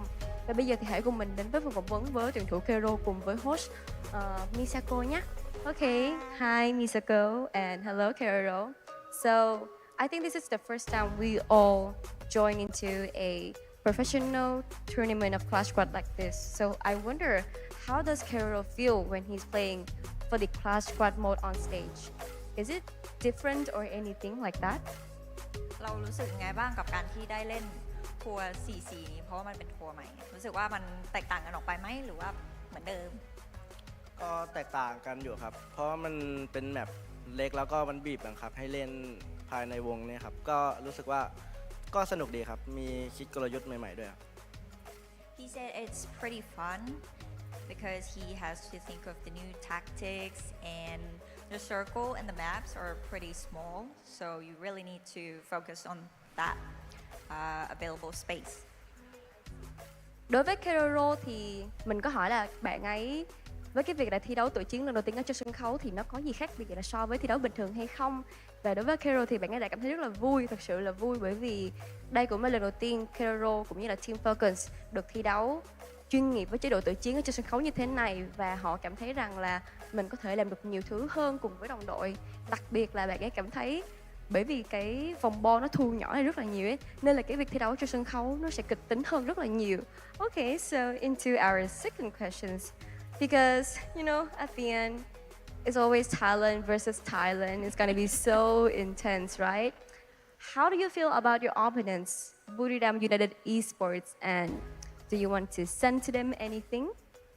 โอเคก็คือสุดท้ายนี้แล้วมันก็เหลือแค่ทีมบ้านเราเนาะเป็นไทยตีกับไทยอีกแล้วเขาถามว่าเรารู้สึกไงบ้างที่คู่ต่อสู้ในรอบนี้เป็น DRU ก็รู้สึกว่าก็อยากลองเจอสักครั้งหนึ่งครับ เพราะว่ามันเป็นแบบชิงแล้วก็รู้สึกว่าก็อยากให้รู้เลยว่าใครแข่งที่สุดในไทยครับ ฟาดกันไปเลย ใช่ครับ Okay, so he said he's waiting to battle with BRU because now you will know which one is the best in Thailand between Team Falcons or Buriram United Esports. I mean, it's just a Clash Squad, right? The important one, it should be the survival. But I think for Team Falcons, they want to win everything, right? Well, đối với Kero cũng như là Team Falcons thì mình có hỏi họ là họ cảm thấy như thế nào về đội tuyển sắp tới mà mình sẽ gặp ở trong vòng chung kết. Đó chính là Buriram United Esports, bởi vì các bạn cũng biết mà, Thái Lan vẫn là Thái Lan cùng với Thái Lan mà thôi. Thì Kero cảm thấy bạn ấy đang rất là háo hức, rất là muốn gặp đội tuyển Buriram United Esports, bởi vì lần này các bạn sẽ được thấy rằng đội tuyển nào của Thái Lan là đang mạnh nhất trong khu vực, Buriram United Esports hay là Team Falcons, thì lúc sau chúng ta đều sẽ biết. Okay, Kero, so can you say anything to the Vietnamese audience in Vietnamese? เขาบอกว่าให้ฝากอะไรถึงแฟนๆชาวเวียดนามเป็นภาษาเวียดนามด้วยสู้ๆนะพูดยังไงอ่ะ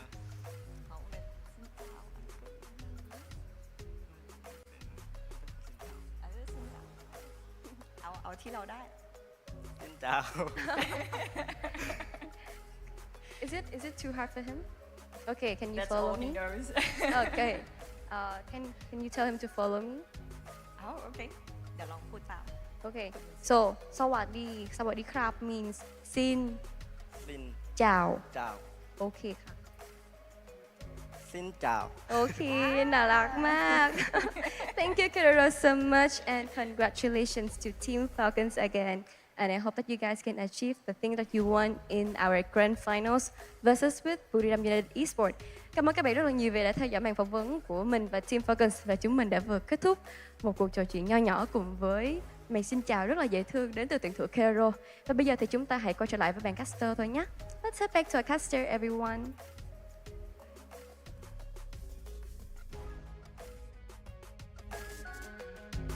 And thank you very much, Yunsul, as well as Misa, as well as Kiroro, the MVP from that game. And I really love how it is that the rivalry continued between Buriram United and Team Falcons. And the message overall is Team like Thailand. Thailand is dominating this scene. And as Yunsul mentioned, this is just Clash Squad mode. We're not even in the Battle Royale yet, but yes, you say just, but we're talking about big zeros in USD, so that's additional for Thailand. Hell yeah, man. I mean, in my currency, that's 100,000 ringgit. that's a lot of money, all right? So, and this is just Clash Squad. In this context, we can just say this is just Clash Squad, right? Obviously, tomorrow, Battle Royale, Falcons will be looking for the big one, but Falcons have not been as consistent as Buriram when it comes to Battle Royale. Here at Clash Squad, though, Falcons have shown exactly how lethal they can be, especially in the second game. Solara, not a single round they allowed WAG to walk away with. At Bermuda, Bermuda is WAG's map. They took away one round away from Falcons. Phenomenal stuff. 7 eliminations, 7 knockdowns, 2,917 on the damage. Limit broke all limits for his squad to book a ticket in the grand finals. And definitely, I mean, he has a clue of where the opponents are. He moved in silently at this point and has brought into their memory saying that they will be going down from the hands of Team Falcons. VSK, favorite weapon, and with that Beastin as well, I guess everyone from Team Falcons are set as a grenader from that match. A lot of elimination has been dealt with. But Kiroro, yes, he might not have so much, but assist overall, he has topped it up, and he's also the initiator in most of the fights. Yeah, for sure, right? And obviously, we're looking for those points. We're looking for those numbers out of WAG, but they could not deliver this time round. It didn't look too great. And of course, the head-to-heads are not going to look very encouraging as well for the WAG or the Vietnamese fan base. On fire, though, this is going to hype them up. 92 on the eliminations. They win that out hands down on the damage. KD as well as the assist. On fire was on fire. In fact, on fire is fire. And he'll be cooking. He'll be cooking all throughout. And let's see though, I mean, we still have Buriram United who are well rested, and we only have a few minutes for Team Falcons to prepare. But it doesn't bother them overall. I guess they have the momentum as well to go in for the fight for the grandest finals for today for Clash Squad mode. And it really brings in a lot of excitement, not only from us casters, but also the viewers out there, and also those on the venue in Hanoi. Yeah, absolutely, man. And of course, this day has been a little bit of a shocker for me for sure, because I expected it to be much, much more closer than what it was. I expected a lot from EVOS. I expected a lot from WAG. And it is not like those two teams did not deliver. It's just that our Titans here are just on a whole other level. But that sets up the best grand finals we could ever hope for. Now, two mega titans take each other on. Once again, two-time world champs takes on the champions of EWC here at the grand finals. But it's not Battle Royale, baby. It's Clash Squad. Pure 4v4. We just get to see exactly who's smarter with the strategy, exactly who's better with the mechanical skills. We're going to be taking a quick short break here, Neptune. This time around, 10 minutes. But of course, you guys know we need a little bit of a break. We've been going on for quite a while now. Yeah, I mean, we do need, and also give time for Team Falcons out there to prepare everyone, for the battle we are out taking there. a break to the grand finals next. I would like to introduce to all of you our very special guest here. This is Back Go from Vietnam, and this is Letta from Indonesia, and with our translator, also the host of Indonesia, cô Cinta. Hello. Hello. Xin chào tất cả mọi người ạ. Và trước khi chúng ta đến với trận thi đấu chung kết của đội chiến với Team Falcon và Buriram thì chúng ta đang trong một giây phút nghỉ ngơi. Nhưng mà bây giờ thì hãy cùng bọn mình có một cuộc trò chuyện cùng với Back Gấu và cũng như là Letta, hai vị khách rất là đặc biệt của chúng ta ngày hôm nay ạ. So for the first questions, we have finished our 2 semi-finals. So I would like to ask them about how do they feel about their team, which is EVOS and WAG. How do they feel about their performance of each team? So I will ask Back Gấu first about WAG. Em xin chào anh Gấu ạ, và em có một câu hỏi là anh cảm thấy như thế nào về cái màn trình diễn của đội tuyển ngày hôm nay của mình WAG ạ? Xin chào tất cả các bạn đang xem livestream trên tất cả kênh sóng của Ghana Refi Việt Nam. Chào tất cả các anh chị đang ngồi ở bên dưới. Thì các bạn xem livestream thì rõ ràng các bạn đã nhìn thấy WG thất bại hoàn toàn trước Falcon, thất bại từ huấn luyện viên, thất bại từ ban bit và cả thất bại về kỹ năng. Trận đầu tiên chúng ta đã có một cái bàn ban bit khá là tuyệt vời. Mình nghĩ rằng kết quả sẽ tuyệt vời hơn nếu WG thắng trận đầu tiên. Rõ ràng qua trận 2 và trận 3 thì phần ban bit chúng ta đã thua rồi, chứ chưa nói đến kỹ năng các bạn. Tóm lại đó là một trận thua hoàn toàn của WG. Và đây cũng là một kết quả mà dường như 90% những người chơi game Refi và những người đang xem livestream họ đều đã nhận định rồi. Mình thấy không có gì bất ngờ cả. So for Back Gấu, he said that he feel this is a loss, a completely loss from the teams, from the members, from the coach. Everything in the team is just a loss to us. Because as you can see from the bandwidth of our first game, it was very smooth, very perfect. But then game by games, game 2, game 3, we have completely lost to everything, and we agree this is our fault. This is something that we cannot fix, and because I really understand what he's saying, so it's really touched my heart, and I think everyone as well who is the fan of WAG. So overall, it's just a very sad thing for us right now. And now I would like to listen to let their thoughts about EVOS team. Oke, jadi pertanyaannya adalah setelah tadi berhasil melihat bagaimana 2 semifinal dilangsungkan di chess mode, tentunya kita juga penasaran kalau dari Kakak Letta sendiri ngelihat performa EVOS Divine seperti apa, terlepas dari kegagalan yang memang tadi harus terjadi di semifinal pertama, dan bisa dikatakan ini salah satu kehilangan yang cukup besar juga buat Indonesia, gagal mengangkat trofi CS Mode untuk pertama kalinya. Gimana Kak Letta melihat hasil ini? Halo ya kalau ngelihat hasilnya sih sedih ya. Pertama kita pasti sedih lah karena harapan kita kan EVOS bisa juara di mode class squad ini. Ya mungkin karena faktor kalau EVOS juga nggak terlalu sering main di map kecil karena dia udah terbiasa di map besar, jadi ada sedikit perbedaan dari segi makro dan mikronya. Mungkin faktor itu juga berpengaruh.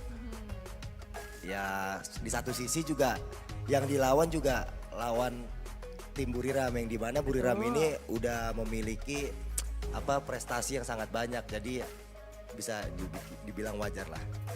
Okay, so his answer is that of course he feels really sad to see EVOS Divine not being successful at the semifinal, but then again maybe there are still some adjustment that the team still needed to do because they're not used to playing in a small map, they are used to playing in a bigger map, so those adjustment is what cost us the final in the end. But to see them going this far is still such an achievement, and of course we went against one of the biggest team when it comes to Free Fire esports. We went against Buriram United, so yeah, all in all we're still very proud of EVOS Divine, and we still have a lot to see tomorrow at the survival mode. It's very positive thing that I love to hear on the stage. Đối với Letta thì tất nhiên là anh ấy cũng cảm thấy rất là buồn, bởi vì đội tuyển EVOS Divine là một đội tuyển lớn của Indonesia đã không thể nào giành được chiến thắng trước một đội tuyển cũng rất là lớn thuộc khu vực Thái Lan, đó là PRU. Nhưng mà cái điều mà anh ấy cảm thấy rất là vui là đội tuyển đã có thể đi được rất là xa cho đến thời điểm này. Và tất nhiên là có thể là trong cái màn thua đó thì họ cần phải có vài thứ để chỉnh sửa ở trong đội tuyển. Và cái thứ hai rằng là có lẽ như là trong một cái game thi đấu mà map nó thua nhỏ như thế này thì họ chưa cảm thấy quen được với điều đó, và họ quen với những cái map lớn như là ở chế độ sinh tồn chẳng hạn. Cho nên là đây có thể là những cái thứ mà họ phải đánh đổi khi mà họ để cho họ nhận ra rằng là họ cần phải điều chỉnh cái gì ở trong đội tuyển của mình. Tuy nhiên thì anh ấy vẫn cảm thấy rất là vui khi mà EVOS Divine đã có thể được rất là xa ở trong cái hành trình của giải đấu tự chiến lần này. Okay, so for Leda, I think that tomorrow, Bách Gấu and Leda, we have a very big tournament tomorrow. It's just like their own tournament that they made, but I really want to listen more from it.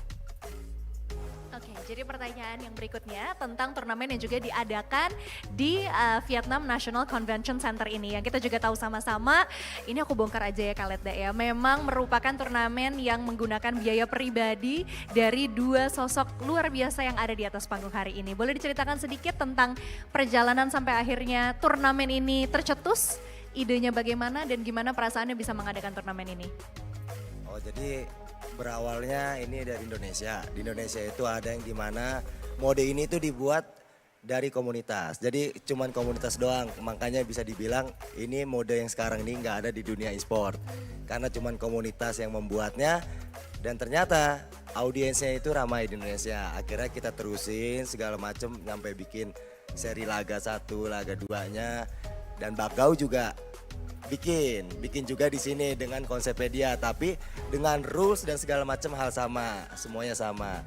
Dan pada akhirnya pemenangnya tuh ada di Indonesia itu ada Dominators dan di Vietnam ada Impov namanya. Akhirnya jadi besok ini bakalan pertandingan King Indo sama King Vietnam seperti itu.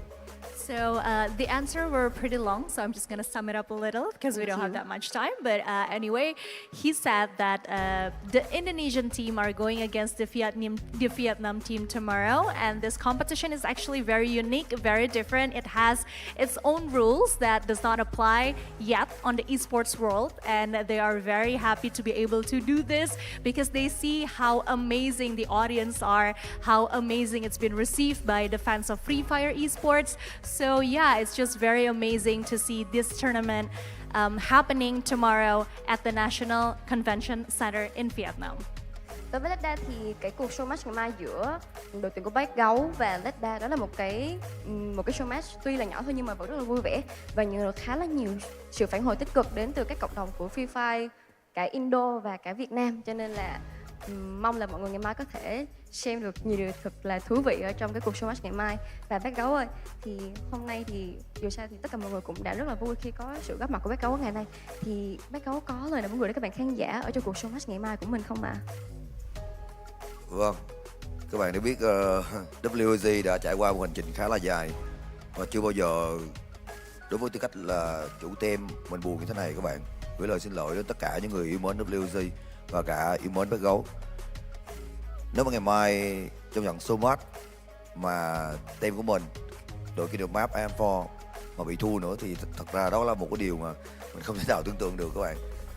Mình đã tổ chức 2 mùa Kingdom Map để chọn ra duy nhất một đội tuyển và mình đặt tâm huyết cho đội tuyển AM4 khá là nhiều. Thôi thì mình cũng mong rằng ngày mai sẽ có một buổi tiệc thật là tuyệt vời để tri ân những người ủng hộ Bác Gấu. Cảm ơn Bác Gấu rất là nhiều ạ. Và mong rằng là ngày mai mọi thứ sẽ diễn ra thật thuận lợi dành cho phía đội tuyển của Bác Gấu ạ.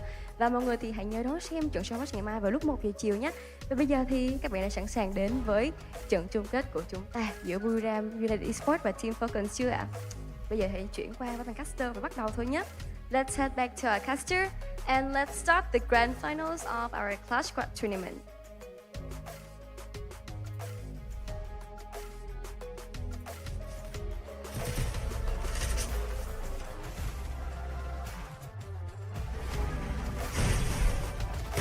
Power boost, just what a hero needs.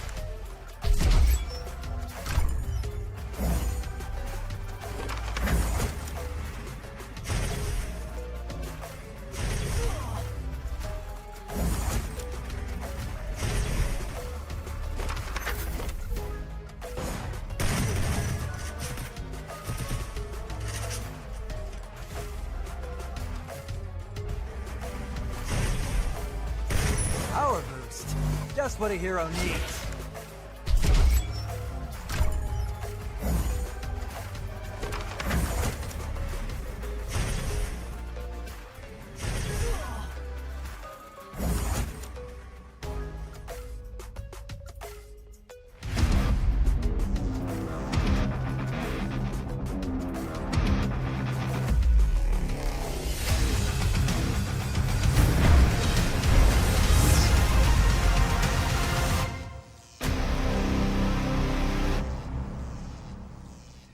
Ladies and gentlemen, welcome back to the show. This is the Free Fire World Series Southeast Asia Spring 2025 Clash Squad mode, and we are heading in to the grand finals, the most awaited for this day, and we are looking at Thailand versus Thailand. It is Buriram United Esports versus Team Falcons. Back on the casters, that's I am Neptune the Gentleman Garcia, joined by the Mustacho AJ.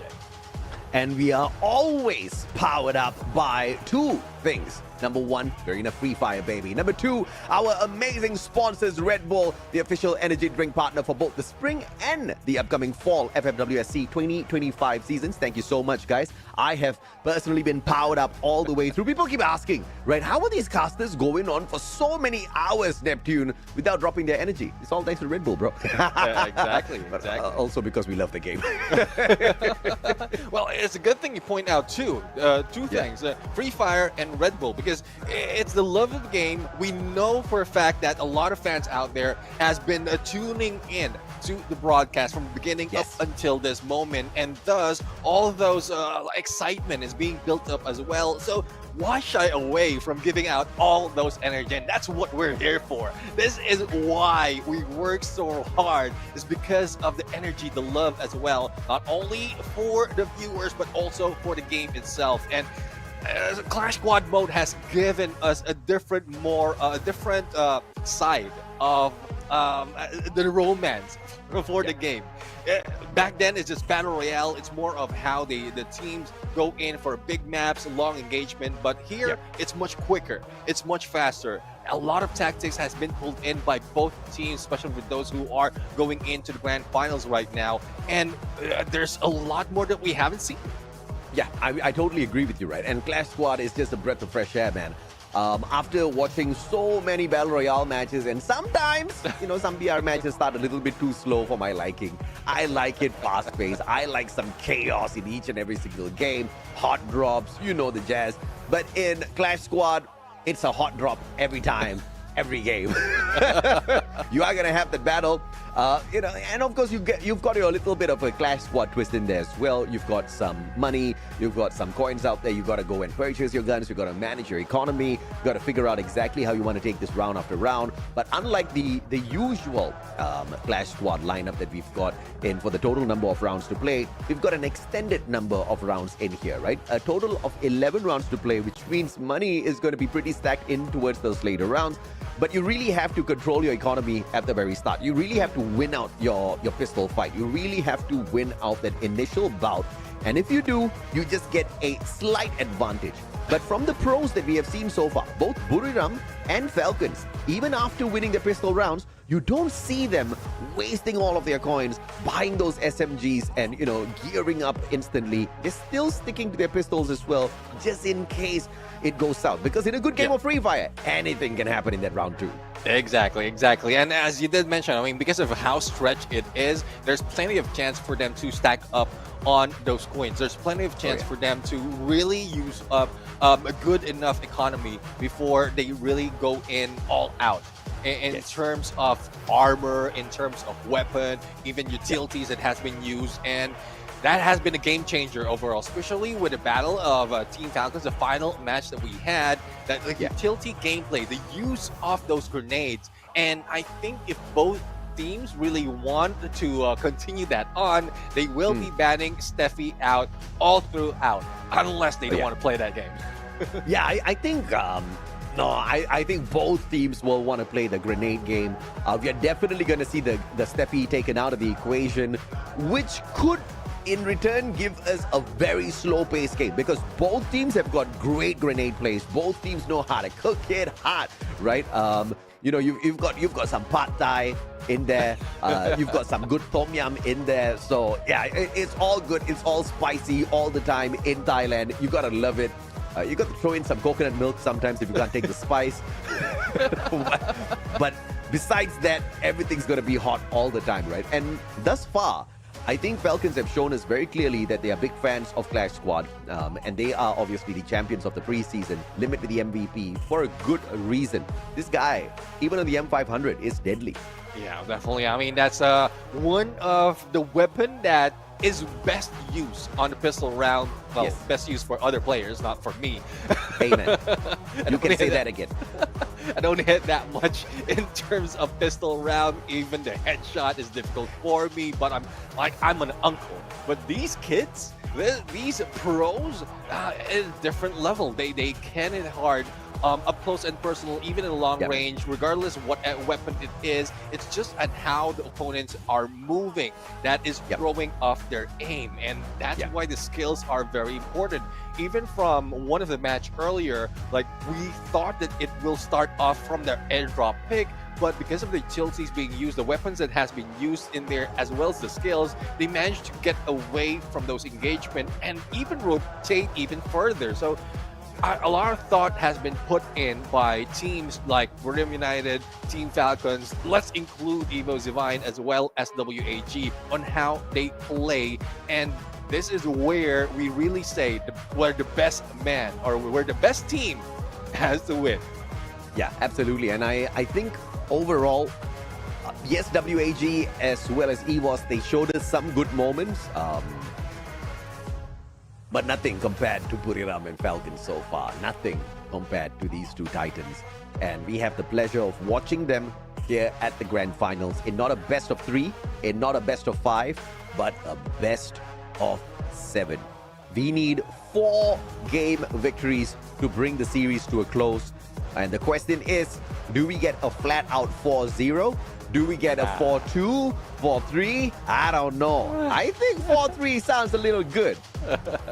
Well, it is, especially on how they perform. As I mentioned before we went into a break, we have Team Falcons who've shown so much of tactics, different tactics overall for each round. And then we have Warmup United who has just been rushing it, going in for that close range engagement at the beginning, a few seconds after the timer starts. And it can go either way.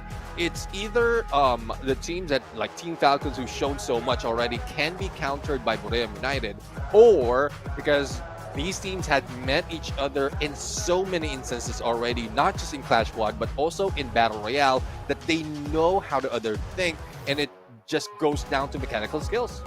Yeah, no doubt at all. It is going to be a very close bout between them. Now, here's the thing. If it is not a close bout, I think mad respect to the winner, because I'm expecting this to go the distance. Yeah. But if either side can bring it to a very quick close, that just shows you, even on the rank of Titans, there are still some that stand very clearly above the rest. Yeah, definitely. I mean, that would show up in by the end of this day. But I guess a lot of preparation being done by the teams right now, and they needed it. For Team Falcons, they had only a few minutes, I would say 10 minutes to prepare for this. For Warmup United, they have the entire second semis to really watch the game and talk about what's happening. So I guess at this point, since Warmup United has more eyes on Team Falcons at that point, and like together with the team might be able to plan out their approach, they have this slight advantage. But Team Falcons is different. Like, Team Falcons is something else. When you think that they are about to lose, especially in the past Battle Royale, they just come back differently. It seems like they're unlimited resources in terms of tactics. And I don't know if it came with the game, if it came with the coach, or it came with just the team itself. But Team Falcons is something else. Wait, hold up. Why am I seeing 5 maps? Aren't we? Who changed that? I think there's an extension that will be happening. or is production assuming that this is going to end in a 4-0 or a 4-1 scoreline? Prediction? I think so. Let's see though. But in terms of bans, Steffi is out. Even Cassie has been taken away. So we are going to see all those grenades. And we're not talking about like mid-game, late game.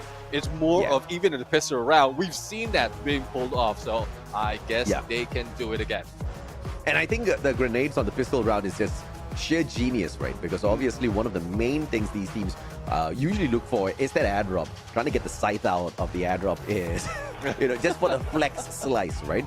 But speaking of some of the picks here, On Fire, walking in with its Zane, extra bit of tankiness out there. Since the electrotherapy is not going to be available, the extra shield points from the side of Zane should be able to allow Falcons to get a little bit more aggressive up front. Yeah, let's see though. Let's see what would be the counter of Boreo United. Well, aggressiveness overall. Tatsuya as well as A124 from the hands of Wasana and Jonah. So I guess, well, who else will be wearing that Tatsuya other than Wasana? He knows that he can go for a rush. We know that he can hit them up the moment he gets too close, and that's what he's aiming for. And with that A124, whatever they pull up, once Wasana or other players from Boreo United will be rushing in, they can time it that the skills are disabled. Yeah, absolutely. And of course, with that A124 available out there, it's a very key skill.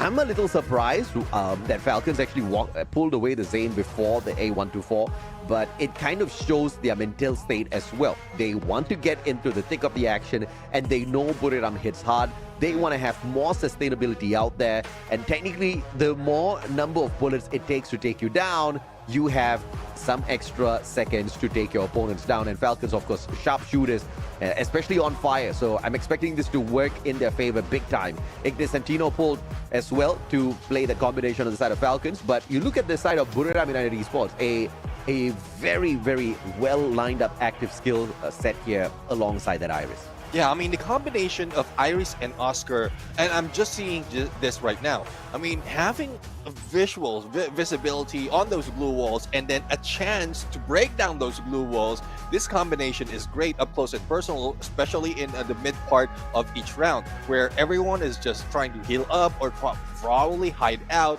and then they can trigger both of those skills to be their advantage. But we also are seeing a little bit of a counter right here from the clue by Kiroro. So information gameplay, I'm surprised that they don't have that coda, but I guess they are playing it differently this time around. Yeah, absolutely. I like this shakeup because obviously the team of Buriram would have checked out Falcons would have checked out Buriram. So if you go in here with your standard gameplay, they might be able to call this out instantly. You could still go in with your standard gameplay with a different set of active skills just to confuse your opponents, which I think is going to be happening here at the Grand Finals. A lot of mind games alongside the attempt to outmaneuver your opponents, overpower them out there as well.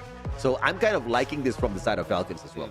Yeah, I mean, definitely for Team Falcons. I said there's a lot more that they can show despite of everything that they've pulled out in terms of tactics overall. But for Boreo United, how we look at it in the active skills department on what they picked, it's still aggression. It's still the rush. It's still that up close and personal, not really buying any time. And that's what Team Falcons can use their advantage. They know that they will be crossing over their line at some point, and they can use that with the Ignis, the Flam Mirage, as well as a clue to spot where they are, and even the Santino coming from Liminex 7, positioning-wise once they get those information. So we'll have to see who can pull it off a little bit better, but we're only talking about one round, one game out of the best of 7 between these two titans. I mean, no doubt at all. I think we are expecting a little bit of a blitz play from both sides. Now, if both sides gives you blitz play, does that mean we get a extended matchup? I don't know, right? So, but I think we've got a great matchup here today, nephew. Both are untouched. Both are unscathed at all, right? Having clean sheets all the way down to the Grand Finals. And that's something you have to respect here, because we are not talking about just any league. We are talking about Southeast Asia. This is the league in Free Fire, which has the most number of slots for a good reason, because we've got so much of talent, so many nations out there with just creme de la creme in terms of capability to go out there, rip away the trophy from everyone. So they beat those teams to get into the Grand Finals here with the clean sheet, which it's mind-blowing. Definitely.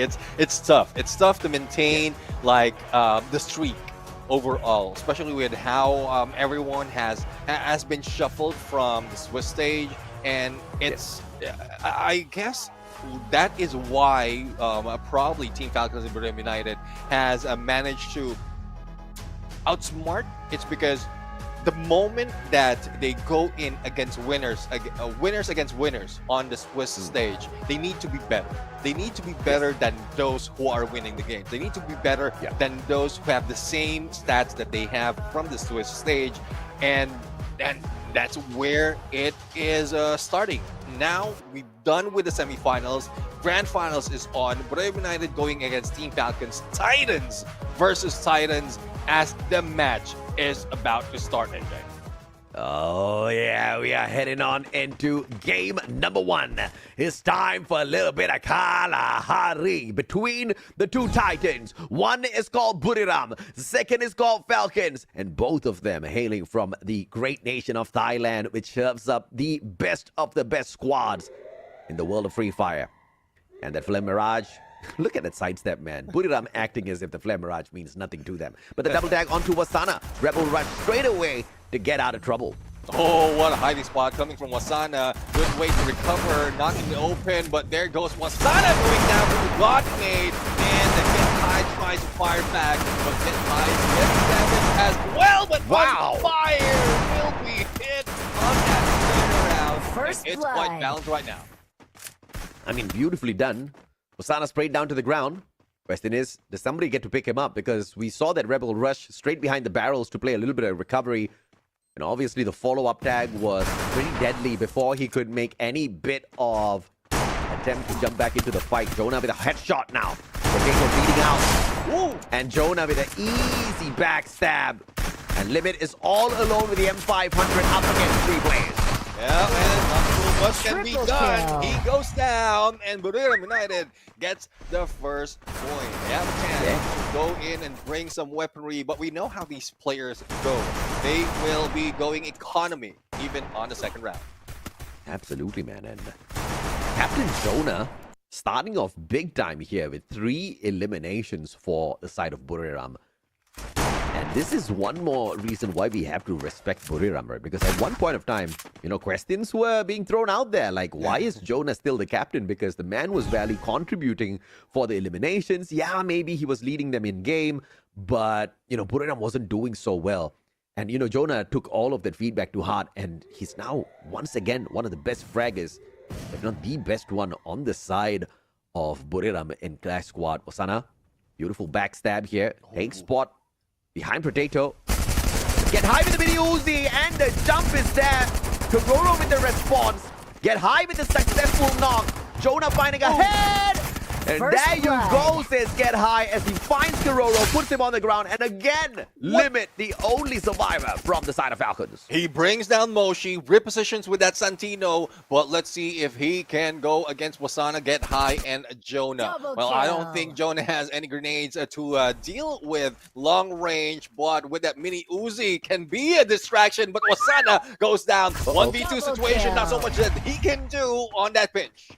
I mean, especially up against the M500, the mini Uzi is going to win in a close little tight space like that. Unless, of course, the M500 player is in a 1v1, then it's a different story altogether. All he needs to do is just wait for that headshot, go out for that flick.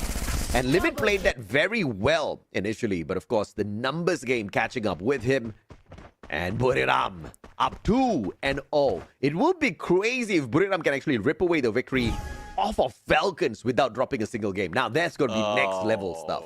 Yeah, I mean, that would be record breaking, but I don't think Team yeah. Falcons would take that easily. Buram United already on the spine and moving in against a Team Falcons, 2 players with that, I guess the rush might be averted with the glue wall, but no, the Oscar gets to them, and Kiroro's already down. Potato has been pushed, and it looks like First Buram blood. United is going in the streak, and they're not slowing down. Yeah, man, they're not slowing down. In fact, they're ramping this up. This is the fastest round thus far. 51 more seconds left in here for the circle to do a number on them and force them into a confrontation. On fire with the level 3 MP5 in hand, but no range to work with. Wasana can whoop him to the next round with that VSK instantly. Yeah, let's see though if that happens. You have good position coming from Royale United, but at some point they will need to jump off, especially if on how well Team Falcons is hiding out. But Potato has his eyes on Wasana, and Jonah is just on the other side. So the blue will be closing in. He has a 10 for the cover, can go underneath, can save him, but On Fire will be providing that distraction up close and personal. No takedown just yet. Yeah, man, absolutely. And 3 and no. This is looking too easy. I feel a little sus, bro. I think Falcons hiding something up their sleeves that they don't want to show us. But then again, it could also be that I was thinking that maybe Falcons was trying to eco this or what, but no, their players all bought those guns, so this is fair fights across the battlefield, and Buriram's just whooping them clean. Yeah. I mean, not quite sure if the map advantage as well. We've seen position-wise that is favoring the rushers, and the skills for Team Falcons is more of a slow pace. So we haven't seen any counter to the rush being done by Royale United, but I guess this is a chance for them. The split up of Royale United can give Team Falcons that opening if they can bring one down, and Dona is the first one to go. Yeah, absolutely, and Roro with the M590 Potato stepping it up as well. Oh, it looks like Falcons is going to be dishing out this one. Get high, could not get the deed done, and the team ace, courtesy of Falcons. That's a good way to pull yourself back into the matchup. Oh, yes, indeed. The 3-1 scoreline, and well, M590, once that's in play, it even beats that level 3 MP5. So now it will be in the hands of Team Falcons if they will be using it. So I guess Kiroro will, and everyone has their first weapon into this fight. But Command Center, there's a lot of openings that can be used right now for a flank. So let's see if Team Falcons can use this advantage. But no, as an entire team, they take the compound and they can beat up Wasana because he's getting a little bit too close. Yep, Wasana M590 in deep enemy territory.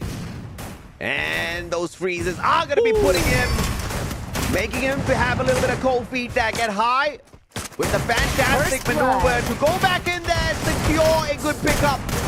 And Wasana on the ground, but Jonah, the captain, will make sure he saves his buddies, leaving Limit all alone with the VSK in hand. Question is, can he step out of his defenses and do something big here as Potato continues to bleed out? Yeah, Potato has nowhere to go. Jonah is waiting for Limit to jump out and get high, manage to recover from those engagements. Though they don't have Wasana, it's still a 1v3 situation, and Limit X7 will just be waiting into this door, and if gets high, moves in, there is an opening for him for the snipe, but no, he's just following through on the movement, and Get High already has eyes on Limit X7. Get High.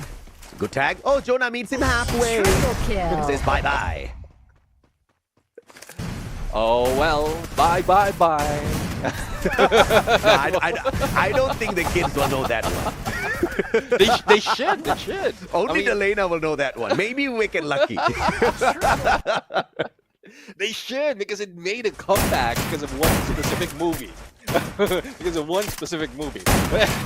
There's no comeback just yet happening, or a huge comeback happening from Team Falcons. It's still Royale United who's doing so much more. And well, this map overall, apart from the snipe in the middle, it's more of a close range encounter that would be favored. And I think Royale United will get another one. I mean, look at Jonah, man. 10 eliminations, the first player to reach double digits here. And this is so rare in all of the games that we have seen thus far, for a player to reach double digits so early on. But this, of course, could end in 2 rounds.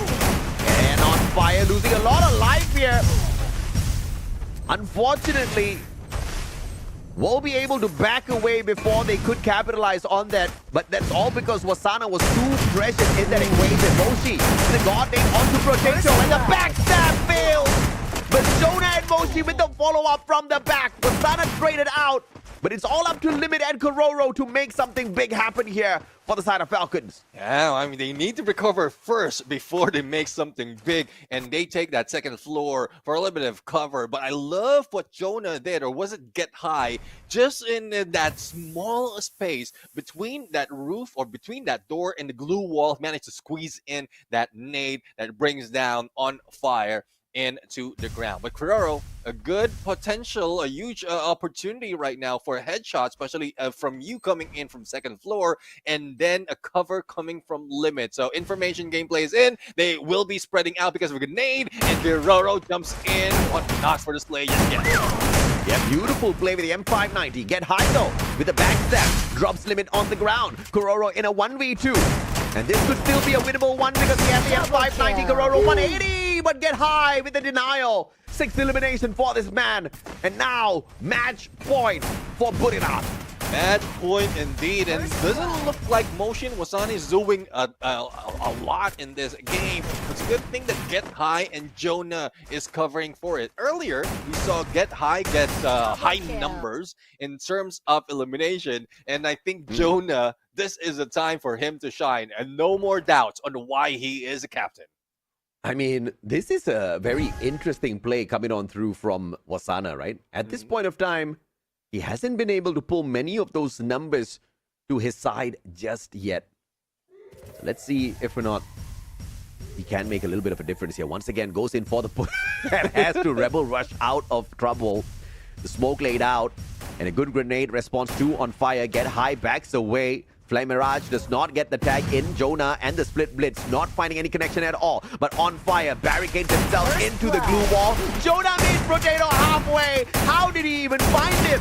Oh, well, still have the quickness of mind as well as the eyes coming from that guy. And 12 elimination already, and Moshi will go for the pickup. But it is just left to Limit X7 once again, going against 3 players from Buriram United. And this might be it. The first game will be over just like that. So quick. But I guess this is just the beginning of the best of 5. Or best of 7, rather. Goodness me, and Buriram looking for the finisher. Limit gets the tag onto Jonah, but it's the Sentino.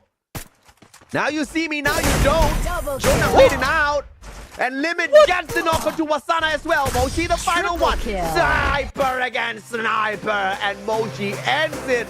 But holy hell, what a play from Limit. You were asking on how viable Santino can be used in Clash Squad, and Limit is just showing us how he uses it. The masterclass from this guy on how the Santino can outsmart 2 players and take them down. I mean, 3 players, bro. Crazy stuff out of Limit. He almost pulled a god clutch there. But Moshi saying, no, not that quick. You think you got my hair into curls? I straightened them out today. You're not going to get away with that one. And a beautiful play with the jump shot. Moshi saves the round, not the day, because Buriram had that one in the bag from the very start. Yeah, I mean, that's one thing though. We were questioning why Wasani is not really doing that much in terms of numbers, and had Get High as well as Jonah to really pick it up in terms of elimination. Probably it's because the gameplay of Wasana from that first round is similar to what we've seen earlier when they went against Evo's Divine. So if you're in the front line, that's the first thing that you need to deal with, and that's what Team Falcons was doing. No, I think Wasana was playing god level strategy because he had the Rebel Rush. Because if you saw what he was doing round after round after round, baiting out the grenades. And that bait was tastier than a somtam dish, bro. And I love that stuff. All right, he just runs out there. He runs. He does not use the Rebel Rush, right? He runs out there, baits out the grenades. Grenade come popping out, does tag him. He quickly Rebel Rushes out, gets the medkit gameplay, and then joins the battle again. So now you've depleted the usual frag gameplay style out of Falcons. And after the depletion of those grenades, the rest of the team members just go out there rushing. I think that was god level outplay in terms of strategy from the side of Buriram. That's why they are 2-time world champs, 2-time almost world champ. Well, if you put it that way, I couldn't agree more. Well, like Wasana, he is that aggressive player. He is that rusher overall. And if he can be the bait, especially if he's using the active skill that he's always, that he has been using for, I don't know for how long, but yeah, I mean, it does work, and it is working right now, especially how well they played it out against Team Falcons. So it brings us to the question, what tactics will be pulled out by Team Falcons right now? Because Buriram United hasn't changed just yet. I don't think they'll change for a long time. Unless we see the Cruise in. And then maybe they change a little bit. I don't know. I'm still waiting to see a lot more from the Cruise, be it in Clash Squad or Battle Royale. But, you know, Buriram's just not giving us that pleasure just yet. They showed us the Cruise one time, and I was not a big fan. So maybe, and that's the only thing that's going to make me go like, wait a minute. Okay. Apart from that, it's just Buriram doing Buriram stuff, and as dominant as ever. And they just dominated Falcons, who have been dominating everybody else out there as well. So crazy stuff here in game number 1. But I do believe holy mama, 6-1, bro. Come on, Falcons did not get a lot in that first game. Yeah, I mean, not so much. A lot of them is more of a denial, because they get the knock, but the pickup is quickly being done by Buriram United. So, like, as much as they wanted, they couldn't, because they also have Jonah with that A124, though the skills, the active skill is so last year, it's still working pristine in this Clash Squad mode. So we are expecting that this A124 will be banned later on. Yeah, absolutely. And no doubt at all, the A124 needs to get taken out of the equation. That could very easily allow the Cassie or Steffi to be used out there. And we don't need to see Wasana buzzing up and down with the Rebel Rush anymore. Or will he still do it? Jonah, 12 eliminations. My goodness, what a game from Captain Jonah. Oh yeah, 12 elimination plus the assist. So pretty much he's done so much of legwork at this point. And well, I've already explained why Wasana was not doing so much in terms of elimination, because he's being the bait out there, given the chance for Jonah get high as well as Moshi for those completion. But Team Falcons, quite surprising. Not quite sure if this is due to like stamina, because they just finished one game and they jumped in against a Titan, or is there something behind the plan for Team Falcons? Oh, dude, what is the salt in the wound by our production? The comparison between Jonah and Potato, we might as well switch this to a different scene. Thank you, production, because that was not much of a head-to-head. This one's a little bit more equal, where we get to see Limit take the edge over Moshi. 5-4 eliminations, damage. Holy mama, that was a lot. But it also shows us there's not a lot of conversions after Limit's shots through the snipes, right? So this is a little bit of an interesting stat here. KD average, obviously, Limit got baked quite a number of times. You know, the amount of cooking done out there by the Buriram players, unimaginable. And the AWM just did not show up this time around. It was mostly the VSK that was popping off from both sides. Yeah, I mean, they're playing it like Gordon Ramsay at this point. All those cooking, all those fire, all those heat, they are just bringing it on. But Buriram United has got one already in their side. Team Falcons waiting for what they are going to pull this time around, because they have a lot. They have a lot of tactics, and it's just dependent on time and the timing as well. So they need to time Buriram United that they take down Wasana, but also expect that Get High or Jonah will be onto them once that happens. Yeah, and the brilliance of the Tatsuya Wasana gameplay. The fact that Wasana, one of the greatest slayers out there, uses himself as bait to pull those grenades out of Falcons, I think it's just God-level planning from the teams out here, right? So I'm just very interested to see what other great masterpieces both sides can show us, because of course Buriram has shown us a little bit of their strategy and their very cheeky strategy. I want to see if or not Falcons has got something like this hidden up their sleeves, or whether Falcons was just planning purely on, raw aggression. Because if they only plan for raw aggression, I think Buriram's going to bag them 4-0. Yeah. So I hope to see some sort of creativity here from Falcons. Yeah, let's see what they are going to paint right here. Would it be a Codalisa at this point? Sorry, I had to. Oh, I had to bring that Neptune. What? Codalisa. It's an artwork that we have in Free Fire, and I just remember. I mean, why not? I'm going to put that as a meme. No one, viewers out there, no one beat me to it. I couldn't do it right now, but. Well, Falcons, sure as hell is hoping they can beat Buriram United to the 4th game victory. But obviously, at the end of the day, it's going to be about who's got the fancier plays out there. Because when it comes to the mechanical raw skills, both teams are, going to stand toe-to-toe with each other for sure, right? We've seen the snipes are the limit. We know, I mean, those head-to-heads mean nothing at this point. It's just game number 1. It's Kalahari. As we head on into Bermuda, things will start to get a little bit real. If Buriram can pull off another very convincing victory, I will genuinely be worried for the Falcons. But for now, I think we're fair game. Yeah, well, let's see though. A124, as mentioned earlier, will be taken out, and Steffi still out of the play. So let's see. I think I'm expecting a similar approach from what we've seen earlier. Wasana will still be taking that Tatsuya and probably another Oscar from Get High. But Iris, it's more comfortable from Moshi. But no, Zane will be pulled in. So this is taken away from On Fire, and it's a different tactic overall. Probably something similar from what we've seen earlier against Evos.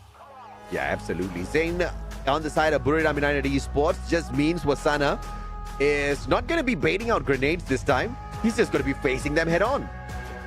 It was sick and tired of baiting out, like running around, just getting making sure that those grenades are already popped up. But yeah, on the Team Falcon side, we are seeing On Fire going for the Oscar, as well as the Kasi coming from Potato, and we've seen this. They've done this earlier from the hands of Kiroro, that they rushes in and perfect timing to get those behind the blue walls. Yeah, absolutely. And it looks like the Iris dragged in here by Moshi as well is going to give them an edge over Falcons, who will definitely be looking to play a little bit of a safer play after finding out how aggressive Buriram was in the previous matchup. So if they do, Moshi will be very effective. But the Cassie dragged in here will be able to electrify one of the Falcon players to be a little bit more aggressive. Homer Koda, a lot of information opted that Homer, a little bit of effect on the capabilities of the opponents on the side of Buriram. And you need to slow these boys down. Yeah. So this is a good lineup on the side of Falcons thus far. It doesn't look like the most aggressive one to me. Yeah, I mean, like, Team Falcons doesn't go too much. Like, they don't go off the rails in terms of aggressiveness. They're more of a tactical team. And probably that's the reason as well why Buriram United managed to pull away a 6-1 against Team Falcons, because they're playing to their strengths as well as countering the safe play that Team Falcons has. So they're playing it to their own script. They're writing their own script right now, and with this change in tactics or change in active skill for game number 2, this is for them to give more shine to Wasana, and as well as probably head in a little bit stronger once they go for those rush. Yeah, for sure, man. And on that note, survivors, we are off to a beautiful start once again, this time at Bermuda. Let's see if or not Falcons can pull off a cheeky victory here. And the pistol rounds are always going to be flashy, Neptune, especially on a map like this where you're going to have a little bit of a CQC in this house here in the middle. Yeah, definitely. And Jonah rushes in already to take advantage. And even that Slam Mirage, when Jonah goes in for the backstab as well as information gameplay, and tries to go for a knockdown. But Potato managed to get away, but not from the time. I mean, beautifully done here by the team of Falcons. But as they go in for the straight out, On Fire from afar, and the slice A little bit of salt in their wound. Beautifully done there. And the brutality from Falcons pays off this time round. I told you, Gordon Ramsay's spirit is in here. He is slicing and dicing, chopping them off, and then putting them into the fire. And that is a good play for Team Falcons to start things off. Oh, beautifully done, man. I mean, overall, that was just Falcons at their very best. And we've seen this before. Falcons usually do not buy big on the second round. But there's such a big difference up against Buriram. You see the VSK and the Mini Uzi being dragged out. Mini Uzi on both Potato and On Fire. Kororo hasn't shown his hands just yet. Okay, it's a triple. Yeah. Oh, wait. Yeah, it's a triple Mini Uzi. So this is, for the first time, Falcons actually going all out in round 2 itself. Yeah, I mean, they have the advantage. They are taking it right now. And Wasana and Jonah going down. Let's see if On Fire can bring it high as well. And now following it up. And definitely, Team Falcons On Fire. They're mad. They're crazy that they lost 2-1. I mean, this is just phenomenal, right? Mini Uzi force buying their way in here. They did have the resources. And instead of going in eco like they did earlier on in their matchup up against WAG, they knew that they were going up against monsters and they needed the firepower. Triple Mini Uzis. Of course, we had the Mini Uzis on the side of Buriram as well, but Buriram could only either go in for defense or offense, and going for that offense, they just could not sustain all of that bullet damage. But now, Kororo, alongside On Fire, the electrotherapy connected to On Fire already. And he is just going to be pumped right back up by Potato as he pushes on forth to look for the ad drop. Yeah, Eliminate 7, sacrificing the armor and the helmet as well in exchange for the VSK. But I guess this will be a slow run, and Team Falcons is prioritizing on the airdrop. Kororo right now will be backstabbed and will be rushed by Wasana with the help of that glue wall, but On Fire goes in for the rush as well. Back to back on the takedown, and it's now a 3v3, and Jonah almost at the loss. He goes down as well. Oh, Potato 2 for 1, baby! As he knocks both Jonah as well as Wasada down to the ground. Now Moshi all alone here. Already knocked down 2 players on the side of Falcons. Tag from Limit from afar. And this is now trouble zone time as Moshi needs to go up in a 1v3, potentially a 1v4 shortly. On 5 at a level 3 MP5 makes sure there's no room for that. And Potato cutting off his rotation from afar. Oh, Mini Uzi domination, I would say. And in the hands of Potato, it's very deadly. Not so much of damage in long range, but up close and personal and perfect hands, that headshot really can bring them down. So, 3-0. And it's Team Falcons is bringing the game weaponry overall. They have it on their side. But the question is, how can Buriram United fight back? Can they rush in because they have the M590? And will it be successful overall? Yeah, man. And sight in hand for On Fire. Buriram looking for a comeback. This is round 4, which means resources are now good on the side of Buriram. They can buy... Oh, what a nade onto Wasana. This time doesn't get to Rebel Rush out of trouble. And a quick back away, Buriram! And Wasana stays on his feet. Jonah, on the other hand, pulling the distraction, will get the knockdown onto On Fire. Get high on the backup. And Buriram is back, but for how long? Falcons trying to find a little bit of recovery here. The electrotherapy still doing its work as Limit meets Wasana. M590, way too good up against the VSK. I guess this container gameplay is good for isolation, and that is what's needed by Buriram United, especially on M590. They rotate themselves so they can pull one player after the other and isolate them from the rest of the group. And with that M590 from the hands of Jonah and Wasana, they know how to work it, and with the help as well from Moshi. Yeah, absolutely, man. I mean, and Potato, of course, trying to protect his squad. Failed because way too many of them had fallen way too early. Now, look at the combinations here. Moshi with the VSK and the M82B in a location like this. Question is, how is he going to be able to pull it off? And this is how they use the outer part of this map, where you've got those longer angles working towards the airdrop. On Fire is there. Moshi with the flank, though. And this is going to be deadly. Let's see on how more deadlier it will be. On fire, up close and personal, only wall between them. Or is it really the glue wall that's keeping them from fighting? Wasana already rushing in, and on fire rushes out with Rebel Rush. But Moshi almost down, backs away in perfect timing, and Potato is the first down goes. Wasana in a 1v2, drops Garoro, and out of nowhere, Jonah backs him up as well, and it all started off with Moshi. This play on the M82B, knocking Limit down onto the ground, and the flanker on the side of Falcons just unable to do anything. All he could do was crawl around and watch as the rest of his team members got mowed down to the ground. Just when we thought Falcons were running away from game 2, put it up, showing them that they are a beast as well. Oh, definitely. They are a beast. Another map, another part of the map where the isolation can work and Moshi can get good position on the rooftops. There's Catalistiwa map, if I'm mistaken, is prime for those snipers. And Limit X7 is backing away, not really taking any rooftop. And the rest of the teams are going for the rush, and Potato already down, needs a little bit of recovery. That might be what Brave United has been waiting for the takedown. Oh, yeah, absolutely. And First blood. this is Wasana and Moshi now left high and dry as Get High and Jonah deleted from the equation very early on. Falcons looking for their 4th round. And the Deep Freeze just doing some chip damage here to Kororo.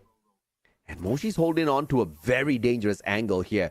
If at all Falcons does go in for the rush on Wasana, Moshi can make a difference. But now, wrapping around towards the back, Moshi, beautiful knock onto Kororo. And what a play by Moshi, a 2-for-2 in this sequence is just phenomenal. And on fire, taken out of the equation, Potato down by Wasana's M590, and we are now back to a 2v2 equal play between the two. 2v2 situation. Wasana will be taken out with a God Nade, and the pickup will be done as Moshi is rotating. That Tiva helps Double it kill. up with less than a second, and man. Moshi will be left out high and dry, and Limit X7 up close and personal with only that heat that they need for a takedown, and a headshot overall gives them that 4-2. Yeah, Limit outplaying Moshi this time around with a VSK. Of course, the M82B would have been very handy in a little bit of a different compound, because this one just served up way too many angle deflections by Team Falcons. And that Kororo nade was a thing of beauty. And Falcons now 2 more rounds to pull game 2 to their side. Yeah, one thing though, I mean, if Moshi, I love how Moshi was taking an angle that can potentially give him an opening on the snipe, and not really exposing himself. So that's where Moshi really is showing up. But with the airdrop already available, I guess this is where we see those smokes pop once again, as well as those flash freeze to stop anyone rushing in against those taking the airdrop. And Jonah as well as Wasana is down. First Yeah, blood. and this is an interesting play here as Kororo on fire, God nades, take down the players on the side of Buriram. Moshi though, can he get this? No, almost onto on fire. And Limit knows the angle he's playing with. Kororo's gonna expire. Moshi will make sure of that. Circling on around to look for a different angle, but on fire knew he was coming. And the save to Potato will be executed perfectly by Limit. And Moshi right now being jumped in by on fire. Finished right there by a rush. And there you have it. Another point being taken by Team Falcons. It seems like Brave United is, well, not showing up, or probably it's because of the counter that Team Falcons has done overall. But positioning-wise, Team Falcons is not that passive overall compared to what we expect, and it's a good thing because they are throwing off the rush that's being done by Brave United. Yeah, I mean, you gotta thank those grenades from the side of Falcons for sure. Now, Buriram needs to somehow squeeze their way back in here, but, you know, I don't care even if they don't, because this is exactly what we wanted, Neptune. Yeah. For this final game in this best of 7 to go the distance, because these two champions, these two titans out here surely deserve a little bit more extra screen time. Get High Up against Limit. Wait, there's a little bit of an opening and on fire.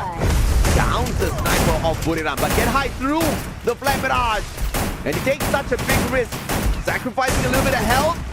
And he will get dropped down to the ground as well, leaving Wasana all alone.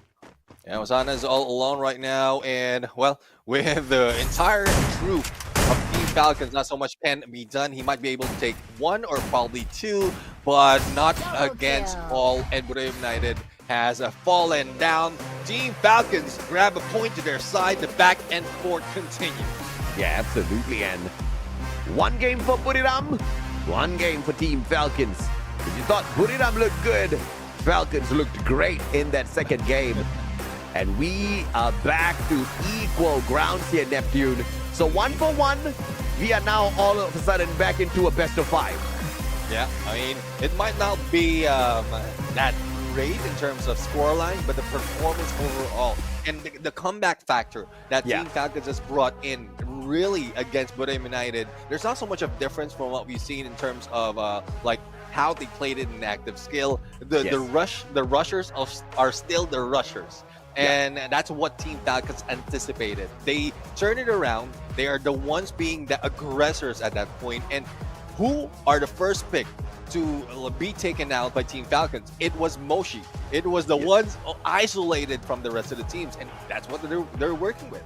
Yeah, absolutely. And I think this was a very smart play. You take the sniper out of the equation, then you get to go in there for the rush, right? And this was something that Russia could not deliver on the side of EWOS earlier on. He just wasn't as threatening enough out there. Of course, we could give credit to his opponents as well. Buriram, who were very, very sneaky in terms of hiding themselves away, not giving him a good line of sight. But up against Moshi, where are you going to hide, man? This guy knows every single nook and cranny of Free Fire maps, and you're not going to be able to stay hidden for long, even if you do manage to hide yourself for a little bit. But they sorted him out very quickly. Wasana still not playing a lot of role in the second game, but I do expect a little bit of a comeback here. Game 1 was pretty genius, if my prediction of what their strategy was is actually true, unless I just saw something in nothing. It's magic. You saw something in nothing. I always see something in nothing. Oh, God. It's a good thing, though. It's a good thing. That's a talent. I don't know. My wife calls me an idiot. But of course, looking at the two Titans, we have been talking about how neither one of these teams have dropped a single game in the competition thus far. And it's perfect. The first game they do drop is up against each other. And that just kind of solidifies how big of a Titan they are, right? Nobody could take a game away from Buriram. Nobody could take a game away from Falcons. The only team to take one away from each other was each other. So, yeah, they're definitely well-deserved of the spot here in the grand finals. But it's just so tough to say exactly who's going to be able to pull this one away. I think it goes down to the strategy and mainly the active skills that are pulled. Exactly. I mean, the active skills, the strategy overall, the changes, I would say. But that's the risk that Buriram United was playing. They haven't changed just yet in how they approach each of the round. Thus, Team Falcons, they want to come back. They're slowly coming back. And not only is it for the entire team, but especially with the MVP Limited X7 Overwatch, plus the Homer and the VSK, the damage dealer for the initiation of each fight would be Limit X7. Oh, yeah. I mean, earlier, he was really popping out, right? There was just no way he could scratch and claw his way back into the fight. But this game, man, did a lot. But of course, On Fire was on fire again. 9 eliminations courtesy of this man. Not too heavy on the assists, though. That was all about Limit, Potato, as well as Kororo. Massive number of assists. This was truly their game, 100%.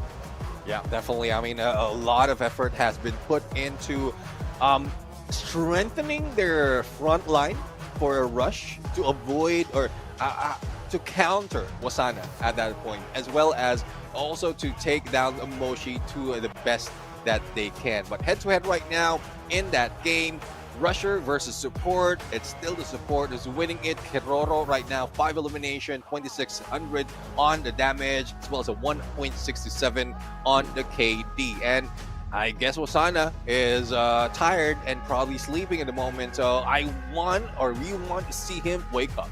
Yeah, absolutely. I mean, I don't know, man. I saw Wasana yawning there, so I agree with you. I think he needs to wake up as well. But in the head-to-head this time between Limit and Moshi kind of bowing his head for the eliminations as well as the KD. But the damage is there. The conversion from the damage was definitely there, but Limit just the better sniper in this game too. Yeah, definitely a better sniper in that game. Now let's see though, it can be quickly turned around by Buriram United. And this might be the first time that we're going to see them switch it up a little bit. Not so much of aggression, probably, or a little bit more aggressive. It's only two ways. They can only go two ways. It's either they go slow or passive, or they go head on and not even peeling away from their front, from their position. They will be going all together in a rush, because even up close and personal, we know Moshi can hit those snipes, or probably M590 can be used by this guy. Absolutely. We just crossed the 5-hour mark since the start of our broadcast, and I think like the day is just getting started between these two, right? Because a best of 7 now has been equalized on the scoreboard and turned into a best of 5. So if we ignore the first 2 games, it is now a rush to see who can find 3-game victories from here on forth. And it seems like it's anybody's call. It's all up to the skills that are probably banned or picked out there. And I want to see another cheeky strategy out of Buriram. You look at that. They've got their whole company behind them. Yeah, I mean, well, I guess it's a need. It's called for, because once you lose, definitely you will need a lot of backup, a lot of people looking into that gameplay, or a lot of like stuff to talk about. And once you are, well, if in case this is the case, they are internal battles. So mediator will be best as well in those cases. But professionals just like this, I don't think that is the case. They just need to prepare well for the next round. Despite of this being long, despite of this being a best of 7, they want to end it quickly. And this time we're heading into purgatory. Yeah, amen, brother. So once again, this is a best of 7. Please ignore the map order in terms of the number of maps we were showing you. It's just a wild prediction from production that it is going to end within 5 games. But in order for it to end within 5 games, one of these 2 teams needs to pull away 3 victories in a row. Once again, this is a best of 7 series for the grand finals. Yeah, I mean, we might see 2 more maps later on and that same spot. But speaking of same spot, and the same bans will happen. Steffi, A124, they don't want to deal with it. The question is, who will be picked by Team Falcons? And we have On Fire on the first pick right now, and he goes for the Oscar. Well, interesting here. And obviously, Steffi being taken out of the equation, both teams wanting to torture each other with the grenades. They don't want any of the defense, so either side gets the opportunity, they're going to ban that one out. I don't think there's a gentleman agreement, but you might as well call it that, because the A124 and Steffi is not going to see the daylight here, although it is night. Falcons with the Oscar. Buriram with the double pull. I'm expecting to see the Zane here on the side of Buriram United Esports. Probably even the Tatsuya, because Wasana was so much better on the Tatsuya. I mean, I'm not talking about the eliminations, just to bait out those grenades. I think that was golden. And I think he just needs to go back to the strategy of that game 1. Yeah, let's see though. Let's see if they can pull it off. But you know how it is. Like it seems like that.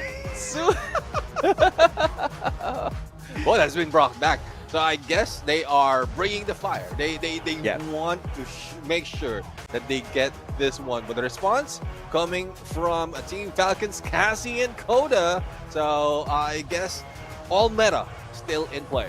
Yeah, all meta for sure still in play. And this is what happens when Garena doesn't bring in the global bans just yet, right? You're still going to have this again and again. See, I'm not talking about global picks. I'm just purely talking about global bans, because if we are not allowed to ban the same character game after game, you're going to build up that list of bans, and soon you're going to find a lot of these meta characters dropped out. I think it's just going to throw a whole new flavor into this Clash Squad. But of course, this is still experimental out here. First time Clash Squad on the big stage, and we are loving it, man. Look at the full lineup. Tatsuya Sane, Iris Clue on the side of Royale United Esports. Falcons has got the Oscar Cassie, Coda, Sentino. Once again, that Sentino beauty out of Falcons. I'm looking forward to seeing this gameplay.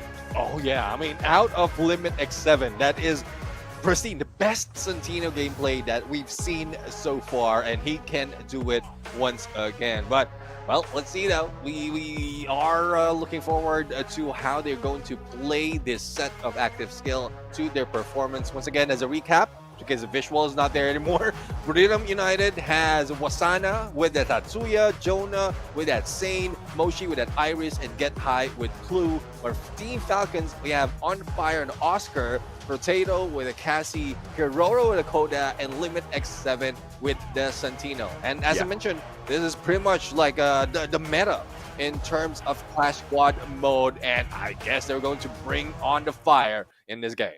Amen. The fire on the way. Purgatory is going to torture both these teams and their souls. Let's see exactly how things break down here on Mode House. Yeah, well, this is something that we rarely see, but it does look like Clock Tower for most cases. So Jonah and Wasana already in the rush, and Mosi will be going in flank, but that Coda can throw off their approach. But up close and personal, I think Wasana will be able to put in a few damage, but quickly as that backs away. Oh, dirty play.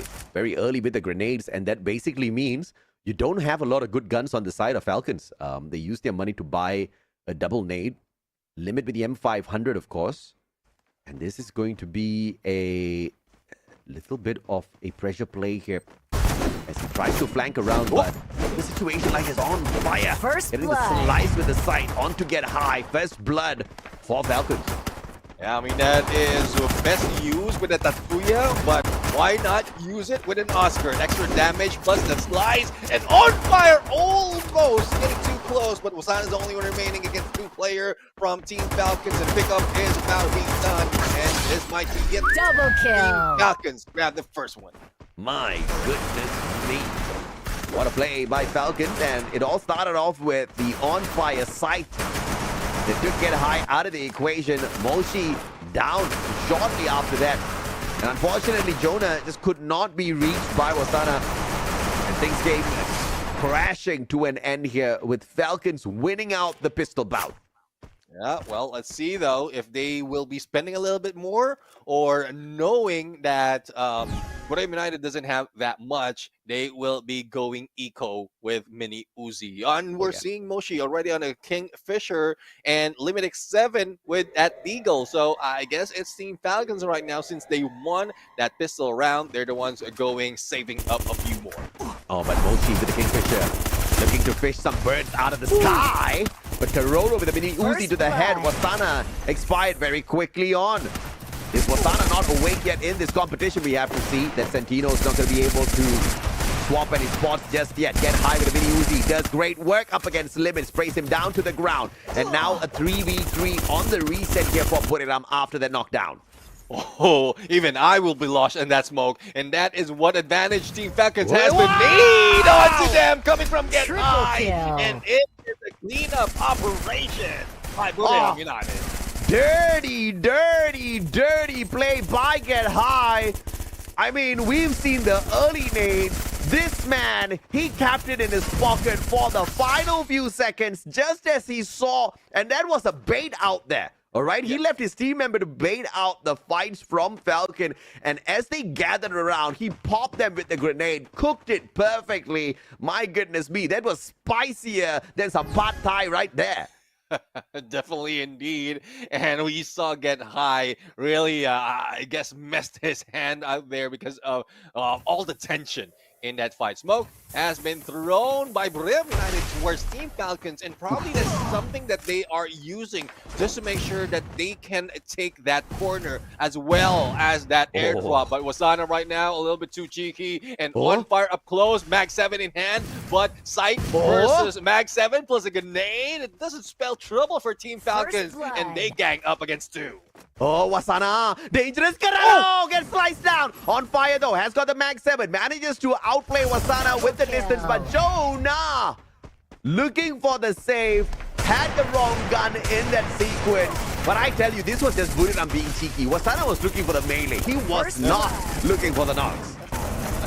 I mean, he does have that sight, and he knows that he can rush up close and personal. He did it earlier, and he's trying to do it again. But, well, it is 2-1 right now, and I guess from both sides, they have a little bit more, well, only Team Falcons has a lot of investment because Buriram United has lost a few already, but I don't think they will be slowing it down. They will still be for the rush, especially in Wasana in the front lines, but no backup coming from Jonah, even from Get High. The bait tactics might be one of the gameplay that they're trying right now, or this might be something else. Oh, Wasana tagged up from the back. Roro delivering Mandarina to him. Sorry, a grenade. Sprayed down to the ground, and Jonah found as well. Get High with the Uzi. Won't be able to do much as Karoro meets him halfway too. Moshi all alone with the BSK in a 1v4. And obviously, this is gonna be pretty one-sided the moment the rest of these boys catch up with him. They just need to wait for that circle to close in. Yeah, I mean, all they have to do is wait, and Moshi will be jumping off. But I love how these players have been using up their investment quite well. Mini Uzi is only 800 coins, and those headshots, those close-range engagement is being done quite well. Moshi will try to protect himself, but how can he do so when the blue closes in? Once he jumps, On Fire will be waiting. Yeah, man, and I mean, Moshi just trying to delay the inevitable. Roro says you're taking too long, bro. Sprays him from afar with a mini Uzi of all things. And they get the round to their side. 3-1 now. Buriram slowly lagging behind. First blood. Let's see, though, if the lag continues at this point, because I think Team Falcons has a better plan of approach. And, well, I guess all laps will be brought in after that game, but not so much for Buriram United. They are lost, not so much of economy on them, not so much of weapon, and that makes them try to go for that airdrop even more. Thus, the bait tactic is working for Team Falcons. Yeah, on top of that, Cororo nailing the quadra as well. So, man's happy. You saw those laughs on the player cams. Jonah, though, Potato. MP5 in hand. Jonah with the 590 misses the one shot, and the grill's just keeping Potato very, very safe as Wasana and Get High get sprayed down to the ground. Karoro with the God Made to just make things so much more difficult. Moshi, a sliver of health, and the sight will put him down onto the ground, and the execution comes forth as well. Captain Jonah now 1v3. What can that M590 do? Yeah, let's see, though. They need to go for the pinch. They need to go for the same time. Otherwise, one goes down quickly. But it's a good thing a follow-up will be happening from On Fire. Max 7 domination right there. Oh, yeah, absolutely. This is a game played at the highest level. No, Free Fire played at the highest level here in Southeast Asia. Clash Squad. And Falcons at this point of time is making it look way too easy. Just like what we saw in that game number 1. 4-1 now. 2 more rounds. And Falcons will pull 2 games ahead. And Buriram United Esports, if they want to make a comeback, now is a really good time.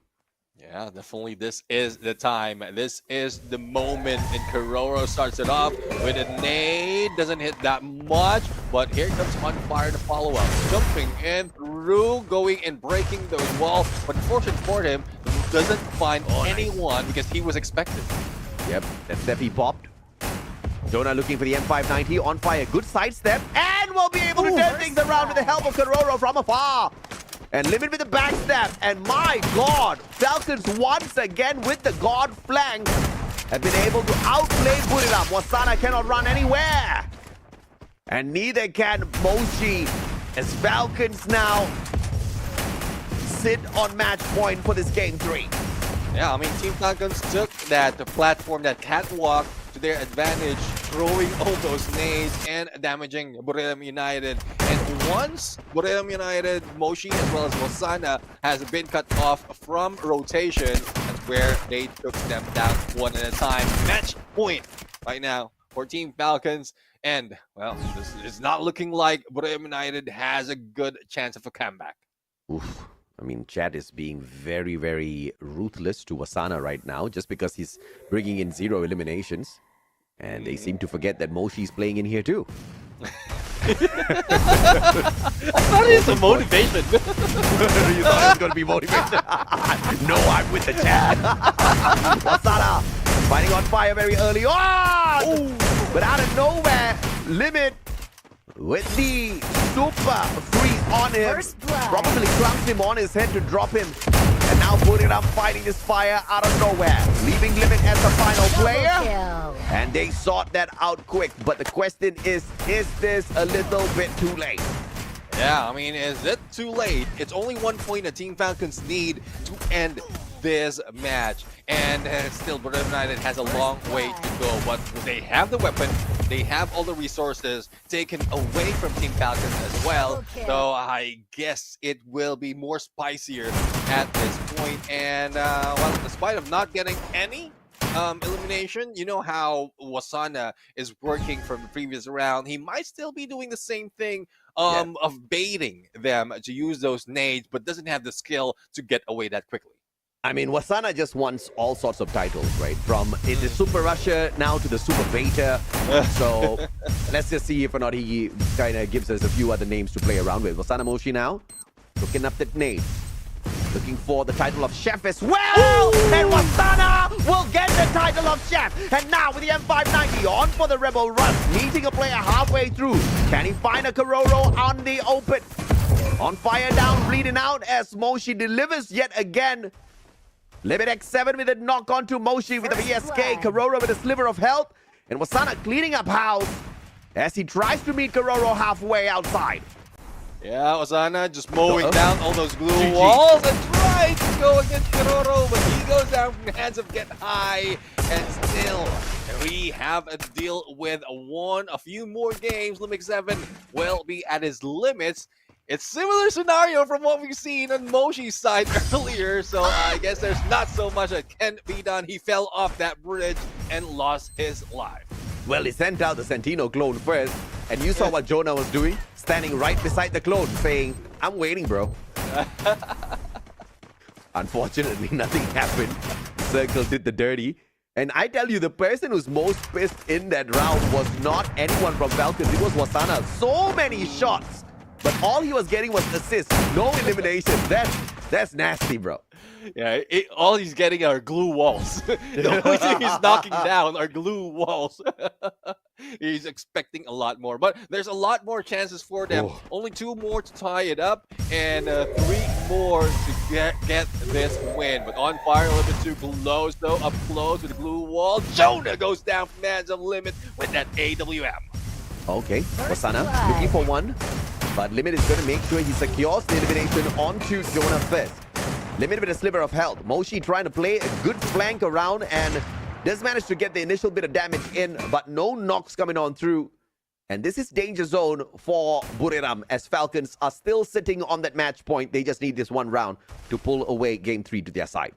Yeah, I mean, they've lost that element of surprise already. They don't lost that the rush factor already. And Team Falcons, other than the man advantage, they also have the position that they can work with. So let's see if Get High can cook this nade to perfection and probably take one out. But no, Team Falcons kept their distance, just waiting for Buriram United to rush in and make a mistake. And 3v4 is not situation Buriram cannot turn around. But without Captain Jonah, who was a super slayer in the game they pulled that victory at, it obviously gets a tad bit more tough. I'm definitely sure we're going to see an update which gives us an active skill that allows the M590 to act as an FGL. Every shot to the wall damages the player behind it. Or probably just include the FGL. They'll probably call it Iris's brother or sister or something, you know? Wasana Dangerous play. Outside Rebel Rush looking for Kororo. But Kororo finds him instead, and that distraction puts two players on the side of Falcons down on the ground. Moshi all alone now. High ground. As he looks for one, but the pickup is there. Double kill. And a fantastic final nail in the coffin. Falcons pulls game 3 to their side and takes the lead in the series. Yeah, they take the lead in the series, and Team Falcons, well, I love how they're playing it out right now. They might have lost that first match, but back-to-back, they're getting the score. This is what Team Falcons has to offer. How they react after a loss, and I'm just thinking that the first game in that series was intentional, that they doesn't give that all. Well, it's difficult to say that, but if you can bait your opponent to show their tactics and then plan it out in the second round plus the third round, I guess we found the mastermind, the actual mastermind in Southeast Asia. Maybe. I mean, first of all, props where props are due. Falcons are damn good at Clash Squad. Buriram preseason, but Buriram in months and years of the past, they've played really good Clash Squad matches. We've seen the best out of them. So I'm actually expecting a little bit more noise from Buriram. I don't think they're going to take this one sitting down. At the end of the day, they're looking for the jugular back-to-back, right? It's a best of 7. So still a few more opportunities. Not all is over just yet here. Yeah, definitely. I mean, it's a long run between these two teams. It's just 2-1 in scoreline. So there's a huge potential that Royale United can bring it back, and not just with 1 point, but they can also bring it back with multiple and a chase for that championship. But and similar to what you said about Royale United, Team Falcons will not let them walk against them that easily. So I guess it's just up to how the teams adapt, how the teams will change. And well, so far Team Falcons look like they're the ones adapting well, because not only are they're taking advantage of the skills that they have, but they're also taking advantage of what was the term, the initiation that's being done by Royale United that they couldn't help let go. Yeah. I think that's one of the key factors here that led Falcons to the victory back-to-back in those games. Bermuda, Purgatory, both conquered by Falcons. Kalahari sneaked away beautifully by Buriram. But now as we head on into Nextera, and later on Solara, this is where we have to go to Solara. We definitely have to play Solara since Kalahari was taken away already. So I have a feeling that this is just going to go a little bit back and forth. But if Nextera is secured by Falcons, I don't know how possible it is going to be for Buriram to sneak the trophy away from them. And it's going back to the story of what they did against WAG. They build them up and then bring them down. They build them up, buttercup baby. Amen. And of course, the biggest question is going to be, what kind of trick up the sleeves of Buriram are we going to have the delight of watching in Nextera after this? Because I think baiting out those grenades was a very big play initially. And then you saw in game 2 and 3, Falcons were not very, focused on those grenade plays anymore. Of course, those grenades were still chucked out, but it was just not as aggressive from the side of Team Falcons. But now that 2 games in a row, Buriram has not gone in for the bait of those grenades. Maybe Falcons thinks that, okay, it's time to invest again, and then Wasana strikes yet again. Let's see though. I mean, they've fallen for that already, but I don't think they will do that twice. But I know, impulses that will help Royale United grab a win, why not? But for MVP, it's once again the one and only Kiroro. This time he wears that coda that really shows up in most engagement. Even with a mini Uzi, he knows where to target all those headshots because he have the perfect skill on him. Oh yeah, I mean, and this is exactly what we need, right? 6-3 on the scoreboard, 11 eliminations from On Fire. Kororo, Limit, Potato, everybody chipping in. If it is not the eliminations, it's the assists. And look at those assists, massive stuff. when teamwork is in question for the side of Falcons.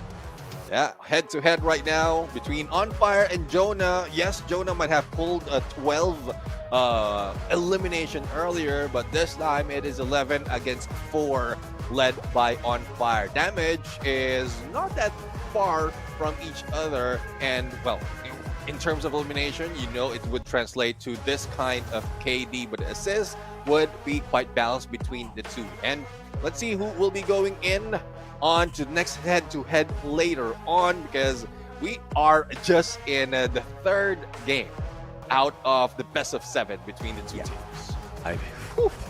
Best of 7 means it is not a sprint, it is a marathon. You gotta take steps carefully. If you try to run all the way to the end from the start, then maybe you will run out of breath before you get to the finish line. And that could just be what Buriram is looking at here. Perhaps they are playing the tactic of Falcons. Perhaps they are raising Falcons up before they drop them like a sack of potatoes. Or like a sack of potatoes, you know. Either way. But looking at this wait, hold up, man. Is it a best of 5? I believe it's a best of 7 though. I believe it is a best of 7, but we are being shown a best of 5. So I don't know. I'm quite confused as well on the situation. But well, if this is the case, Team Falcons is very close. Nani? Nani? I am legitimately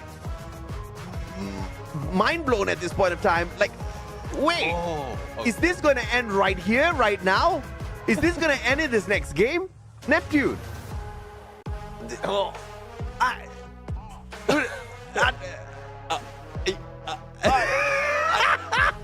I don't know.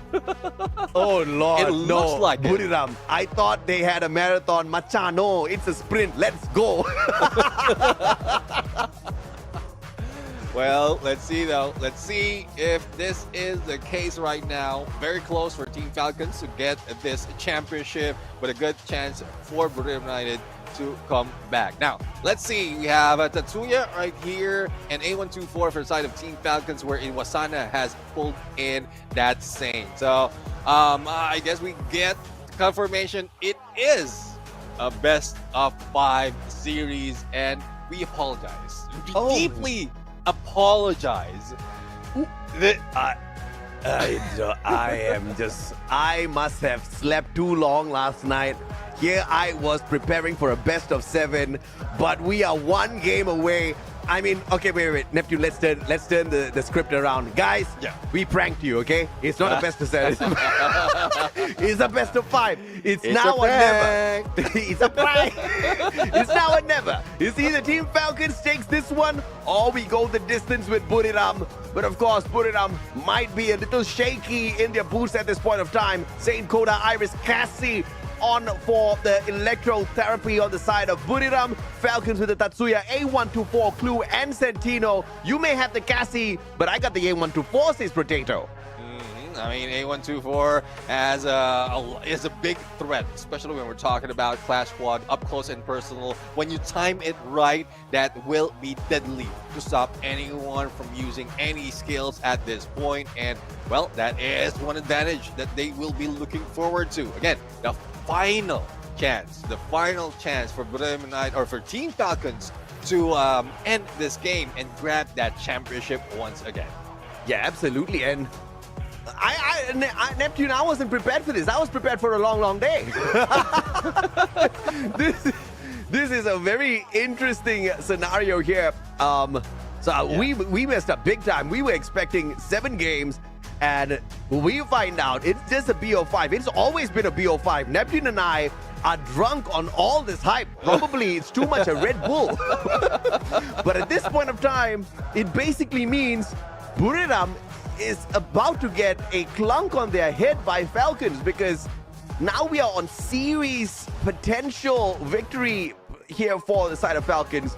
If Buriram doesn't win this, oh goodness me, I am in disbelief right now, because I was thinking this was going to be a little bit of a back and forth, but if Buriram doesn't get this victory, there is no back and forth. There's only back and it stayed. There's no back and forth. It's back home. Well, not yet. Not yet. They still have tomorrow. But anyways, guys, chat. This is a view of how dedication and love of the game is. Oh yeah. Here we are complaining that our work is going to end shortly. I know, right? I know, right? We want it to be longer. We want it to extend to, I don't know, if that's the case, like the best of 7, we would be going beyond midnight, I believe, or close to it. But, well, as much as we love to extend it, we couldn't. It's on the rule book, and all they have to do for Buriram United is to win this game to stretch it to that 5th match. Okay, well, Wasana, you better wake up now, boy, because there's no redos on this one.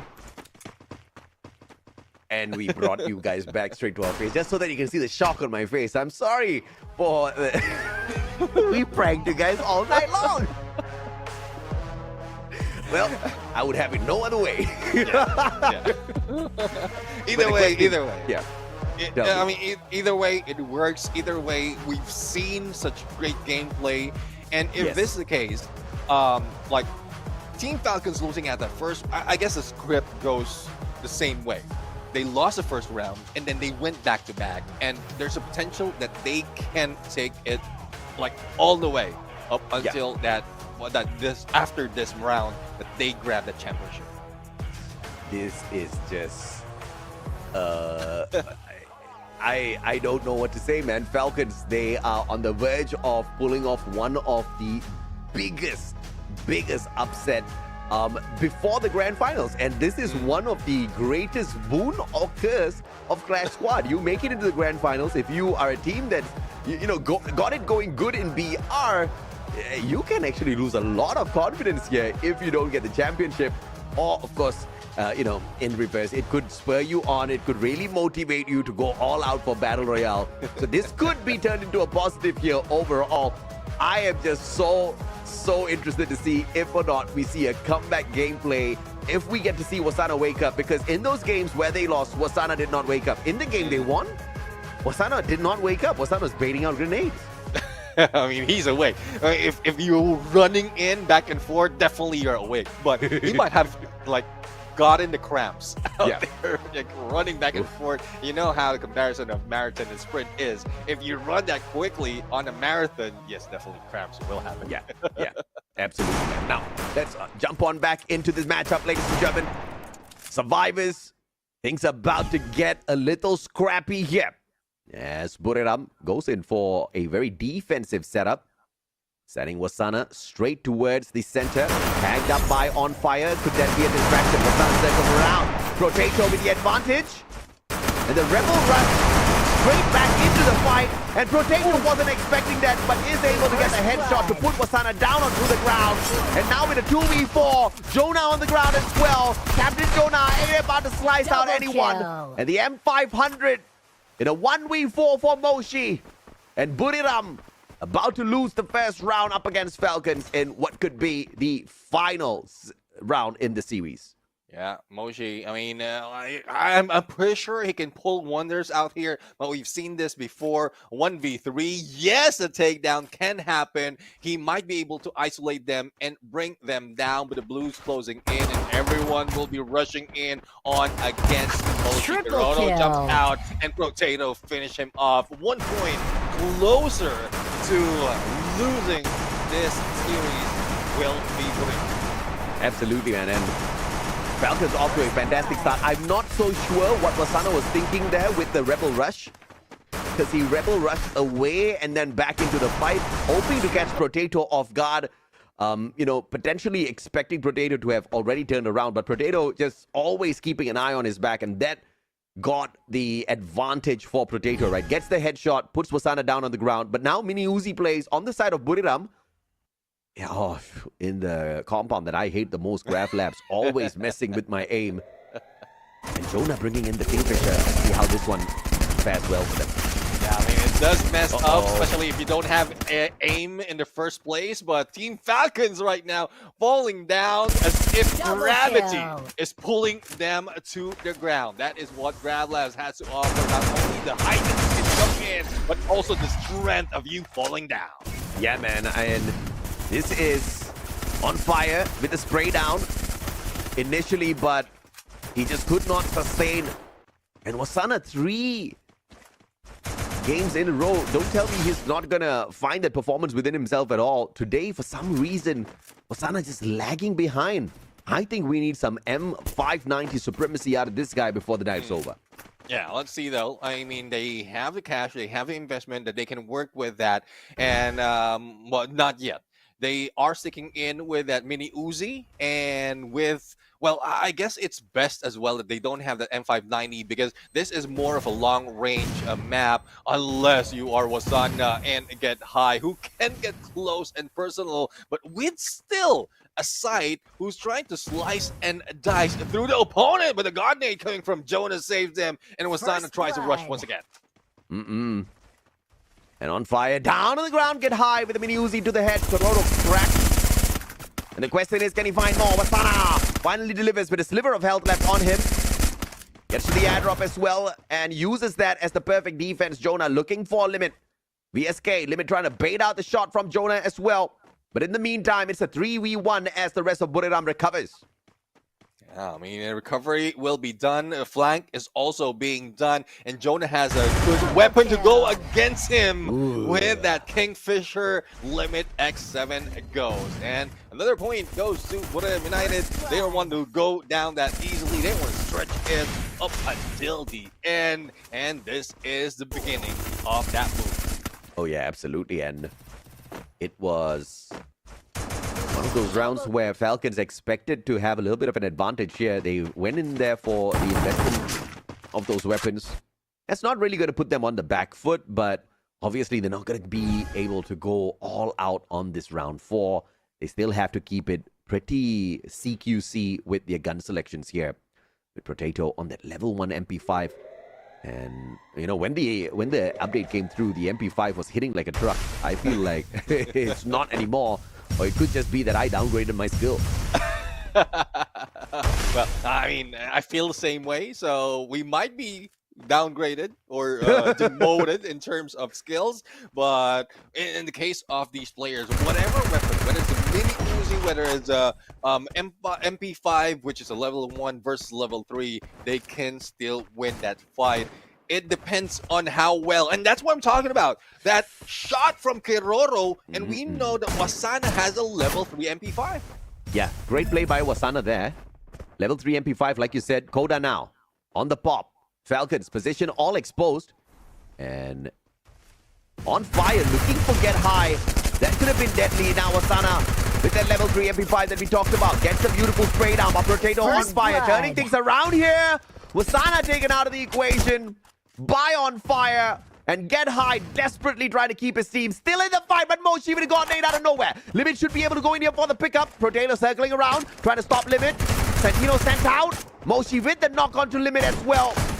And Kororo desperately trying to go in there for the finisher, and they find it. Falcons will pull round back. Yeah, the equalizer from Team Falcons to get in very, very close. And I'm not quite sure though, like Wasana is still wearing that SMG or probably the mini Uzi from earlier, and it's not really pulling out an M590 into play. So probably it's because he failed miserably in one of the games earlier, not really getting a lot of elimination, thus trying to do something different. But when the championship is at the risk, I'm not quite sure if that is a smart move. And I just look at the there. Wasana with the mini Uzi On Fire at the cyber drop, but and Wasana's just blocked off here. And the tag's coming on through. Electrotherapy gets the link in. Get High. Can he get the tag in as On Fire and Potato going for the push? Mini Uzi combined with the MP5. Wasana down on the ground. Pick up instant from Get High, but Jonah sprayed by Kororo from afar. And just like that, Falcons now take the lead.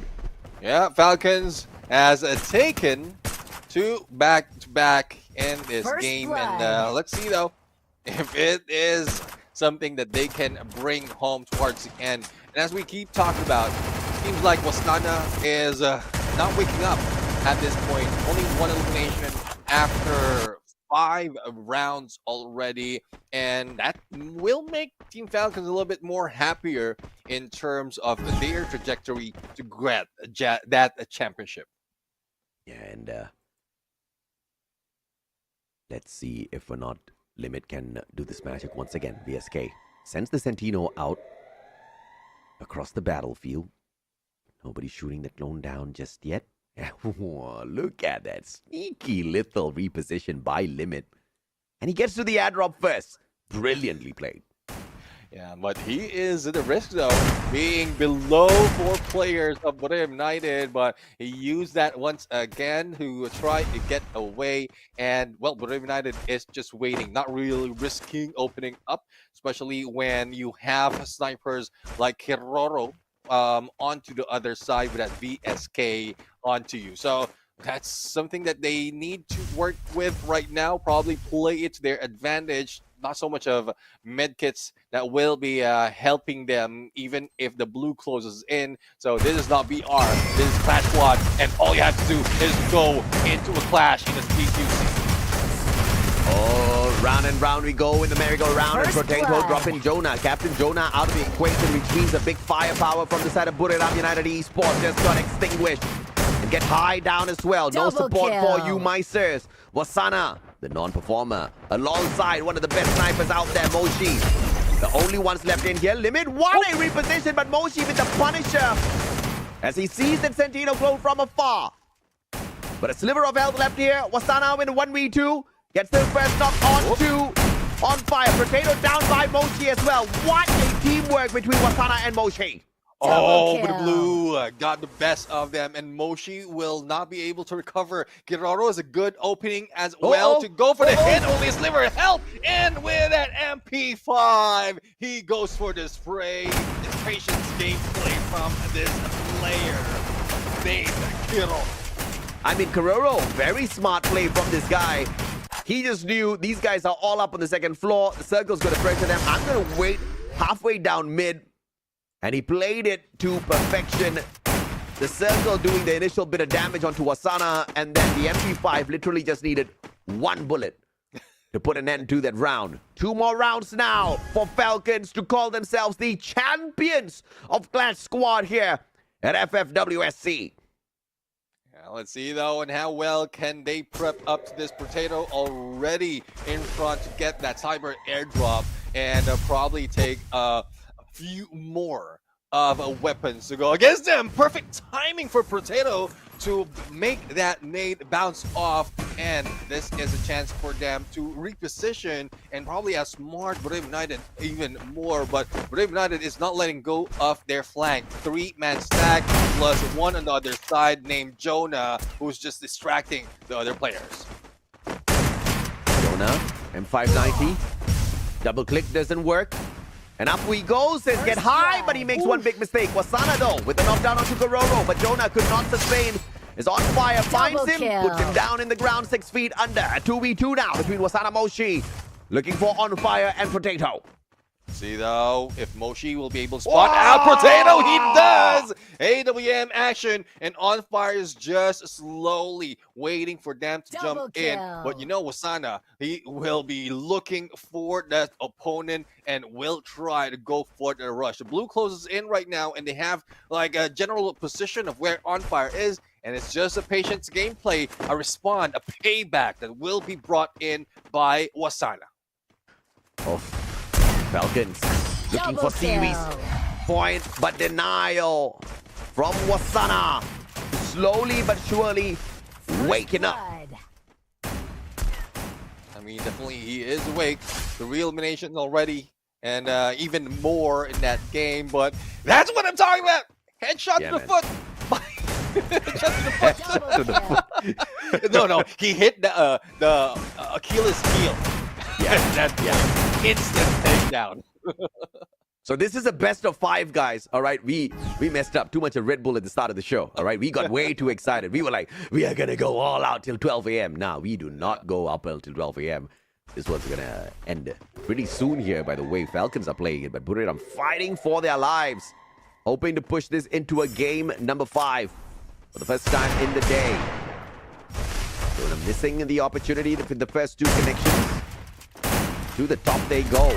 And the M590 not working out. Karoro with the Punisher. On fire, straight down by Moshi. Can he find yet another one for himself? Isune tossed on out. First blood. And Jonah will not be able to crawl back to his buddies. Get High couldn't get to him as well. As Limit now finds Moshi with a deadly shot from afar. Get High with the pickup.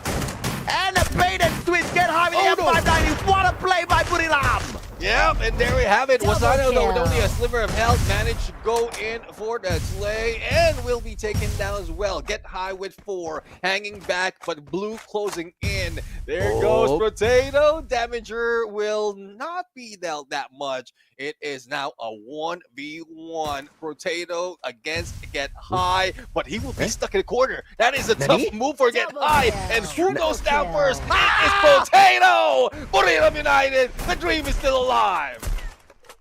What a masterful play by Get High.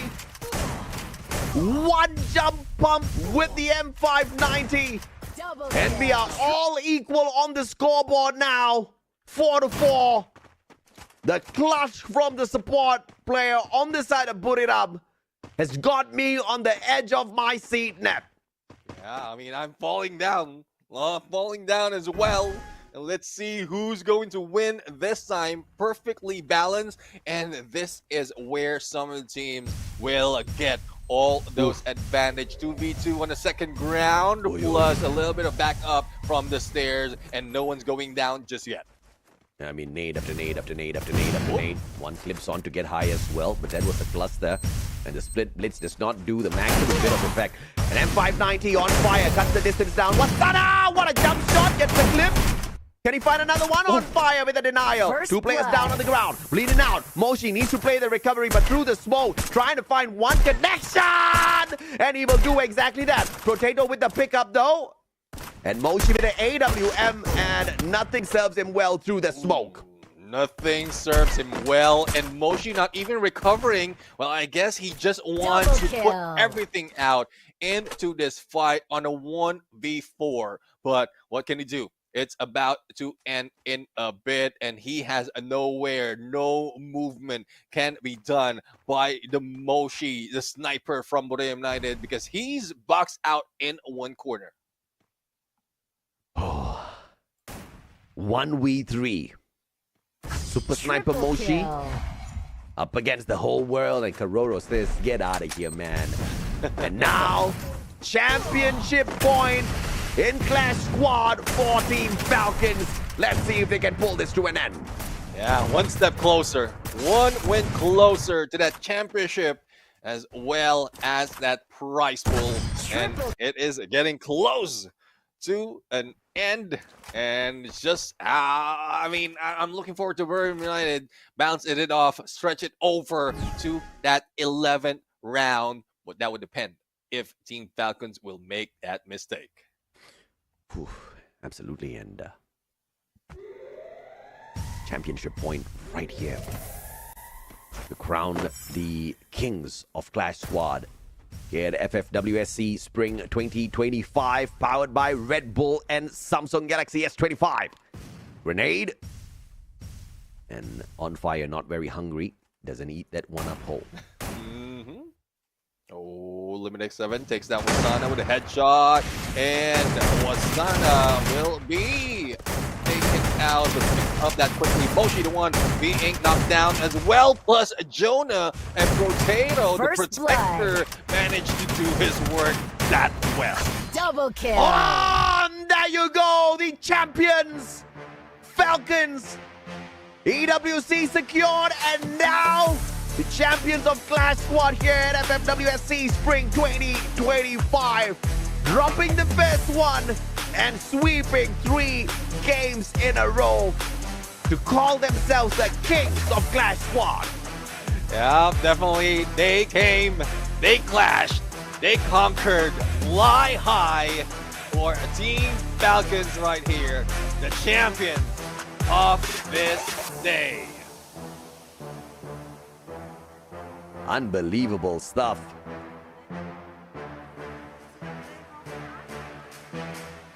Xin được chúc mừng Falcons đã trở thành nhà vô địch của chúng ta. Hãy nâng cao chiếc cúp vô địch của mình. Congratulations to Team Falcons! It's your time to raise the trophy! Nhà vô địch tử chiến vòng chung kết FFWS SEA Spring 2025 Spring đã gọi tên đội tuyển Falcons. Xin chúc mừng các bạn.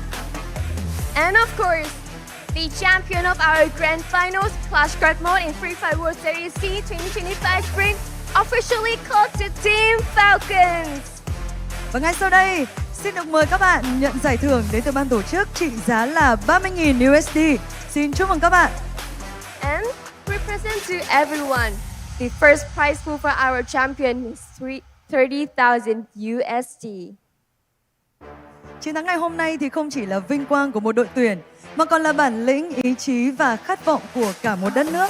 Và dù đội tuyển vô địch đến từ quốc gia nào thì chúng ta, những người yêu Free Fire đều đang viết tiếp lịch sử thể thao điện tử khu vực với niềm tự hào không biên giới. Rồi và xin mời phần thưởng 30.000 USD dành cho nhà vô địch của chúng ta. Xin mời.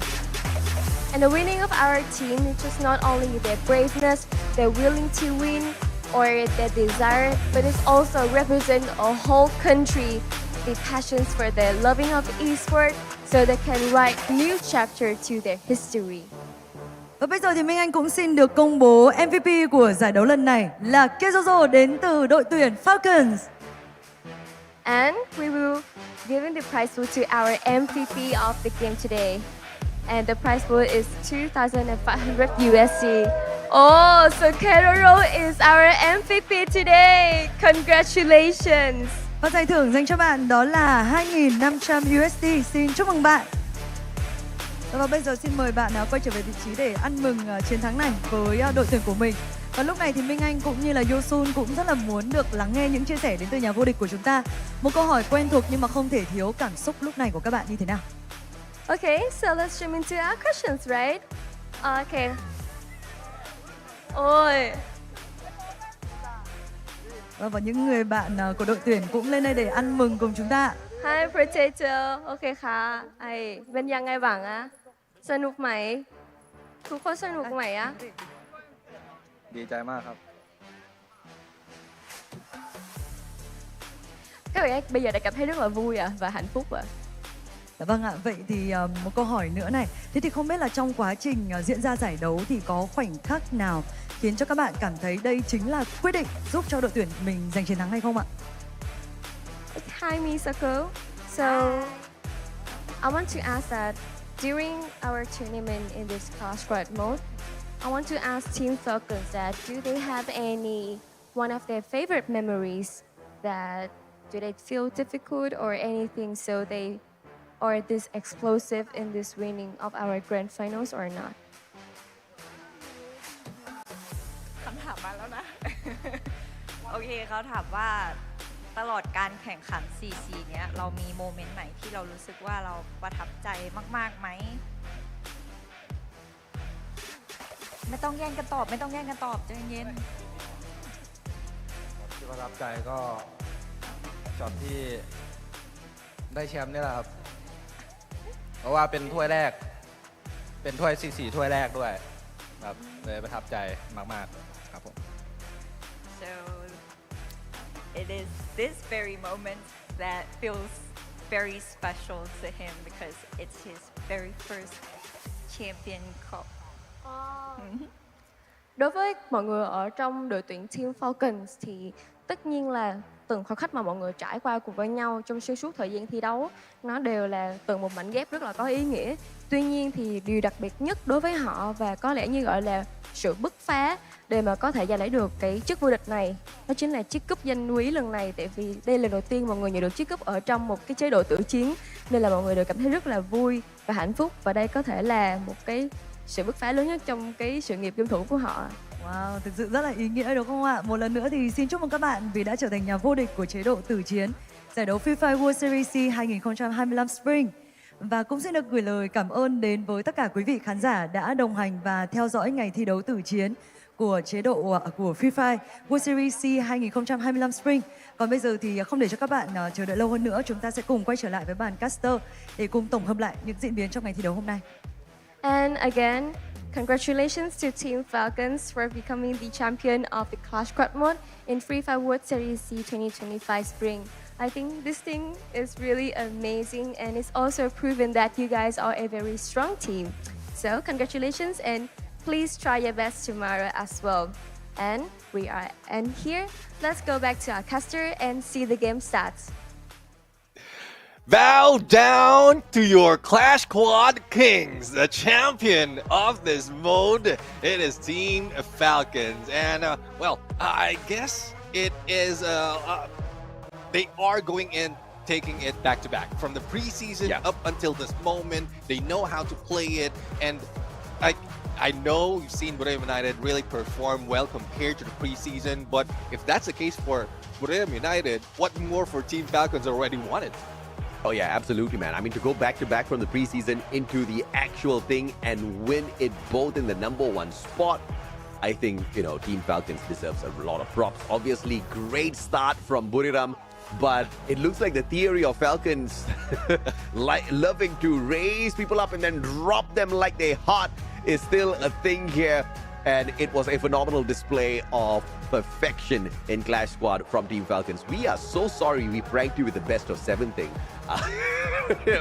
Quite honestly, Neptune and I, we pranked ourselves as well. All right, so at the end of the day, those were some really good games. Yeah, I did expect for Wasana to pop off a little bit though.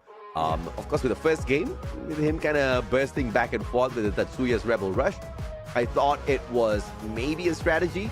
But looking at how he never really built his numbers in the following matches as well, kind of makes me go into sus mode, right? What's up with Wasana?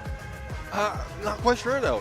Probably it has been a long day for them already, and he's used it up. But these pros are used to that, to this specific moments, wherein you have to have that energy, you have to have that stamina to be able to withstand it all towards the end. So still, question mark out there. But the only thing that we're sure of is our MVP would be a different person from Team Falcons. This time around, it is Potato, the Protector, who managed to get 11 elimination, 5,525 in the damage, 13 knockdown, and this is why A124 has been banned a lot, because once you wear it, most likely you're that MVP. Yeah, man. I mean, the A124 is just overpowered at this point of time, especially in the hands of these pros. The timing, subliminal, especially when your opponents have got that Cassie, that electoral therapy running in there, and you disable their skill, you are causing quite a lot of disruption overall. You've got that Rebel Rush, you've got Wasana trying to kind of just zap in and out of battles. You're going to be able to stop all of that nonsense and instantly disrupt the flow of the team, because obviously your opponents are thinking of, I'm going to go here and I'm going to activate my active skill at this point of time, and that disruption usually throws them into a lot of chaos. And that chaos was exactly what Falcons needed. Game after game, Buriram United Esports getting 2 victories, 3 victories, 4 victories. If this was kind of extended, maybe we could have seen a comeback, but Falcons just saying, no, bro, we will do exactly what's needed to put an end to this. And an end to it they put for sure. Falcons with a phenomenal victory. And let's take a look at the head-to-head here, because Captain Jonah, after starting off strong in game 1, just couldn't make a comeback here in the games right after. Yeah, definitely. I mean, it's tough for him, really, especially when, I don't know, we might call it underperformance for the rest of the teams, but Jonah is is trying his best to cover for all those losses. But it's still tough that he wasn't able to manage to do so. Moshi, the final survivor in most cases, in most rounds that we've seen, even didn't put so much in terms of numbers. It's because Team Falcons prioritize on probably airdrop, the equipment, as well as healing up their teammates to make sure that they have that number advantage. So that's one factor as well, why Team Falcons managed to win and get back up and grab that championship.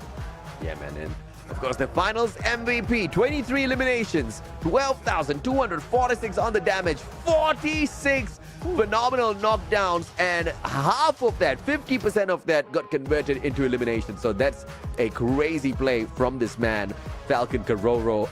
And look at his weapon of choice, the grenades that was popping all around the battlefield.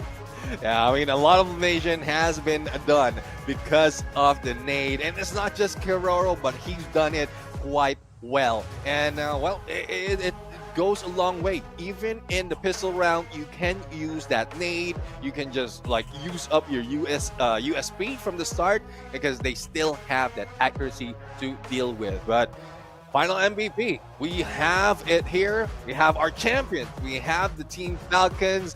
Not quite sure what else we want to ask for, but I guess this is it. Like, everything good has to go for it. And I guess this is the end for Clash Squad mode for the season. It's the end for Clash Squad mode, but not the end for the FFWS SEA Spring 2025. We've got one more day to go. That is tomorrow. Same place, same time. We are going to rock it. A potential 10 games for our Battle Royale Grand Finals. You do not want to miss that. And although there's potential of 10 games, it could end as early as 4 or 5 matches now. Yeah, definitely. Well, this is it for Clash Squad mode. We're going to see you again tomorrow for Battle Royale. So, goodbye and good night.